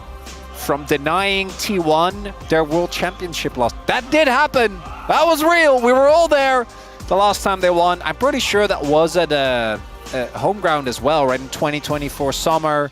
99% sure that KT, both the challenger team and the main team, won on that day. I thought you were talking about the qualifier finals. I'm like, what? No. And ever since, they've had to try and keep it alive. So the heart of the team is definitely Faker when it comes to T1, but the heart of the team for KT, it's a different meaning because BDD is the carry of this team, and he is kind of one of the sole carries of the team. It does feel like he is a bit ahead of his teammates who do have good performances, but have trouble carrying quite as hard as BDD, whereas Faker, he's on a team surrounded by legends and superstars and these guys, including this one, who has done a lot of carrying himself, you know, to help Faker essentially get across the line. Set to become the second LCK support to play 600 games. Lehens did it before him. a 6-year LCK support here. I remember when this guy was on DRX, and I was a big fan, and now look how far he's come, Chronicler. Yeah, and I was kind of wondering, like, how did he pull ahead of Beryl? Because Beryl obviously debuted a year earlier. It's because he made way more deep runs. Beryl had a couple of years where obviously wasn't able to quite get as deep in playoffs, or even make playoffs in the first place. Keria has been incredible. One-off, at times the best support in the world, definitely when it comes to, I think, his level of oppressiveness and making the game about him. Truly one-of-a-kind player. Really cool to see. I also assume the player that promised a future, referring, of course, to the fact, if you hadn't caught it, that Faker has renewed and will be gracing us with his presence for the foreseeable future. 4 more years. 4 more years, Valdez. And this matchup, it always delivers. BDD versus Faker, always a pleasure to watch. Everyone now back at Lowell Park. I'll wait to see what they'll bring today. Yeah, I think that Dom and Cuz have gotten kind of under the radar because all the focus has been on BDD. I actually think that Cuz is back, and Dom has actually been good. Top end support, that's a conversation that I think we can get into later. And we had actually on the POC stage. Yep, so if you guys are curious about our thoughts, can always check them out there. And yeah, I do agree. Cuz and Duckdom have been great. They've been fantastic at times. It's just that BDD is the guy. Like when it comes to this roster, he's the one. And then he's got the supporting act, which are those two who have big games and sometimes solo carry as well, but they're not BDD. Whereas Faker is obviously the heart of his team. He's the heart of T1. He's the heart of League of Legends, for all things considered. So yeah, makes sense. But kind of a different meaning at the moment, especially given BDD's incredible form. Did have that wonky game where it looks like he was just trying too hard and he made like 3 or 4 critical mistakes in a row, and we were like, huh, I guess you've reached your limit. The Talia game? Yeah, that was pretty. Which is crazy because he used to be one of our best Talias. I'm sure he's he had the amazing Talia game the series before. It was just like that one game where it was like, damn, that was not it. The Dark Technologies. Maybe next is BDD's Veigar. Bring it back as T1, as highlighted. Really, I think, firing on all cylinders right now. We have Domestic Doran in prime form. He's doing a really good job. His Gragas, I think, was instrumental in taking down Gen.G. And then it's been the bot lane, the other big standout. I'm not even going to talk about Owner because I feel like I talked about Owner too much already. I feel like this guy is just insane. Has been for so long now. One of the biggest reasons of why T1 consistently is able to get where they need to be, you know, and then when we get to Worlds, I think that's when we have seen both Faker and Keria kind of do some truly incredible stuff. But I think the man often getting them there is the man on your screen right now. And then Guam, bringing back the Aphelios, building up a pretty substantial gold lead. And you know who made his name on Aphelios? That man right there. Duckers! Duckers damage. We have not seen Aphelios since. I hope it actually is back. Would make me very happy to see. Mean, it was like a Game 3 Fearless. They played Aphelios Thresh. It looked very strong. That it did. When they did it. Up against Gen.G. Now, will they do it again anytime soon? I'm not sure. This says, oh, it's really hot. KT win. Yes, KT Summer, the dream's still alive, although it was KT Summer against Home Life Esports, and they lost against them. But that doesn't mean that the dream is over. The roller coaster has ups, it has downs, it has sideways, loop-de-loops, you know. Yeah, it's not a straight line. It is one of those things where if KT end up winning in a grueling free gamer today, just after T1 beat the Gen.G streak and KT got 2-0'd by Hanwha, that just almost makes too much sense. Yeah, I know. Then we keep going full circle about what it actually means. It's impossible to know unless you have a PhD in LCK. It would mean that we get to Keria's 600th game. If we go to yeah, I'd like to cast that one. Could happen. Personally. Let's see if it happens. OG. Yeah, that's what I was saying before, you know. Yeah. Well, back in the DRX days. KT have the side selection, and they go for blue. Not a surprise. Also helps a lot that in your case, you don't do this like 5 times a year with 18 different players like someone else on this desk. When it comes to hyping up, it's me. I pick and choose. Yes. Only the very special. Well, they're actually both such as Daystar. My boy. Well, they're actually both in this game because it's Keria and Peter. Yeah. Well, Peter was kind of a different different Vi. Different line, yeah. Pantheon still taking away Vi. I'm sure to follow as Diani taken away. T1 have kept the habit of just blinding Faker or something as early as possible that he feels comfortable on so that they can spend their counter picks elsewhere. Yeah, and he also got banned 2 out of the 3 games first rotation. Yeah, that's good. On red side by DK both times. We also saw the attempted counter with the Malzahar, which unfortunately did really well into Annie. It like almost won. Well, no, it did really well into Annie, but it also, you are still playing Malzahar in 2025. So you're just kind of standing there and you take another player out of the game, but you're BDD, so don't really do enough. Oh, come on, this is the most B1 Azir I've ever seen. It's BDD. They're banning Talia. We're gonna get Azir Victor. They might just ban it. I mean, yeah. Okay. That does mean that Vi is up, and you do not want to give that to Owner. And I think you might just have to take it. Obviously, there's other really strong stuff still available. So bad, though. If you pick Vi, they pick Wukong, and then you play against Owner Wukong. It doesn't feel better. I mean, that's the problem. You can't take everything away, right? I think you just slam Wukong and call it a day. Yeah, actually... Wukong is, he's really climbed a lot, the tier list. And so... We've got him on the brain a lot more. We have figured out that in a teamfight meta where you basically have to group every 3 minutes to fight for the next objective, having one of the best teamfight junglers in the game is good. It's a good thing. Yes. It's a lot of value. So, Vi... What else are we locking in? Vi Aurora? Been not always convinced by Faker's Aurora. I do think Aurora is a specific... Oh, what am I talking about? Sinzao. It's Owner Sinzao. How does this happen? Well, but otherwise he gets his Vi, right? Like, I feel like there's always just champions that you can be like, how did they get this? Well, there's a lot of champions. They're always going to... We have 3 bans per team. But I do... There's 170 champions. I do really wonder if the Sinzao wasn't a better ban. I feel like Owner in particular just takes over games single-handedly in a way that no other player does on this champion. And I expect T1 to defend their Xin Zhao a lot better than what DK did with their Xin Zhao, which was Lucid. Oh, they did. Dying 8 times in a row. Yeah, that was a twofold effort. I think Lucid really put in a lot of work in making that happen, and his team also just every time just was like, yep. Abandoned him. They're and also, using free ults on him. They were very far behind, and there was a lot of engage. Will not happen. In this one, I think is what we're getting towards is... Has Cassiopeia even won a game? No. I do like it a lot more. I think that BDD is the type of player that can 1v9 on this Okay, Cassiopeia has won 2 games. Okay. Nice. Out of how many? Just immediately my bias is like, no, she sucks. Out of how many? Well, now 4, right? Because it lost the last game, so it's 2-2. That's way better than I thought. Yeah. The eye test has not done her any favors, but does mean that Faker should be having a harder time in lane. Classic counter that we see very often. Also good into Sinzao, also good, I'd argue, even into Ornn if you can get in the right position. Ornn, though, really good matchup in the Rumble because you can go for an early Kanik Rookern. Once you start stacking MR, the Rumble doesn't really do anything to you anymore, and the Doran on a tank, it just feels right. I feel like he does very well in bruises as well, but it just doesn't have the same consistency as his Ornn, his Gragas, and even his Sion. Yeah.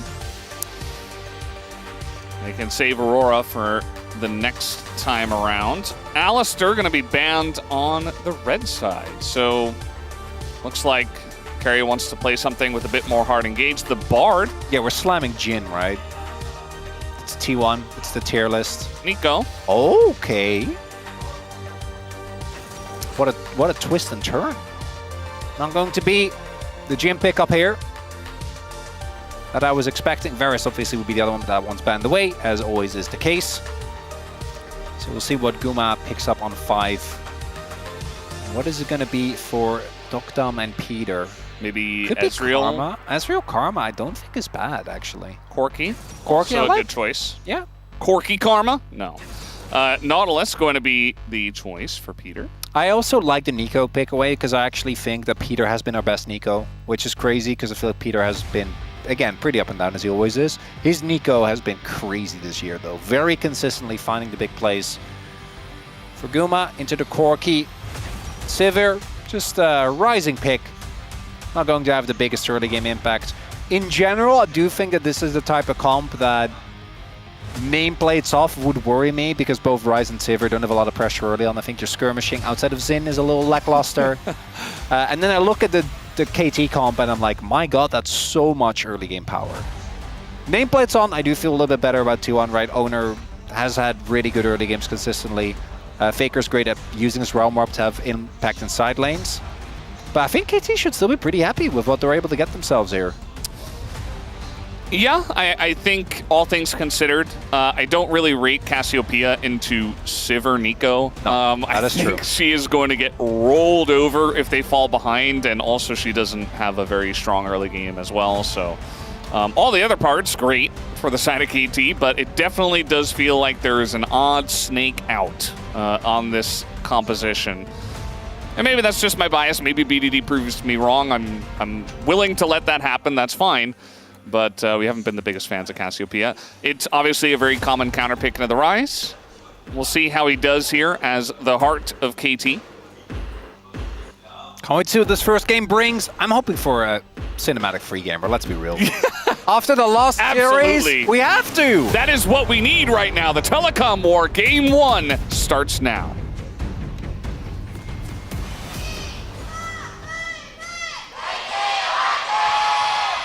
소환사의 협곡에 오신 것을 환영합니다. Alrighty, game number 1.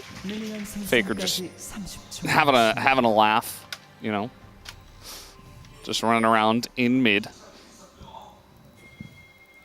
And Cuz's Wukong. We have seen BDD and Cuz take over on Ahri Wukong, just desperately trying to carry their team with that duo, and successful at times.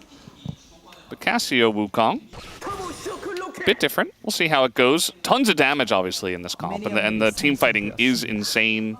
You know, Wukong, you got Rumble, you keep them all in place with the Miasma, Corki, goes without mentioning. But if T1 can get to the late game, then obviously they'll have a ton of power with Ornn, Ryze, Sivir. Oh, they get clipped by that one. GG. He is playing into Conqueror. Needs to be a little careful. Just dodge. There. Just dodge. Just don't get hit. Just walk. Love the narrative weight that's being put on this matchup in mid. Feels very apt given the players and the respective importance for their teams. So, yeah, I want to see the head-to-head between these two as well. It's always interesting to see like the Faker Chovy because those are like the big two names. I can't believe that's even. By the way, that's so dumb. There's 60. Just doesn't make sense. 60. Well, it does. You know, if you believe everything is scripted and life is simulation, actually makes a ton of sense. It is. What do you mean? Well, you believe in curses as well, Valdez. I feel like this is an ongoing conversation. It's the fight to convince you never ends. Never. Never ends. So apparently, we've got some extra stats here. Cassiopeia win rate only in LCK total is 44% win rate, 92 and 117. And Cassiopeia plus Wukong in the LCK total is 0 and 4. So it's never won in the history of the LCK. Will today be the first time? Can we make history tonight? It's so interesting because given the two scores at the top of your screen, you might be like, I feel like this should be close. I really do think that this matchup is heavily T1 skewed given the recent performances that we've seen of the team. And the fact that a lot of their losses also came, funnily enough, it was kind of like the reverse DK where they actually did well to against the top tier teams, but then against the bottom tier teams, I'm pretty sure they lost against BNK, right? That happened. They had like one or two of those type of losses that just kind of make you wonder, like, what's going on, T1? Yeah. But obviously, those were all in the previous splits. Thus far, T1... Previous rounds. Previous round, sorry. Yeah. It's not a split, it's a round. Yeah. It's not a season either, Valdez. I made that mistake in the first. Well, there are seasons. You know, those two still exist, just not in the LCK. Thanks, Chronicler. That I didn't realize that. I don't know if you've noticed summer. If you'd noticed summer in Korea, you know, it's easy to miss. Yeah. No. Yeah. The 36 feels like 45 that we had today. The feels like 45 is not nice. It's not good. It is quite humid everywhere. So it really makes you feel it. And it's like a heavy blanket. It's honestly worse than I don't know how, but it's worse than the tropics. You know, I've spent a fair amount of time in Indonesia, and I feel like it doesn't. It still feels nicer to be outside than it does in Korean summer. Yeah, that's kind of strange. I mean, it is a peninsula. We're very close to water, so maybe that's part of it. I don't know. So would Indonesia is like a million islands. So yeah. Yeah, both ways. I think, yeah. Weird. What a nice early game. I actually got the chat. Yeah, I mean, it's just kind of the way it goes. No swaps yet. Kind of interesting. I think that Guma and Carry absolutely don't want to swap, but I feel like Dr. and Peter would like to if possible.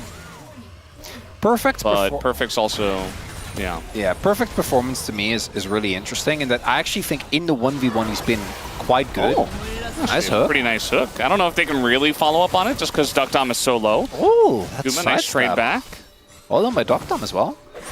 Actually equalized it a decent amount, especially given the heal's still available though for Carrier. But given the mana, I think they're in a pretty decent spot. No, so Perfect to me is so interesting because I think in the 1v1 he's actually been consistently like pretty good. It's just that I swear if he gets ganked twice, he just falls apart. I feel like his understanding of lanes and where he can be at what point in time, can you be underneath your turret or not, has been the biggest weakness of this player, going back even to last year.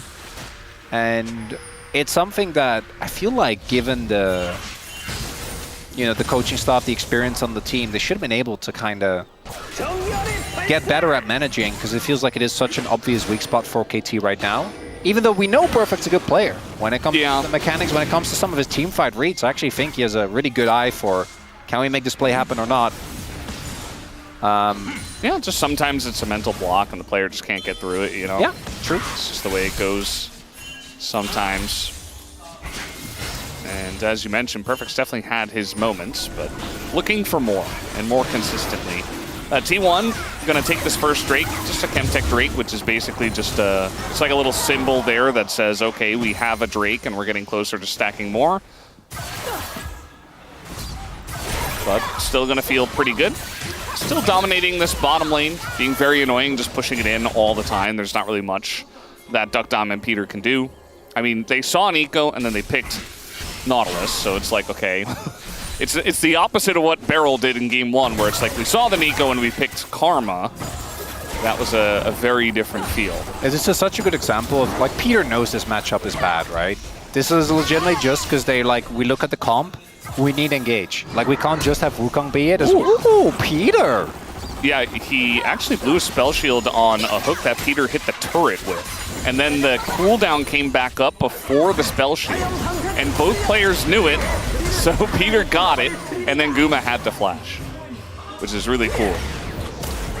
One of the things I love about Doran is is Doran baiting you, or is he just Doran? And can you actually kill him? I feel like he walks this line, and it's also why Doran has... I'm pretty sure he's... Oh, Carrier? Oh, it's just going to get it. He knew 100%. I don't think that BDD has the mana, though, so...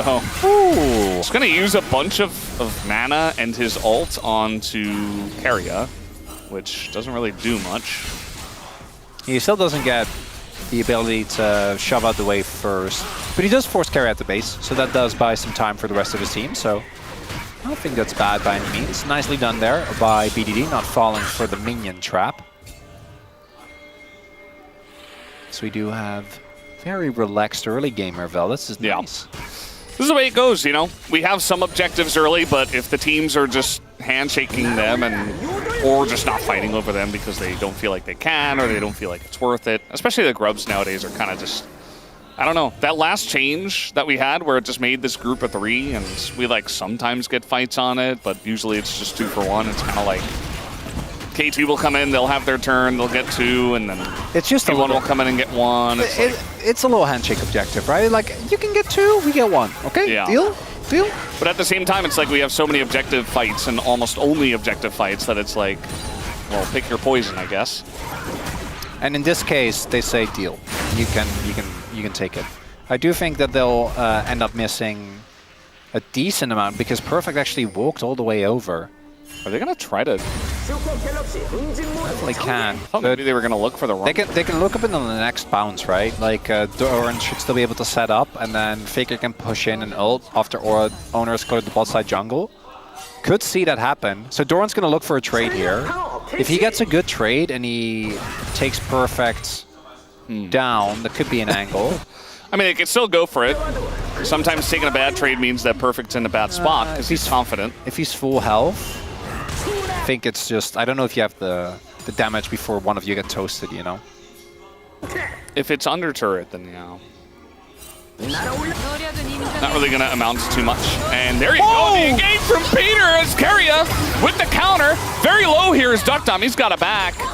As he goes for the Valkyrie, Peter as well, just kind of on the run after that excellent setup. But Keria immediately shuts down the play.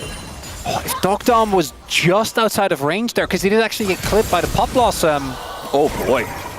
That was a very, very close one. And now the hook comes in once again. They got the exhaust, they got the root down, and all of a sudden Guma's in so much trouble!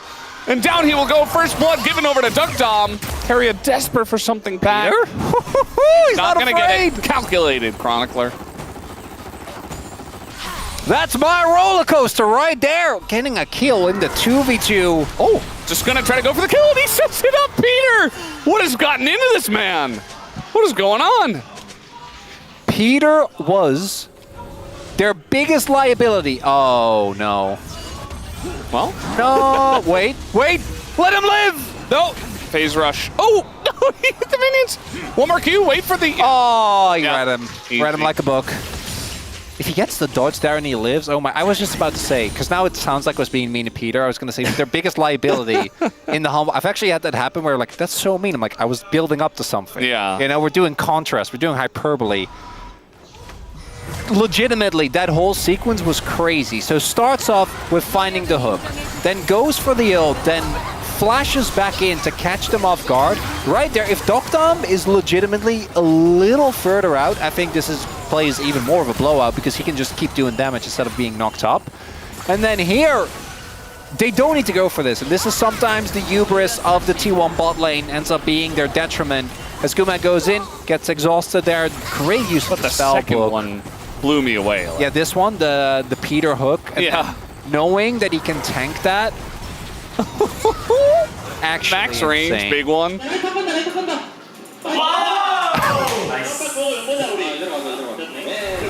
can hear the comms in there as well.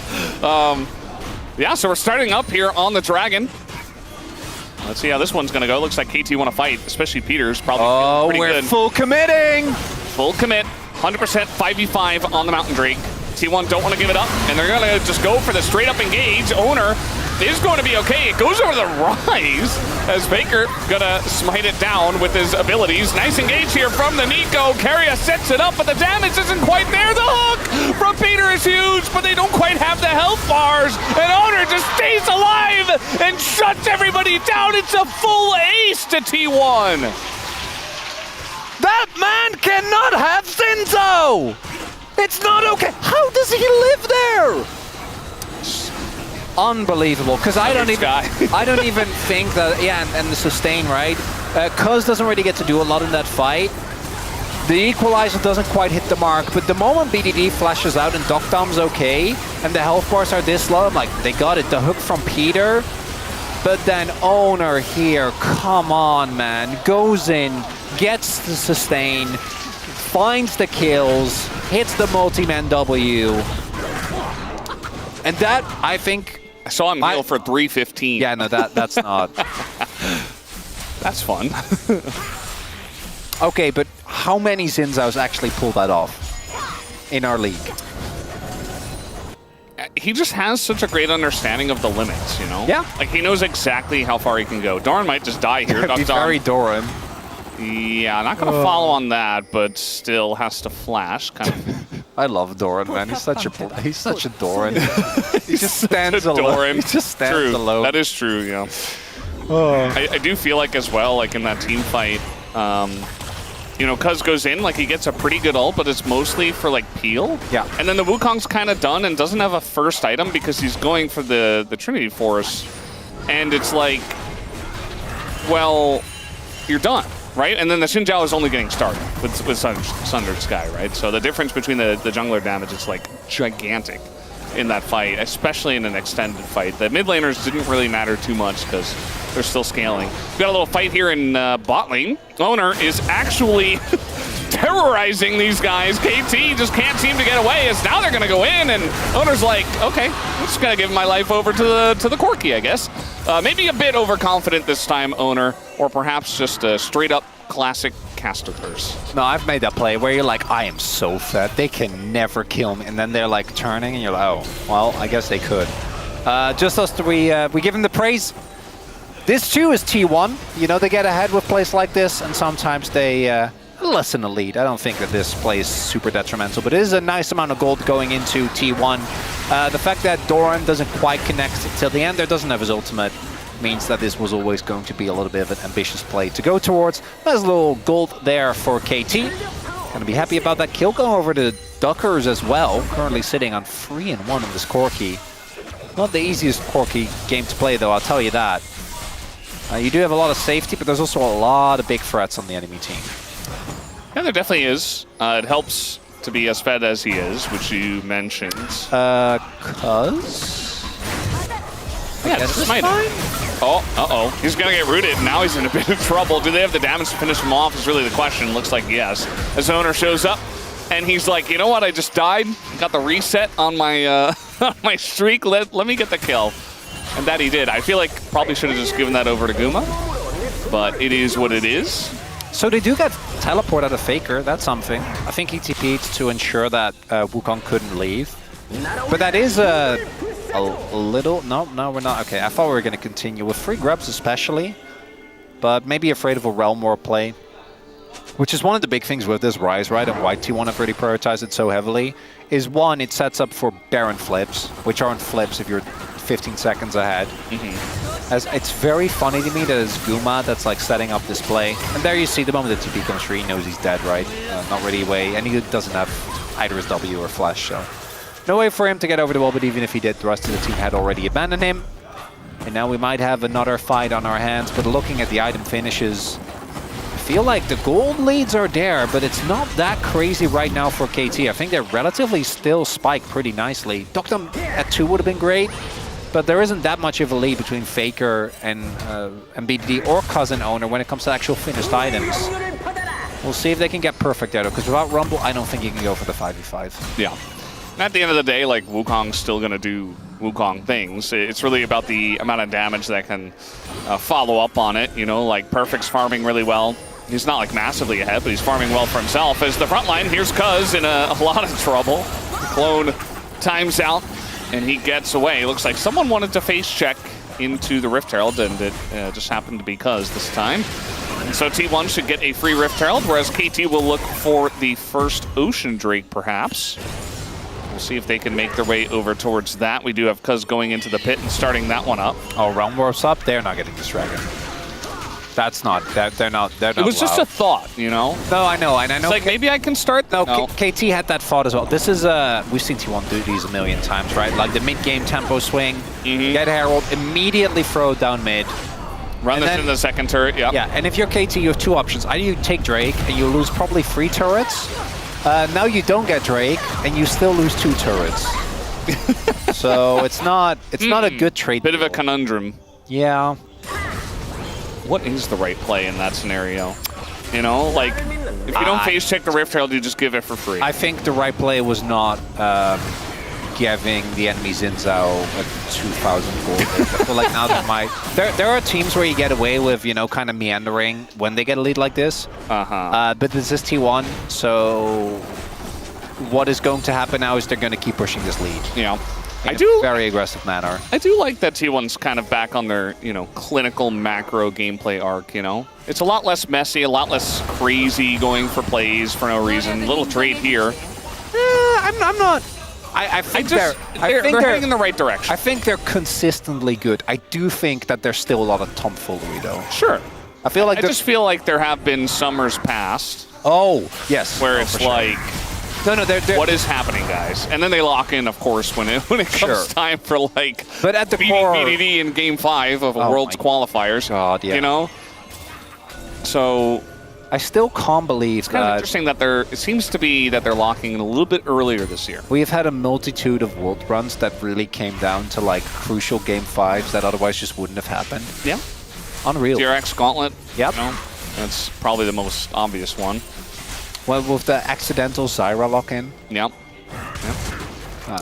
Good stuff. I love accidental Zyra lock-ins. Yeah. We've had some good times here at the LCK. I'd argue we are having a good time right now. Yeah, I don't know. I'm talking like I'm at an award show or something. You know, like we've had good times at the LCK. Good times, emotional times. Just glad to have spent it with all of you. I don't. Anyway, here's the. I'm sure the here's the award for funniest celebration after a loss. I don't know. Just making up a new category. Peter gonna get engaged on, and the Sivir pressed ult, and Peter pressed flash, and the Ryze and the Sivir continue to scale, and the Xin Zhao runs the game and does whatever he wants. The top lane doesn't matter. We can look at it. Yeah, sure, okay, cool. Guma has IE. Does not matter. That's not good for KT. It's good for T1, obviously. Such a Doran, isn't he? I know. I love Doran, man. Watch him just TP to this Otacon fight. Wait, he just moved. Okay. Well, maybe if it was 2 wards and they didn't know and he didn't move. He doesn't need to 1v9 to fight because it's just gone. Yeah, there is no fight. Wait, what's the teleport? Are we playing for the exit? We're playing for the exit! Okay, looking for the... they're really going way too deep for this. The Cassiopeia ult is gigantic. Down goes the Nautilus, but Doran's nearly dead. The flash from Carrier catches 4! Immediately shuts down the fight, and any idea that KT had of winning it is thrown out the window, and T1 will win this game. That's the circus! They bait you in. They're like, oh, are you sure we can do it? Yes, they can. As this initial engage looks a bit disjointed, Faker and Doran going very, very aggressive onto Doc Dom here. This is crazy. I can't believe that flash ult worked, by the way. That timing was crazy. But then BDD's there, finds the ult. They do indeed kill Faker and only Faker as he sets up for the rest of his team. A disgusting ultimate there from Karen Doran. He's just waddling it up. It was a shot fine. Duma, by the way. Didn't even realize. I was so blinded by Carrier's ult that... Well, I mean, Carrier did kind of... They're just saying, like, good right after Carrier ult. Yeah, let's be real. That ult from Carrier is a little... Yeah, oh, they're talking about the Penta because it was actually Quadra, and then Owner got the final kill.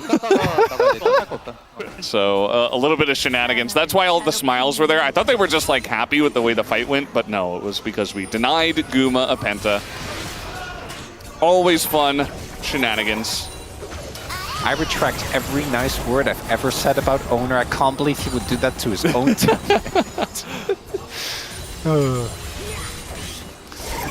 Well, this game is done, Veldas. About that 3-game cinematic no. banger. But I don't know. But we're setting up for it. Doran is actually... Doran's taking damage, guys, I swear. No, guys, he's not. He's taking damage. Chronicler, he's not taking damage! He's not taking... Yes! Look at his health bar. It's full. Okay, the equalizer's pretty good. Doesn't matter. Duckdom's dead. He's still full health, basically. He's just going to dive the turret, and maybe you get Faker. Maybe. And will they? Looks like no. You're not even going to get Faker. Let's just TP in the mid. All of us. All 5. There's no wave, guys. There's no wave. Are you not entertained? I'm entertained. This is great. I'm entertained. Yeah, this is very good. All right, break it down. Take it away, Chronicler. They're 8,000 gold ahead. What do you mean break it down? They try to collapse on the door and Give me that hard-hitting analysis. Oh, yeah, Faker is just like, yeah, this TP, I don't know about that. I'm just going to run it out. Starts running the other way. Which actually ends up saving him, obviously. Yeah. And then the fact that he barely survives here is just perfect. Look at that. Tick, tick, nope. Yeah. Completely fine. Clean ace for the gang.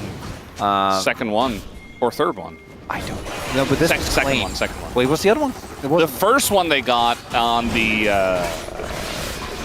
Mountain Drake. The Dragon? The Mountain Drake Was that was a clean ace. Yeah, Oh. 5 for 0. Wow. Then the second one in bot, that was like a 5 for 1, and then this one was You know, I don't even 5 feel for like 0. KT have played poorly, which actually I think is the hallmark of kind of showing where T1 is at the moment. Like, it isn't That's one why of those...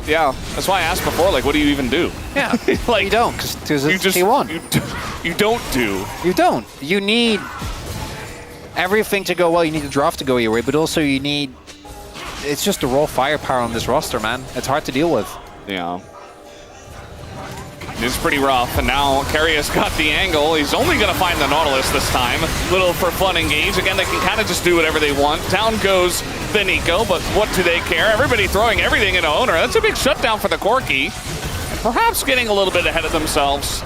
They did have an 11,000 gold lead, and they still do after getting that turret. Hey, actually. that's 10.5. Oh, it's sorry. shrunk. I rounded up. Yeah, we're not factoring in Ocean or Otacon in this equation. I was kind of waiting for a take it away Chronicler, as there's nothing to say about I thought it was play. implied. Yeah, I was like, yeah, you know. This is the same thing that Atlas has done with me, where like I say something and I look at his face, and he doesn't even need to make the bad joke. I just do it in my head, and then I get tilted. It's just priming. You just know. Just as the moment. Oh, yeah, that's 11 seconds, all right, guys. We're going to send it. That's not the best any percent. T1 got you beat on that one. Okay, little turn, a little engage here from KT. Gonna find Doran. Looking for the turn themselves, and there's the ult in a 3, and Doran, he's certainly taking damage. They finally got him, and this time Keria has his flash, and it's just the end of it all. Looks like finally they've got a wave in mid, and they can finally end this game. Ooh, not a clean ace on that one. That is a bummer. Yeah, you know, they could have had their 3rd clean ace of the game, but... Yeah, this is a massacre. Yeah. Falvis. And I want to, again, repeat myself. I think KT, obviously they lost the fights, but I think a lot of their fights, like the decisions that were made, right, the setup, it didn't make us go, what are you doing? It just made us go, okay, makes that. They just got out-executed. They just got outplayed. T1's just better in this game, number 1. A lot of comfort, a lot of main characters. Started with Owner, ended with Guma and Keria. Isn't that the way it always goes? Farming some more kills here, and Guma is just not dying and has gone legendary in this game. There you go. I think it was 11, 1, and 13 at the end of that, so 24 kill participations out of like 27 or 25, I think. Pretty ridiculous stuff as T1 absolutely shut down KT, and yeah, I mean, KT will go back into the booth and kind of be left scratching their heads, wondering, okay, well, what could we have really done better? It's hard to say. Maybe you don't take that big fight on Mountain. You just got to play better sometimes. T1, they already leave the booth. They said, we know what happened here. We don't need to talk about it in this booth, at least. Couple of early skirmishes don't go your way. You don't get to play the game anymore. You don't get to make any missteps. And with KT in their current form, I don't know if they have that in them. Cassiopeia, not even the, like, on the top half of list of problems with that game. It was one fight, and then it was a second fight, and then the game was done. Yes, that is exactly what happened. There's just so little to say. It's 8 towers to 0. It's, besides the Void Grub, every single objective. Yeah, there was so little to say and analyze in this game. I should have just made you play-by-play in Dutch instead. That would have been so fun! Oh my god, I used to do that! Yeah, should have brought back old play-by-play chronicler. And there you go. It's just that easy for T1 in Game 1. We'll see if Game 2 looks any differently, or if it's just going to be a stomp here tonight, guys, in the Telecom War. We'll be back after the break.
정면 와줘야 될 것 같아. 거북이는 쇼핑. 오케이. 노틸 프리코 여기 위에서 보면 있다. 이거 위에서 보면은 일단 오케이. 우리가 위로 가야 될 것 같아. 팀 하나. 우리가 위로 갈게. 우리가 위로 가자. 오케이. 나 혼자 여기 있어. 얘네 그냥 싸움이야. 너야. 딱 괜찮아? 오공 나오거든. 공 해봐. 이거 각은 나오거든. 더블 궁이 쳐. 난 투킹 하겠다. 볼게. 아니 잠깐 기다려. 펜타. 아니야 사실. 이리 가자. 이거 끝났다.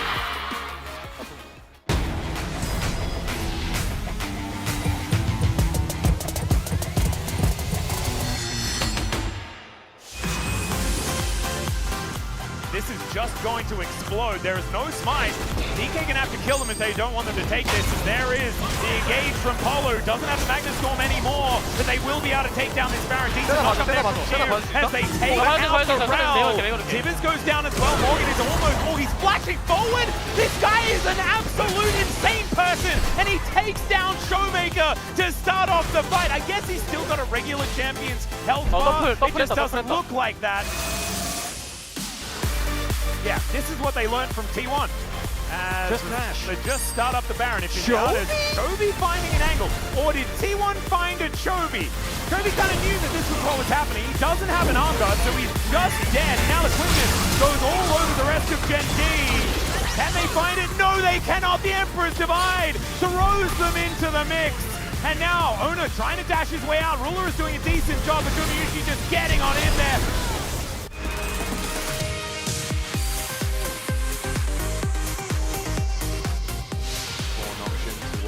Bottom side of the map. They've done their homework. That's what we like to see. Zhu is just being bait right now. Calix, he's going to take it. He's going to come down at the very early Zhonya's as Faker does get hooked, but maybe it's an overextension this time for Lahans. Doran goes in. I don't know about that as the Keeper's Verdict will knock the monkey away. And down goes the Sivir. T1 find their prize.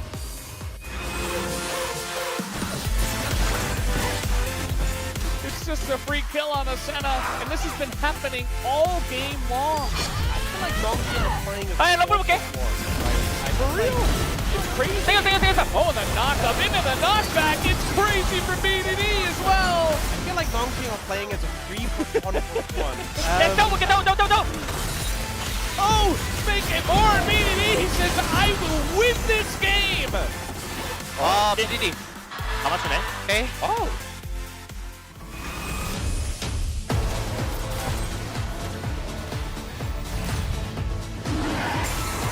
T1 now without that big tool, the needlework coming out there, the pop box is going to connect on a new top lane. Oh no, 4 people! Oh no! It was 5, my god, the cyclone and they all explode! It is over! As Genji, they'll take a celebratory dragon and oh god, T1, that is not where you want it to be!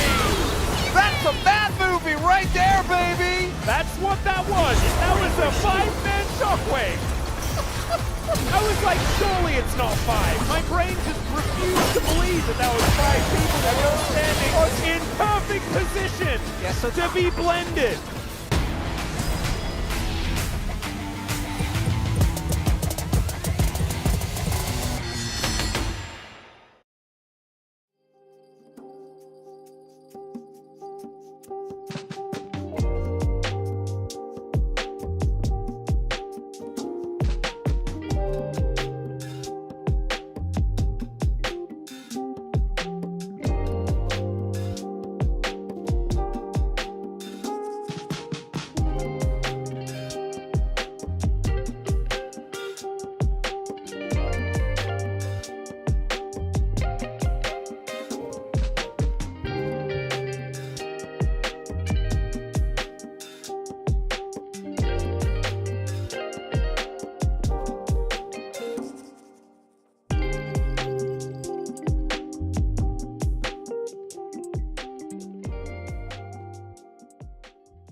Hello, everyone. Welcome back to the space. We just got to see the Mad movie from last week, and I think we have 3 or 4 different entries from this single game for this week's Mad movie. Degon here alongside Ox and Wadid. T1 take control of this edition of the Telecom War after game number 1, Ox.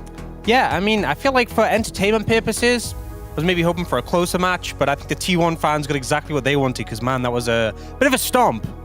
Yeah, I mean, especially in the early game, I think the tempo-wise is kind of similar, but the way how they prepare for the team fight, the way how they finish it is just completely on the another level. And I think T1 just smashed it, I don't know, it was just so clean. Laning, couple of oopsies there by the bot lane early on. Faker cleans it up, but then afterwards, once we got to the team fights, it was all T1 after that.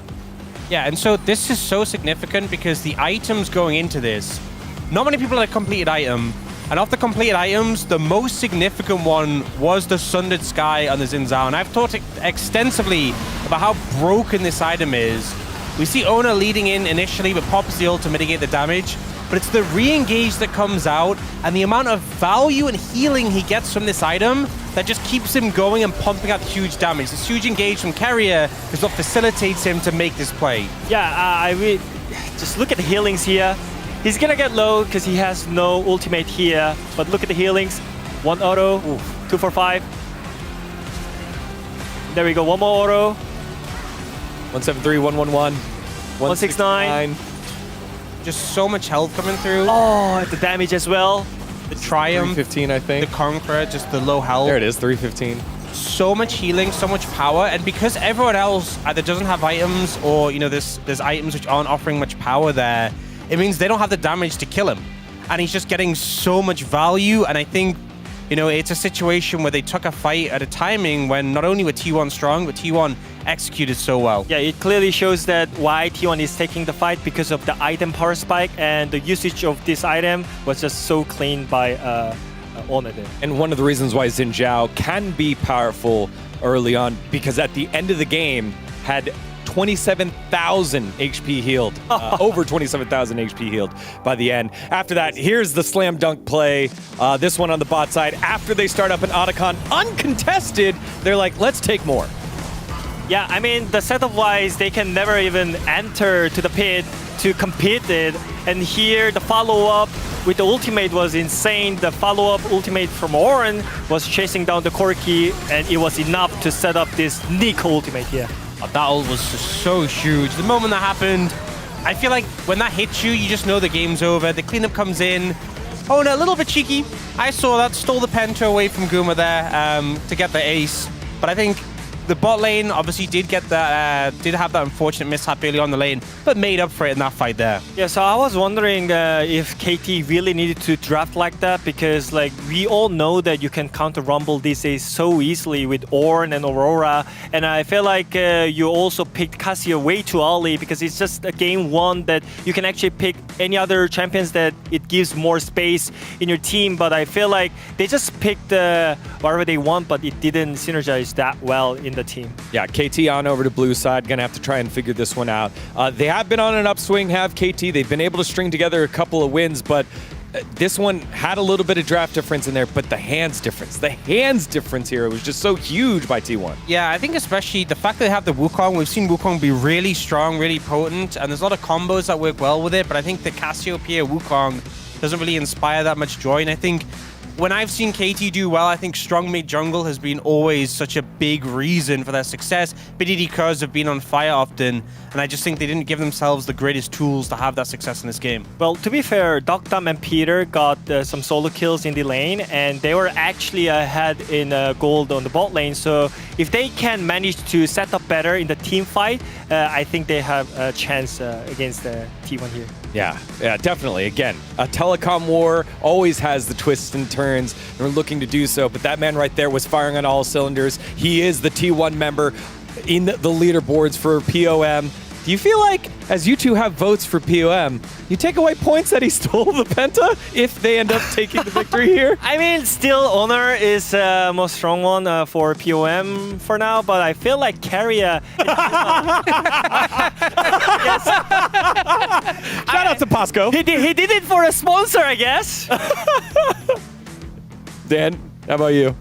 I mean, I don't think I'll take points away from that. Maybe his team will have some, maybe a certain teammate will have some resentment. But, you know, at the end of the day, I think both the bot lane had some fantastic performance in that team fight. I think Ona's been playing well. There's a lot of front runners for the POM right now. We'll have to see in game 2. All right, well, T1 firing on all cylinders. Let's see if the KT roller coaster can get back on the track for game number 2.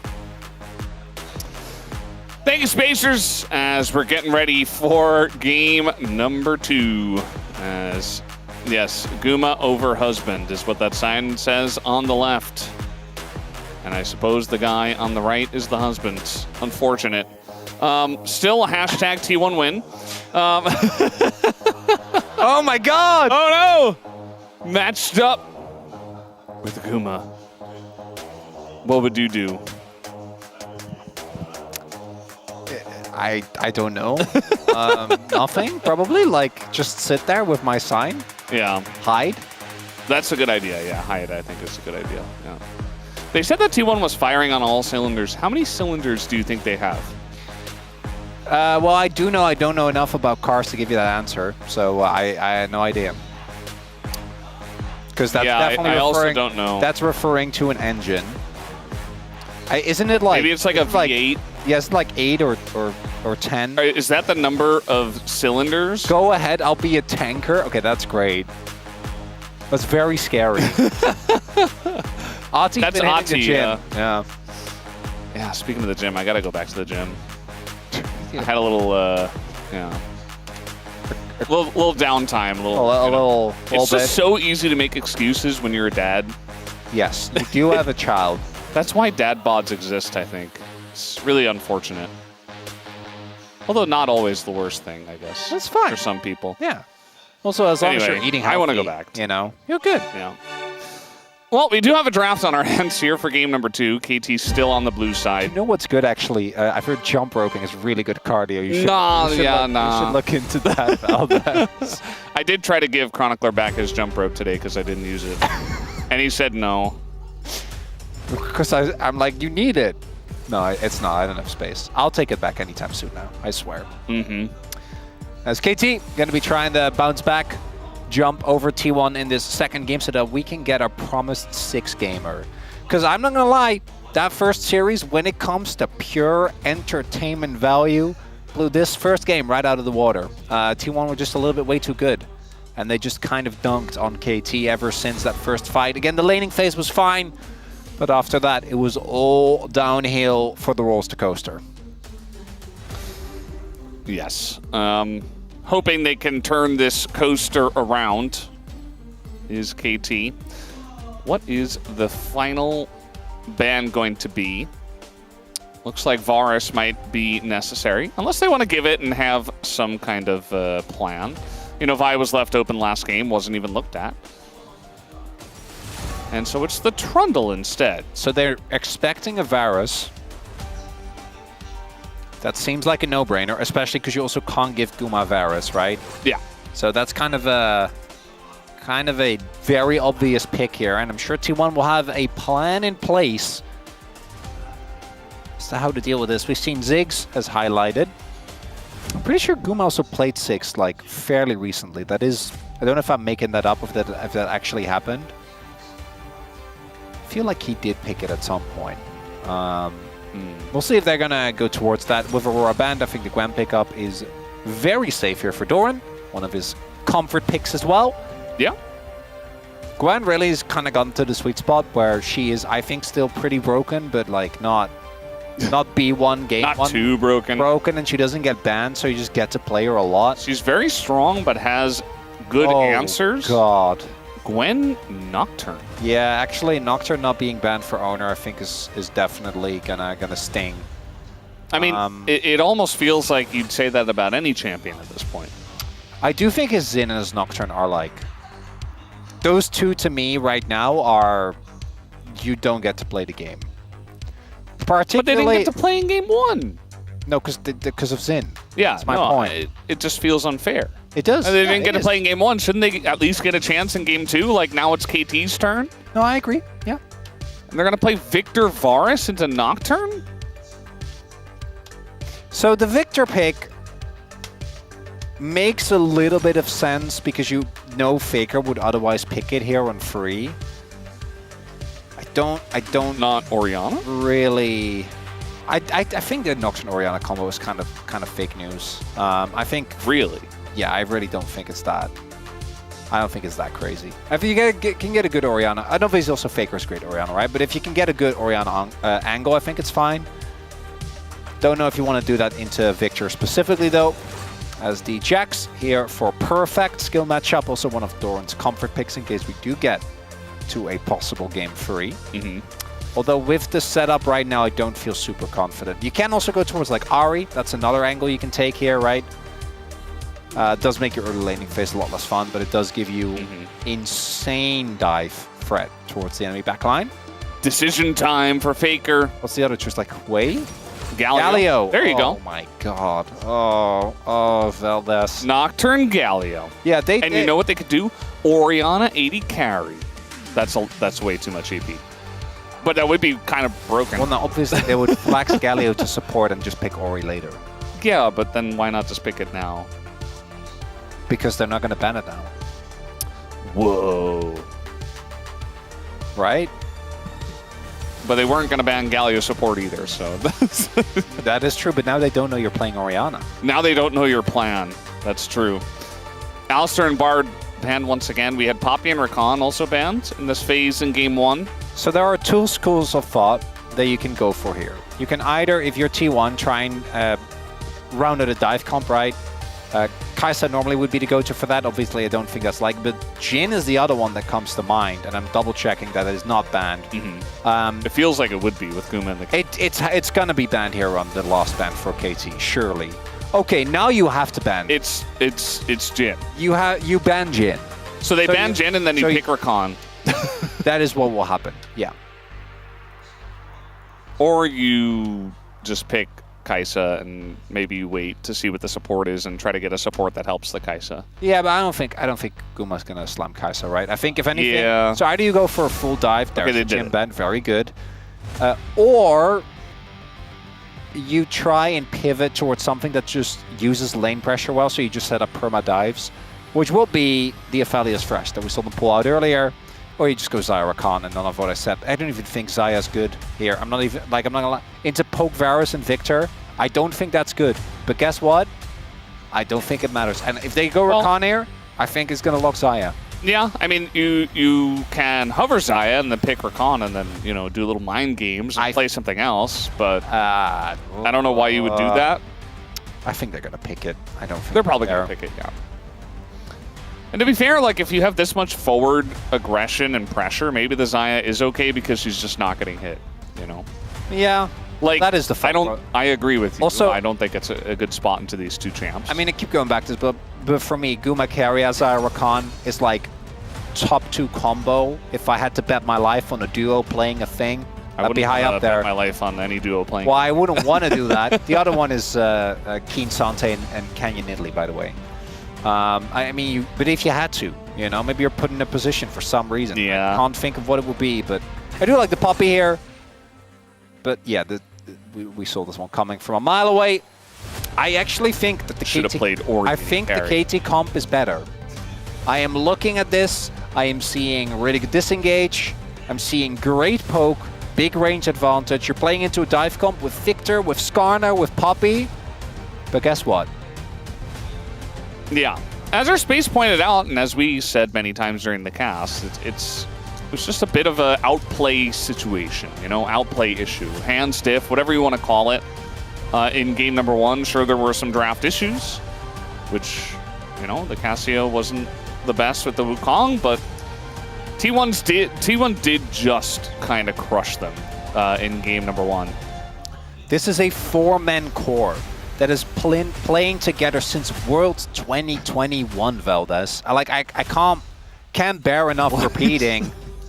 As that might be, oh my god, that Wait, is so Doran. Did his arm come off? It's like you know, like a cartoon where it's like whoosh. hell? Okay, I guess there it you go. wasn't. There you I guess go. it wasn't. Yeah, nice. That's much better. I don't understand the No more swirl nightmares. tail, but it makes perfect sense at the same time. It is very Doran, that's true. So yeah, fantastic disengage and range comp here from KT. It all makes sense. Can they play to the level of T1 is really the question here for game number 2, which we're ready for. Let's hop onto the rift. 소환사의 협곡에 오신 것을 환영합니다.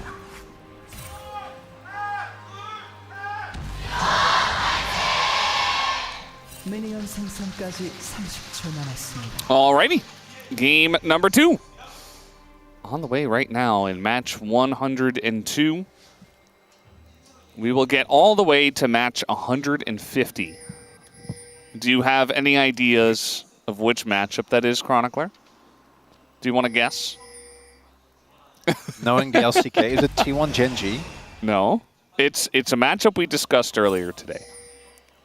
How Alive Genji? No. Think differently. More culture. Is it Bro DRX? Yes. Oh my god, that's... It's perfect. That is so good. It's the final match of the LCK 2020. God, that's how you see the real LCK fans, you know? Yep. They will be there. Because it's the final match of the season. Match 150. And it'll be Bro versus DRX. Bro and Brew. The most Rise group out of any Rise group game. That's perfect. And right before it is Nongshim KT, which is going to be, you know, potentially playing for a 5th place spot. Might very well be the case. If KT get 2-0'd here, Nongshim actually relatively close in on them. They're only a single series behind. Absolutely. I mean, there's a lot of game to be played, a lot of League of Legends left. Rounds 3 through 5 are shorter than rounds 1 and 2 combined, but it's still a good chunk left. It's what, 6 weeks? I want to say, because normally it's 9 weeks, right? Mm-hmm. It's 12 rounds. 6 weeks. Yeah. Each round now is going to be 2 weeks long instead of the, I guess, 4.5 that it is for... Well, yeah, no rounds. 12 matches versus 18 matches. Yeah. Yes. So yeah, definitely a lot of League to be played and a lot of chances for Nongshim to catch up and for KT to remain where they are and maybe make that match 149 pretty interesting. We have an engage here, some heal used by Keria just to discourage them from going any farther. Do like Dr. as highlighted going for the Comet here? I think you really have to. I don't think you can actually look to auto anyone in this game. So good call there. Peter and Keria both sitting on the spellbook. I think anything too surprising here. Cuz going for the grasp, which really has been the... I feel like it left for a little bit there as Peter. Yeah, the heal comes through. Peter is going in and no chance for the Rakan to get away. Guma gets very low himself. And there you go. Like the stomp on the battle dance. And Guma just gets a little bit too low, has to back away. And once again, Peter and Duckdom, man, just having a pretty insane day out, at least in the laning phase. Here comes Cuz. I'm just so happy as we have possible double dives being set up. Double dives! Into the wall he goes, and, well, he looks like he might get away. Meanwhile, up in the top side, we do have the Counter-Strike coming down, and first blood goes to Rakan! Keria turned it around, and finally Peter got the kill, but Rakan got a double kill. Meanwhile, we got Perfect, is being dove, and he will be taken down. So at the end of the day, T1 get 3 kills, and Guma catches the wave. Not super, Valdez. I was hoping for a game 6. Not super. Yeah, I'm not feeling super about this whole this whole situation because. I was wondering what you meant. Yeah, I'm not super excited. I don't know. I'm just. This is. Oh, the turret didn't reset, so the turret just completely bodies. That's a 1v2 kill, and then here, actually nicely played out. Counter-Strike obviously gets a crazy amount of value, so you bait that out. You leave, you wait, red buff gets owner aggro, no biggie. He wasn't afraid of anything. This is clean. Very straightforward, has the movement speed from his Q that did to tag the unfortunate Jax.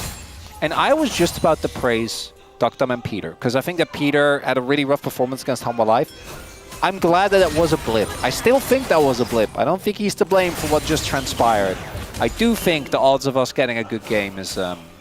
it's decreasing. It is rapidly decreasing. Yes, it's declining. The good thing is that the money is on Rakan. So that doesn't really matter too much. Yeah. So that's something. The bad news is that Owner is already getting fed again. If there's a support player who I would give money to, it would be Keria. It is Keria, yes. Gold, that is. I've talked about this. Yeah, Perfect does not have his flash. And okay, he's just going to hop to a minion and get away. Nice. Pretty smooth from Perfect there.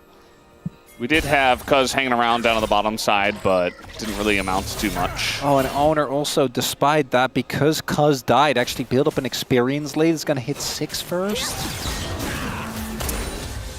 Yeah, I mean, especially if they link this up really well. I'm not sure if Guma and Keria have enough pressure, but if they could push some kind of wave in and go for like a 4-man bot dive, that could just be kind of like early game lights out. It's one of those situations where you can also just let them push into you. True. And as long as you know there's no counter dive, you can just deal with them easily. Faker did force Perfect into a bigger disadvantage by showing up top. Even though the kill didn't work, he was still successful in making his impact in the side lanes. I think that's become a hallmark of his play. And I mean, his Galio goes back up. That's 8 years, by the way, 2017 Worlds. That Galio that's 8 years, yeah. That's 8 years. I mean, it feels more like 6. It does. Like 5 or 6. Because it was quite a while ago. Oh, Air Peter comes. He's so slow, the little orb. Oh man, I just like how when it comes off screen, like it just looks like so pathetic. It does. I've never really, because a fast-moving orb inherently feels cool, but a slow-moving orb is so goofy. Yeah, it's just like, woo, look at me just kind of floating. Yeah, it's instead of like a cool projectile, it's just a bubble. Yeah, you're like just floating around. Not quite as interesting. Keria moves up, stops the back. Kind of annoying. And could be critical if they're really trying to force something into the bottom side.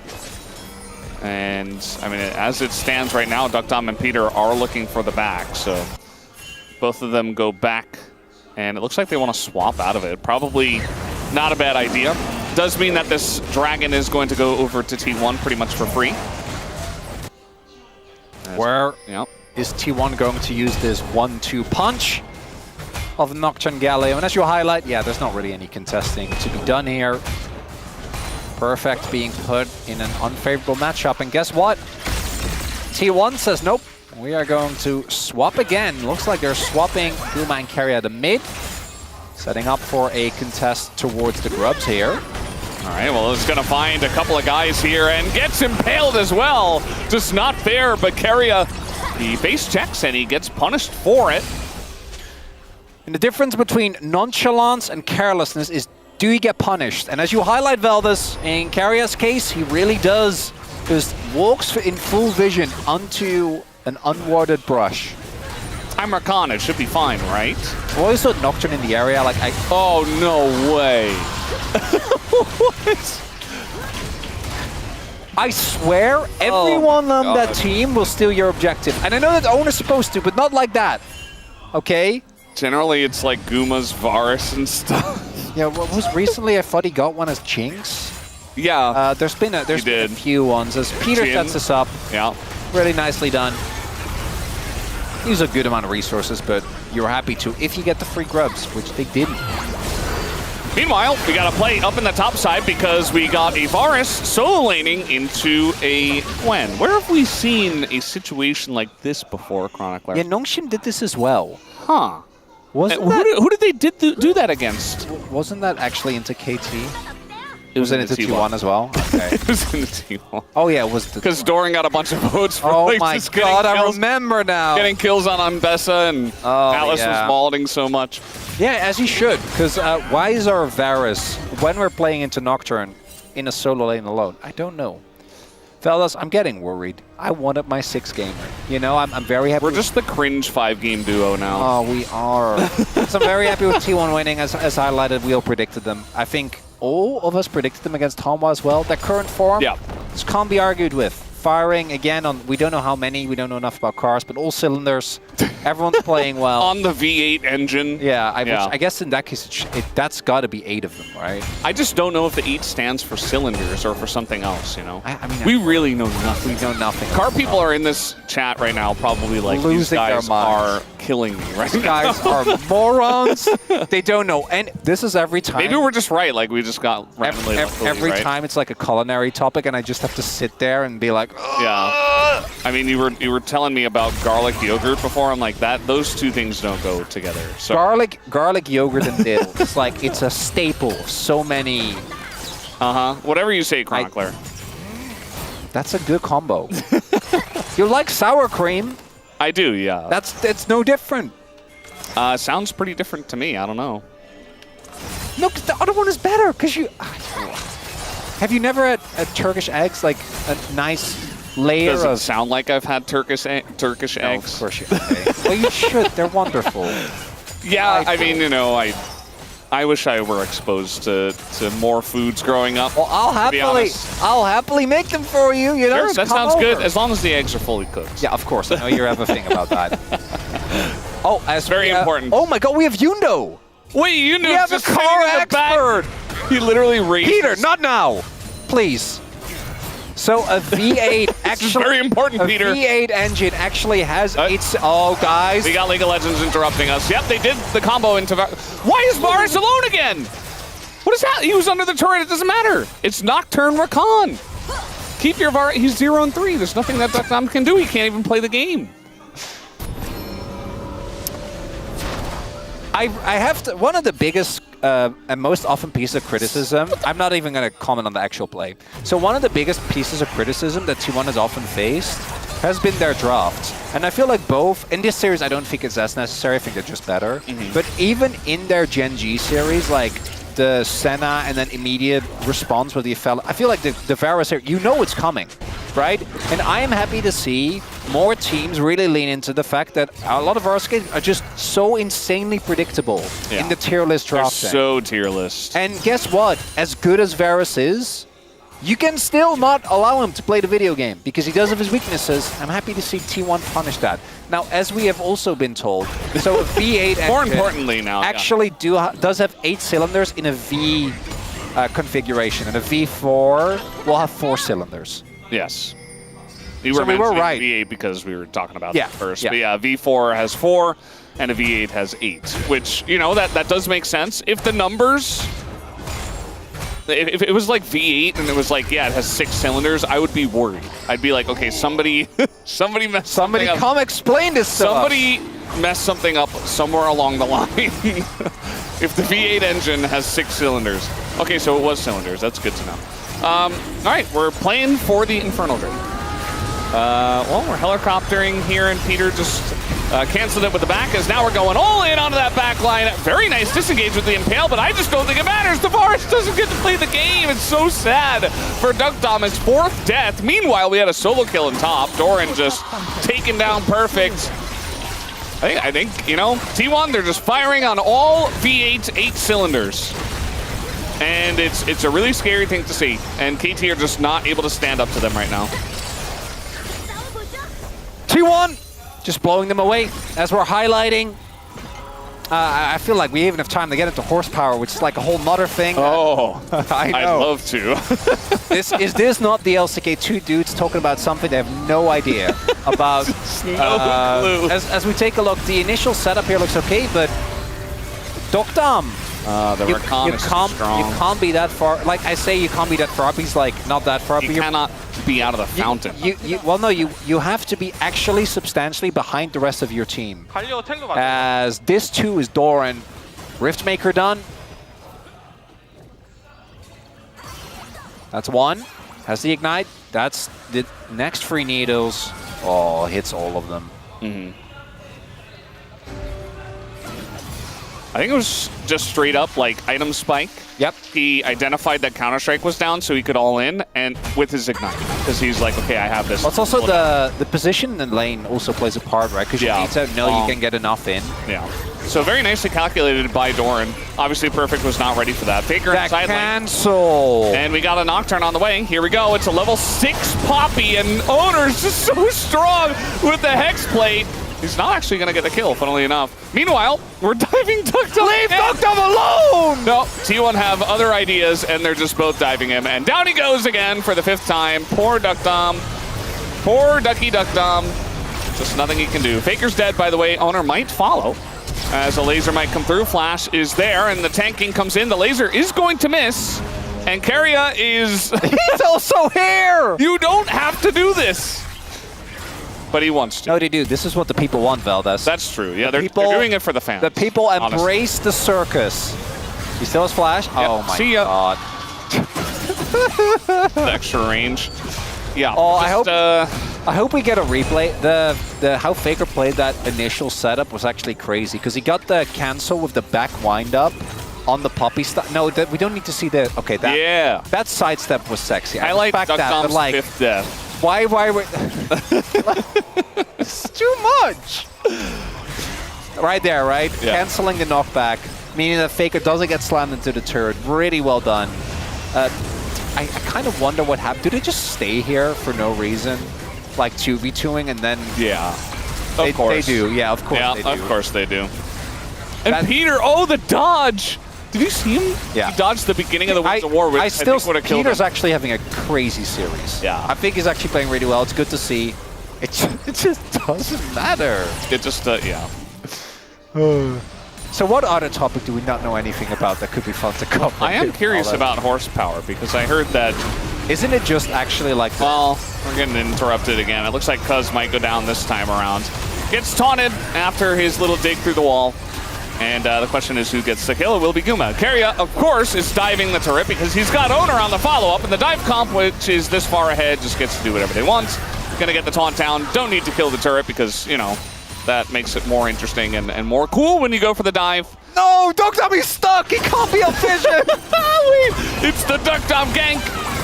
Get him, Duckers. Get him, Ducky Duckers. Do you do enough damage before dying? Doran got the kill! No! Okay, all right, he did it. 701 gold. Well, that's still a disaster. Ducky's back in the game. He still got the counter kill. And now the gold is reset. He's back in the game. Oh, no. No, he's going to carry. Trust. Oh, Valdez. He carries these. What happened to my T1 in summer? Where did the memes go? Maybe they're just, you know, it's not real. It's not a summer season. It's still spring. It just never ended. Spring never ends! Spring never ended, so why would T1? Yeah. I mean, we were very impressed by KT's play in week 1 and obviously their play in Road to MSI. And then this happens and we're just left scratching our heads. But I think you said it, Chronicler, that, you know, there's a pretty big gap between our top 3 teams and the rest. I don't want to, not again. Oh, perfect. And it makes sense that he wants to walk up, but like with Dockers having Ghost especially, like Duckdom is, I think, is fine there. If he spaces well, he doesn't really need Perfect to go in there because Gwen's dead. And Faker, fortunately, the continued attention towards Perfect has paid off. KT, though, they are unrelenting. They're not giving up. I'm gonna try and make. Oh no! Oh no! They're coming from so different ends. It's Keria. Keria's TP, and they can't see him. They don't know. And it's just the Omega flank into the Galio onto 3. And there you go. The Impale does go out down onto Owner, so maybe they can get the Nocturne here. But the Feathers will get the job done. And Guma says good night. See you later. Triple kill into the stolen Quadra by Faker. I don't think he's gonna care about that one. He had his pentakill stolen earlier. And yeah, I think the series is done, Chronicler. It's 19 minutes. It's a 6.5K gold lead. Yeah. He teleported to the ward. No, it was he jumped over the wall. No, he flashed over the wall. Flashed over the wall. Yeah. No, I was doing like a new version of it. Oh. Because I know the original. He TP'd to the... Oh, you're familiar with the ward. Wait, yeah. you can go higher. I'm familiar with your game. You can go higher. My favorite part of this whole play is that there is still a turret there. So, like, that's the most insane part to me. is that you look at this play, and if there isn't a turret, you're like, I don't know, KT. I know it's desperate, but like, man, the turret's still there. Yeah. Normally, they had backed up already. You feel a semblance of safety. Rakan is crazy. Is really good, basically. That's the translation. That's all I have to say. So back to horsepower. Yeah, so I heard it was originally that it's the amount of horses and how much power they could exert, right? This is another flank by Keria, by the way. How did he fight? How did he get in here? Does he know? I think Duckdom, no, he can't hear us. He knows Duckdom is there, but the rest of the team is doing dragons. No, I so meant Keria's like, I need to make sure Duckdom knew. I tried to reach him. You tried to make a connection with Duckdom. He couldn't hear me. Have you been this Varus before, Chronicler? Yes. Whenever I get auto-filled, I always play Lethality Varus because it just doesn't require a lot of interaction. And if you're winning, your life's great. You're having a good time. If you're losing, though, you feel like Duckdom in this game. Yeah. Especially in solo queue where it's like Zed and Akali. You know, BDD is not that far behind. That's something. Yeah. Yeah. That matters. He dominated the lane. Right, Galio. Galio is relying on gold, right? Certainly. Yeah. Must be. Just like everyone else. He's currently zoning him, by the way. Where is Faker? No, Faker's zoning BDD. All right, can Faker get out? The reinforcements are on the way, certainly. I don't think so. Yeah, no, he's going to be slammed to the wall. It's going to be the end of that. 6-13 over to Cuz. And I don't know if they really care as Keria is going in. It is a 4v5, but they don't really care. Now they seem to actually take their foot off the pedal a little bit. Do they care? Little care? They care a little bit, yeah. Just like a smidgen. I didn't know they had it in them. How do you say smidgen in Dutch? Do you know what that means? Yeah, like a tiny bit, right? Yeah. Een beetje? Een beetje. Een beetje? It's like a little. Yeah. Okay. I'm sure there's more like... That's close enough. Erudite phrasing, but I can't think of it right now. He has Impale, so he's just going to land it. Uh-oh, T1. What's going on here? That's another pick. They're going to get Owner down. There's no Baron, because it's extremely early in the game. That's two! They did it. In a row that they got. Yes. Got Owner and a Faker. Keria is just desperate for the 4v5. He really wants... He really wants it. And he might be able to find Cuz here. Not going to get the knock-up. And he doesn't have the quickness, but he does have a Galio and Desire. So that's going to be enough for that. As Guma is now 6-0. Just really enjoying his life today. You know, I remember game one, he was like 11-1-13. Something ridiculous. But now he's just 6-0. Pretty clean scoreline, no deaths. And... You know, we weren't sure about the Xayah, but I think he'll be fine. Herald's there. Yeah, I mean, I did say it didn't matter, right? Yeah. All right. Get him, Shelly! Get him, Harold! No! That's me when I try to clean my room, you know, and I just get distracted by something. I'm like, well, I guess I can do it later. And then guess what? Later never happens. Never happens. Shelly never charged that turret. And so Chronicler's room is never clean. That's what we learned today. It's rough. Yeah. You know, because I want to clean my room, and then I start with one room, and then mess in another room distracts me. So I'm like, okay, well, I got to deal with that first. And that's just a never-ending cycle. That's understandable, yeah. Yeah. It's rough. That makes sense. My place is fine. But it's not, you know, it could be better. Oh, it's clean. Oh, I didn't want to give the wrong impression. No, I mean, this can mean many things, right? Based on this phrasing. Yeah. Well, does KT have an angle? Theoretically, yes, if T1 keep going in one by one. So there are two angles, right? And we haven't talked about it in a while. I don't think they'll be relevant. But there is the T1 just mess about for a little bit too much, and like they lose Nash, which extends the game by like 5 minutes. That could happen. Or Elder Flip. That's always Elder Flip. Well, yeah, if your T1, do you not do the dragon? No, they will, because they don't care. But yeah. But that is like also. But what do you think is like the 100% right call? Do you think not doing the dragon? No, is better? I think you just take it and you just end the game. Like you're so far ahead. I don't actually think that they can... So there's no scenario in which they're like, okay, we just don't want the dragon. No, I think there are games where that's valid. I don't think this is one of them. Makes sense. I mean, they have so many go buttons as well. It's like, it's not like KT are going to stall them out forever. No, exactly. Especially with the Baron, which... but also given... You know, shortly we'll be going over to T1. Also given T1's reputation as a team, right? Like, they're not afraid to dive. All right, here we go. Speaking of which, not afraid to dive. They go straight in, they find the Victor, and they did not find the Varus, funnily enough. But they're going to kill the front line anyway. They get Cuz to flash on over. They're going to find the Victor once again. And down goes Peter, just a casualty in the middle of it all. As Faker, really something personal against BDD. He lands like 3 taunts in a row onto the Victor. And BDD eventually does go down. And now they can go back and spend all that gold they have. Or they can just go ahead and try to end the game. Really the hardest question is who's POM? Is it Owner? Is it Guma? Or is it Carryout? It's a toughie. It's a toughie, Veldas. I think it's probably Owner. That would be... it might be Carria, though. It's hard. I think it's Carria. It's hard. Actually. I don't know. I know. That's why I'm putting it in front of you. All right, so you got Soul. I don't think it's Guma. Like, Guma played extremely well. I think Guma is valid. Is a valid vote. Sure. I think the unfortunate reality for Guma is that he is playing next to Carria. Well, he's just not like the playmaker, you know? Yeah. It's not as flashy, and that's just due to his role as an AD carry, you know? It is, yeah. The game wasn't close enough for him to really, you know, be as flashy. No, I'm explaining to, you know, people who might... No, of course. Be questioning our reasoning. Yeah, played about as super as well clean. As you could. Yeah.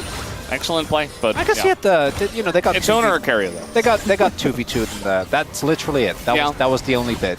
That was like what, like 4 levels in game 1. And it also didn't matter. I think I would go for Carrier. Maybe it's just my bias, but I think that's what I would. So I did vote for Owner initially, but I had to pivot. The comp plays are just too crazy. He is a take-backer. I am. I'm a flip-flopper. Wow. Call me Raz. All right, Raz. They're going to engage, and they're going to take down the Poppy. Doran maybe in a little bit of trouble.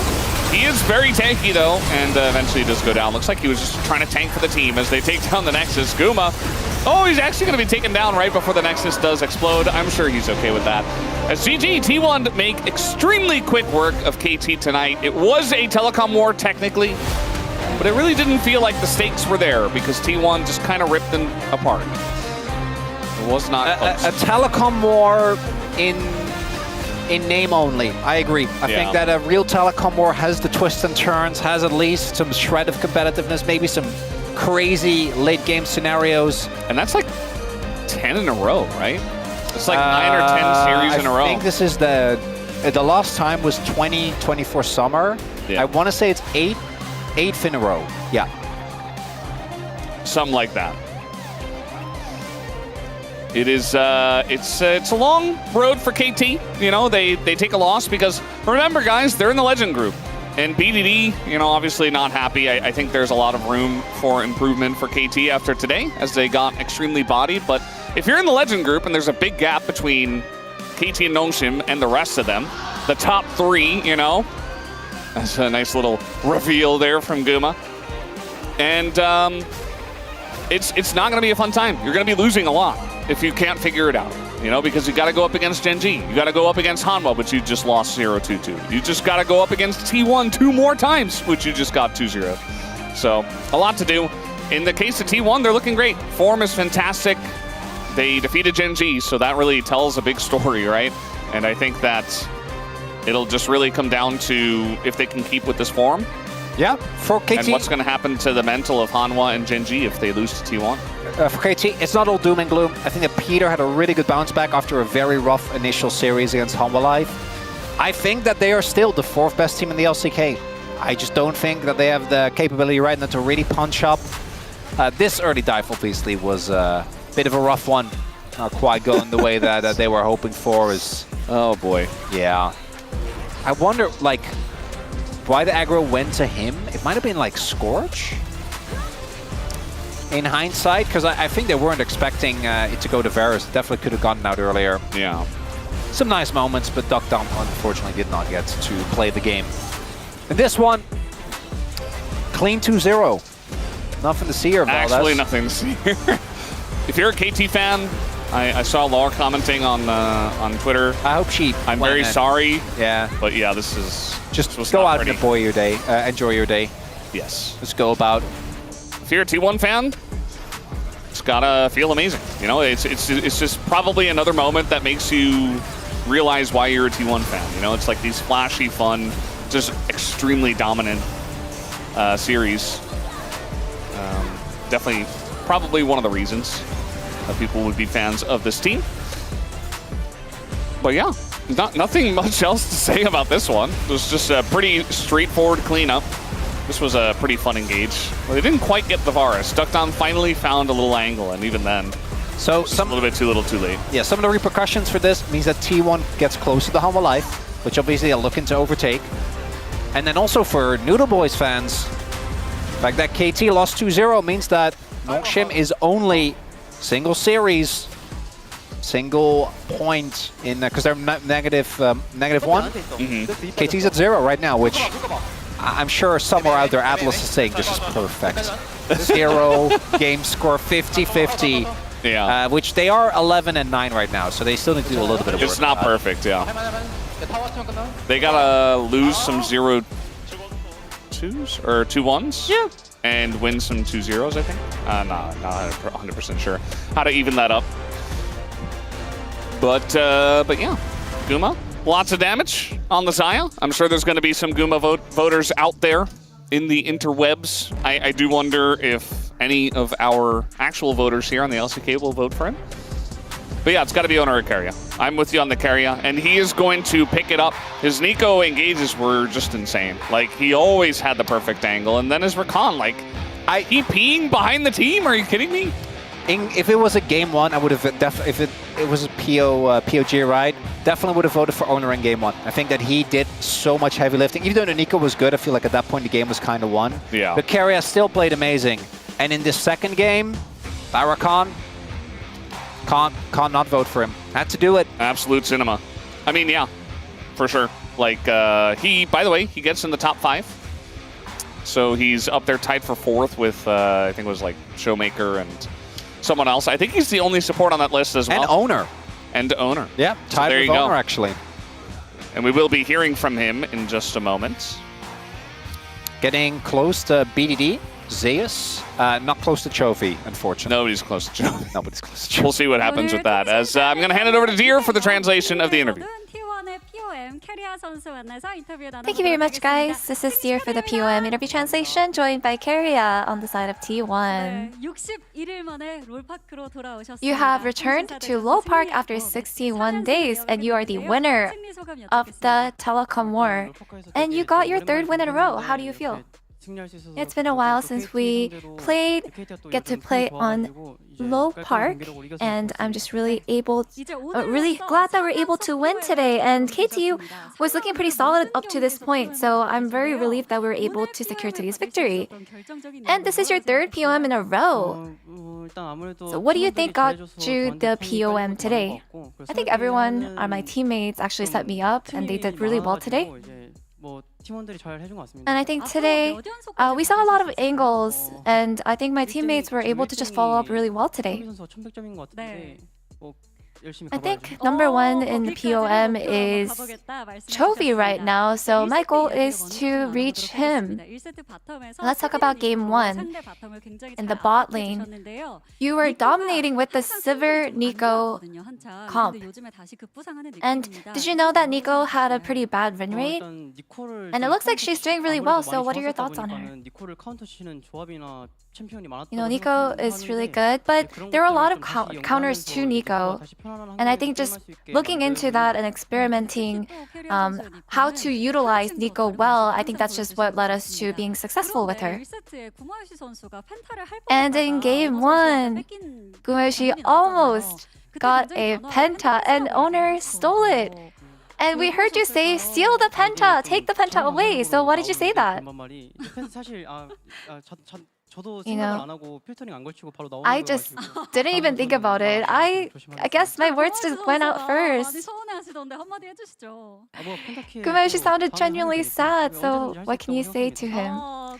I think you have a lot of chances in the future to get a Penta, so I'm sure you'll get it next time. Do you remember the dive, the 1v3 dive in game 2? Did you expect to take those 2 kills? You know, we had a really good read on the game and it looked really good for us. So I think we were able to fight it out really well, and I'm just really happy that I was able to take the 2 kills. And this upcoming Saturday is a Saturday showdown against Hanga Life Esports. And last time you 3-0'd them in road to MSI, to attend MSI. So any predictions? Lately I've been feeling that we are very well prepped. So I feel like we're at a good point where we believe that no matter who we meet, we're able to win. So I believe that we're able to win against them. And in that same match, Game 1 will be your 600th game. And this will be the second support to reach 600 games in the LCK. So what is your mindset? I feel like there will be a lot of fans supporting me that day, and I want to try even harder to give you guys great memories to celebrate. And that's the end of the interview with Keria, and back to the space. Thank you. And there it is. Even Tibbers was a fan after that last one. It was a lot of fan service type plays here for T1 when they were rocking on full cylinders, making not too much of this telecom war. 2-0 victory. It's 3 POMs in a row for Keria. Things are looking up for T1. You know what a great support, because game 1, Owner stole Guma's pentakill, and then Keria stole Owner's POM that he was kind of the front runner for after game 1. That's a little bit of karma there, you know? Yeah, everyone is stealing from each other's now. I'm wondering what's gonna be next one.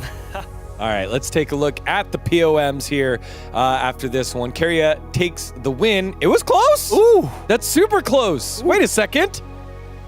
Did Chicken Soup make it happen? Yeah, I was saying about this. It literally happened. Media tried to steal the vote, but the people said Keria was our true winner there. Dang. I don't know. Do you like being sided here with Soup and Chichik compared to the Korean cast and media? I love my vote, you know? I'm committed. I have the Keria card. I believe in it. I mean, I think Ona played pretty great as well, but, you know, I'm all in. All right. Great votes from the fans. That's all I'm going to say. All right, let's start with Wachan. So yeah, I mean, his Nico was clean, but Rakan galloped through the fight like a legendary Wars did, you know? I feel like his Rakan just made all the plays by himself. It's more like just crazy stuff's like happening from Rakan. I mean, normally you can never expect those kind of plays from Rakan, you know? Like dodging all the Varus ultimate was just impressive. For those of you that were sticking with us between both series, this is quite the glow up from Showmaker to now the legendary Wars area. I tried. You know, like you said, like Showmaker is just like boring. Like what are you doing? Yeah. So it's like I tried my best. You know, and I appreciate it. It was good. All right. I was told one thing. Let's see. Yep, Chronicler. Keria charmed me into changing my vote. Sorry, owner. Dang, it was Cronny. Cronny's the one that took that one. I mean, that's the difference maker, you know? The charms worked. Effective. Good strategy from Keria. All right, Ox, what'd you have for us? Yeah, shout out to Dr. who had a very rough game too. But just generally, it seems like a nightmare situation because the amount of times Keria specifically targeted him, whether it was fighting picks or fighting team fights, I genuinely feel like the person who had the least fun in that game, or just generally in games, is the AD carry against Keria because he is so talented at making their general experience just hell. So credit to Keria for putting him through that. It's a little here, Dan, because Nightmare, Owner was the one playing Nocturne. Yeah? Paranoia, Nightmare. Yeah, it got very spooky. That's weird. All right, let's see what we had here. Helios saying KT players are going to be seeing him in their dreams tonight. Dreams? Nightmares? Nightmares? It's all connected. Again? What Man, the synergy. We are in playoff form already, only in round 3. Thank you, Helios. That was a good one. I'm sure he meant to do that one. Pony saying, no need to be sad about the missed Penta.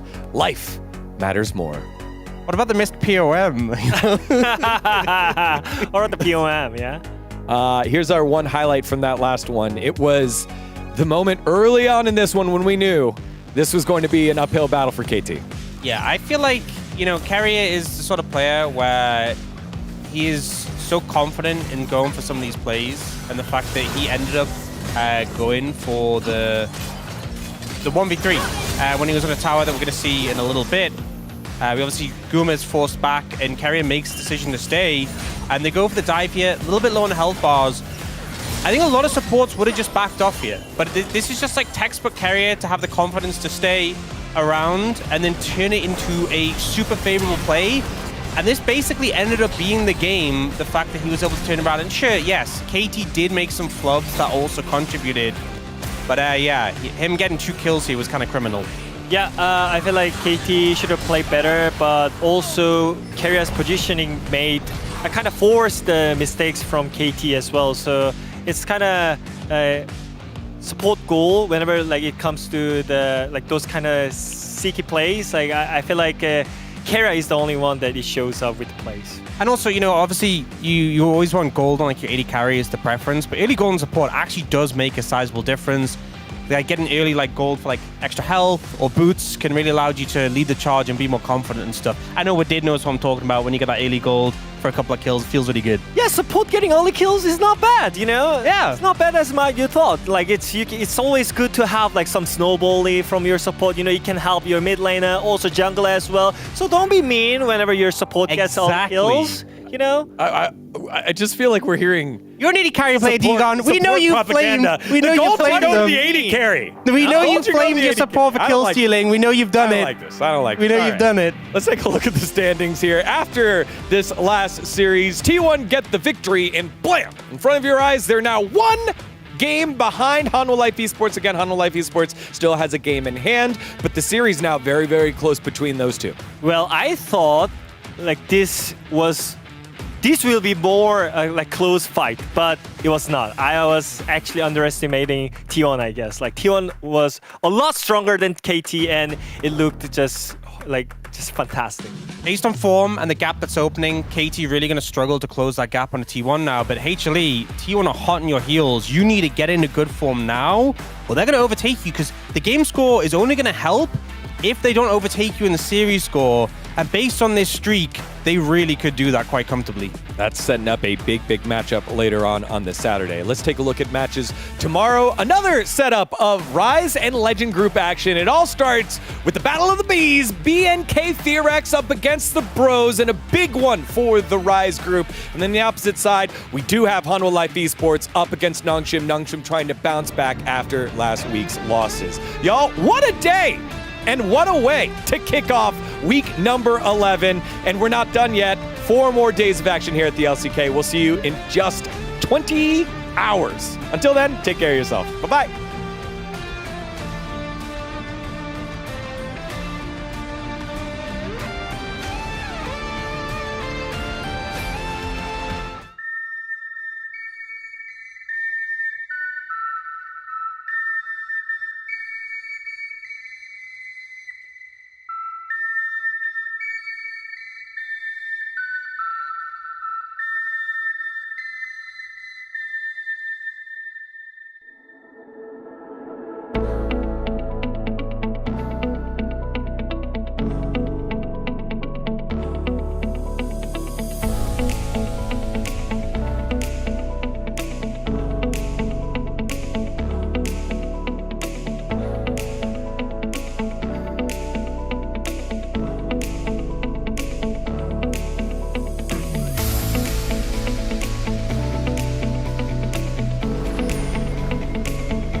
와, 올라프가 이렇게 넥서스가 파괴됩니다. 시리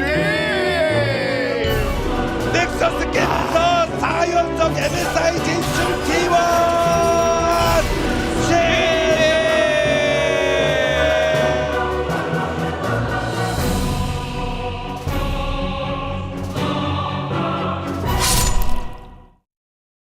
What doesn't kill me makes me stronger.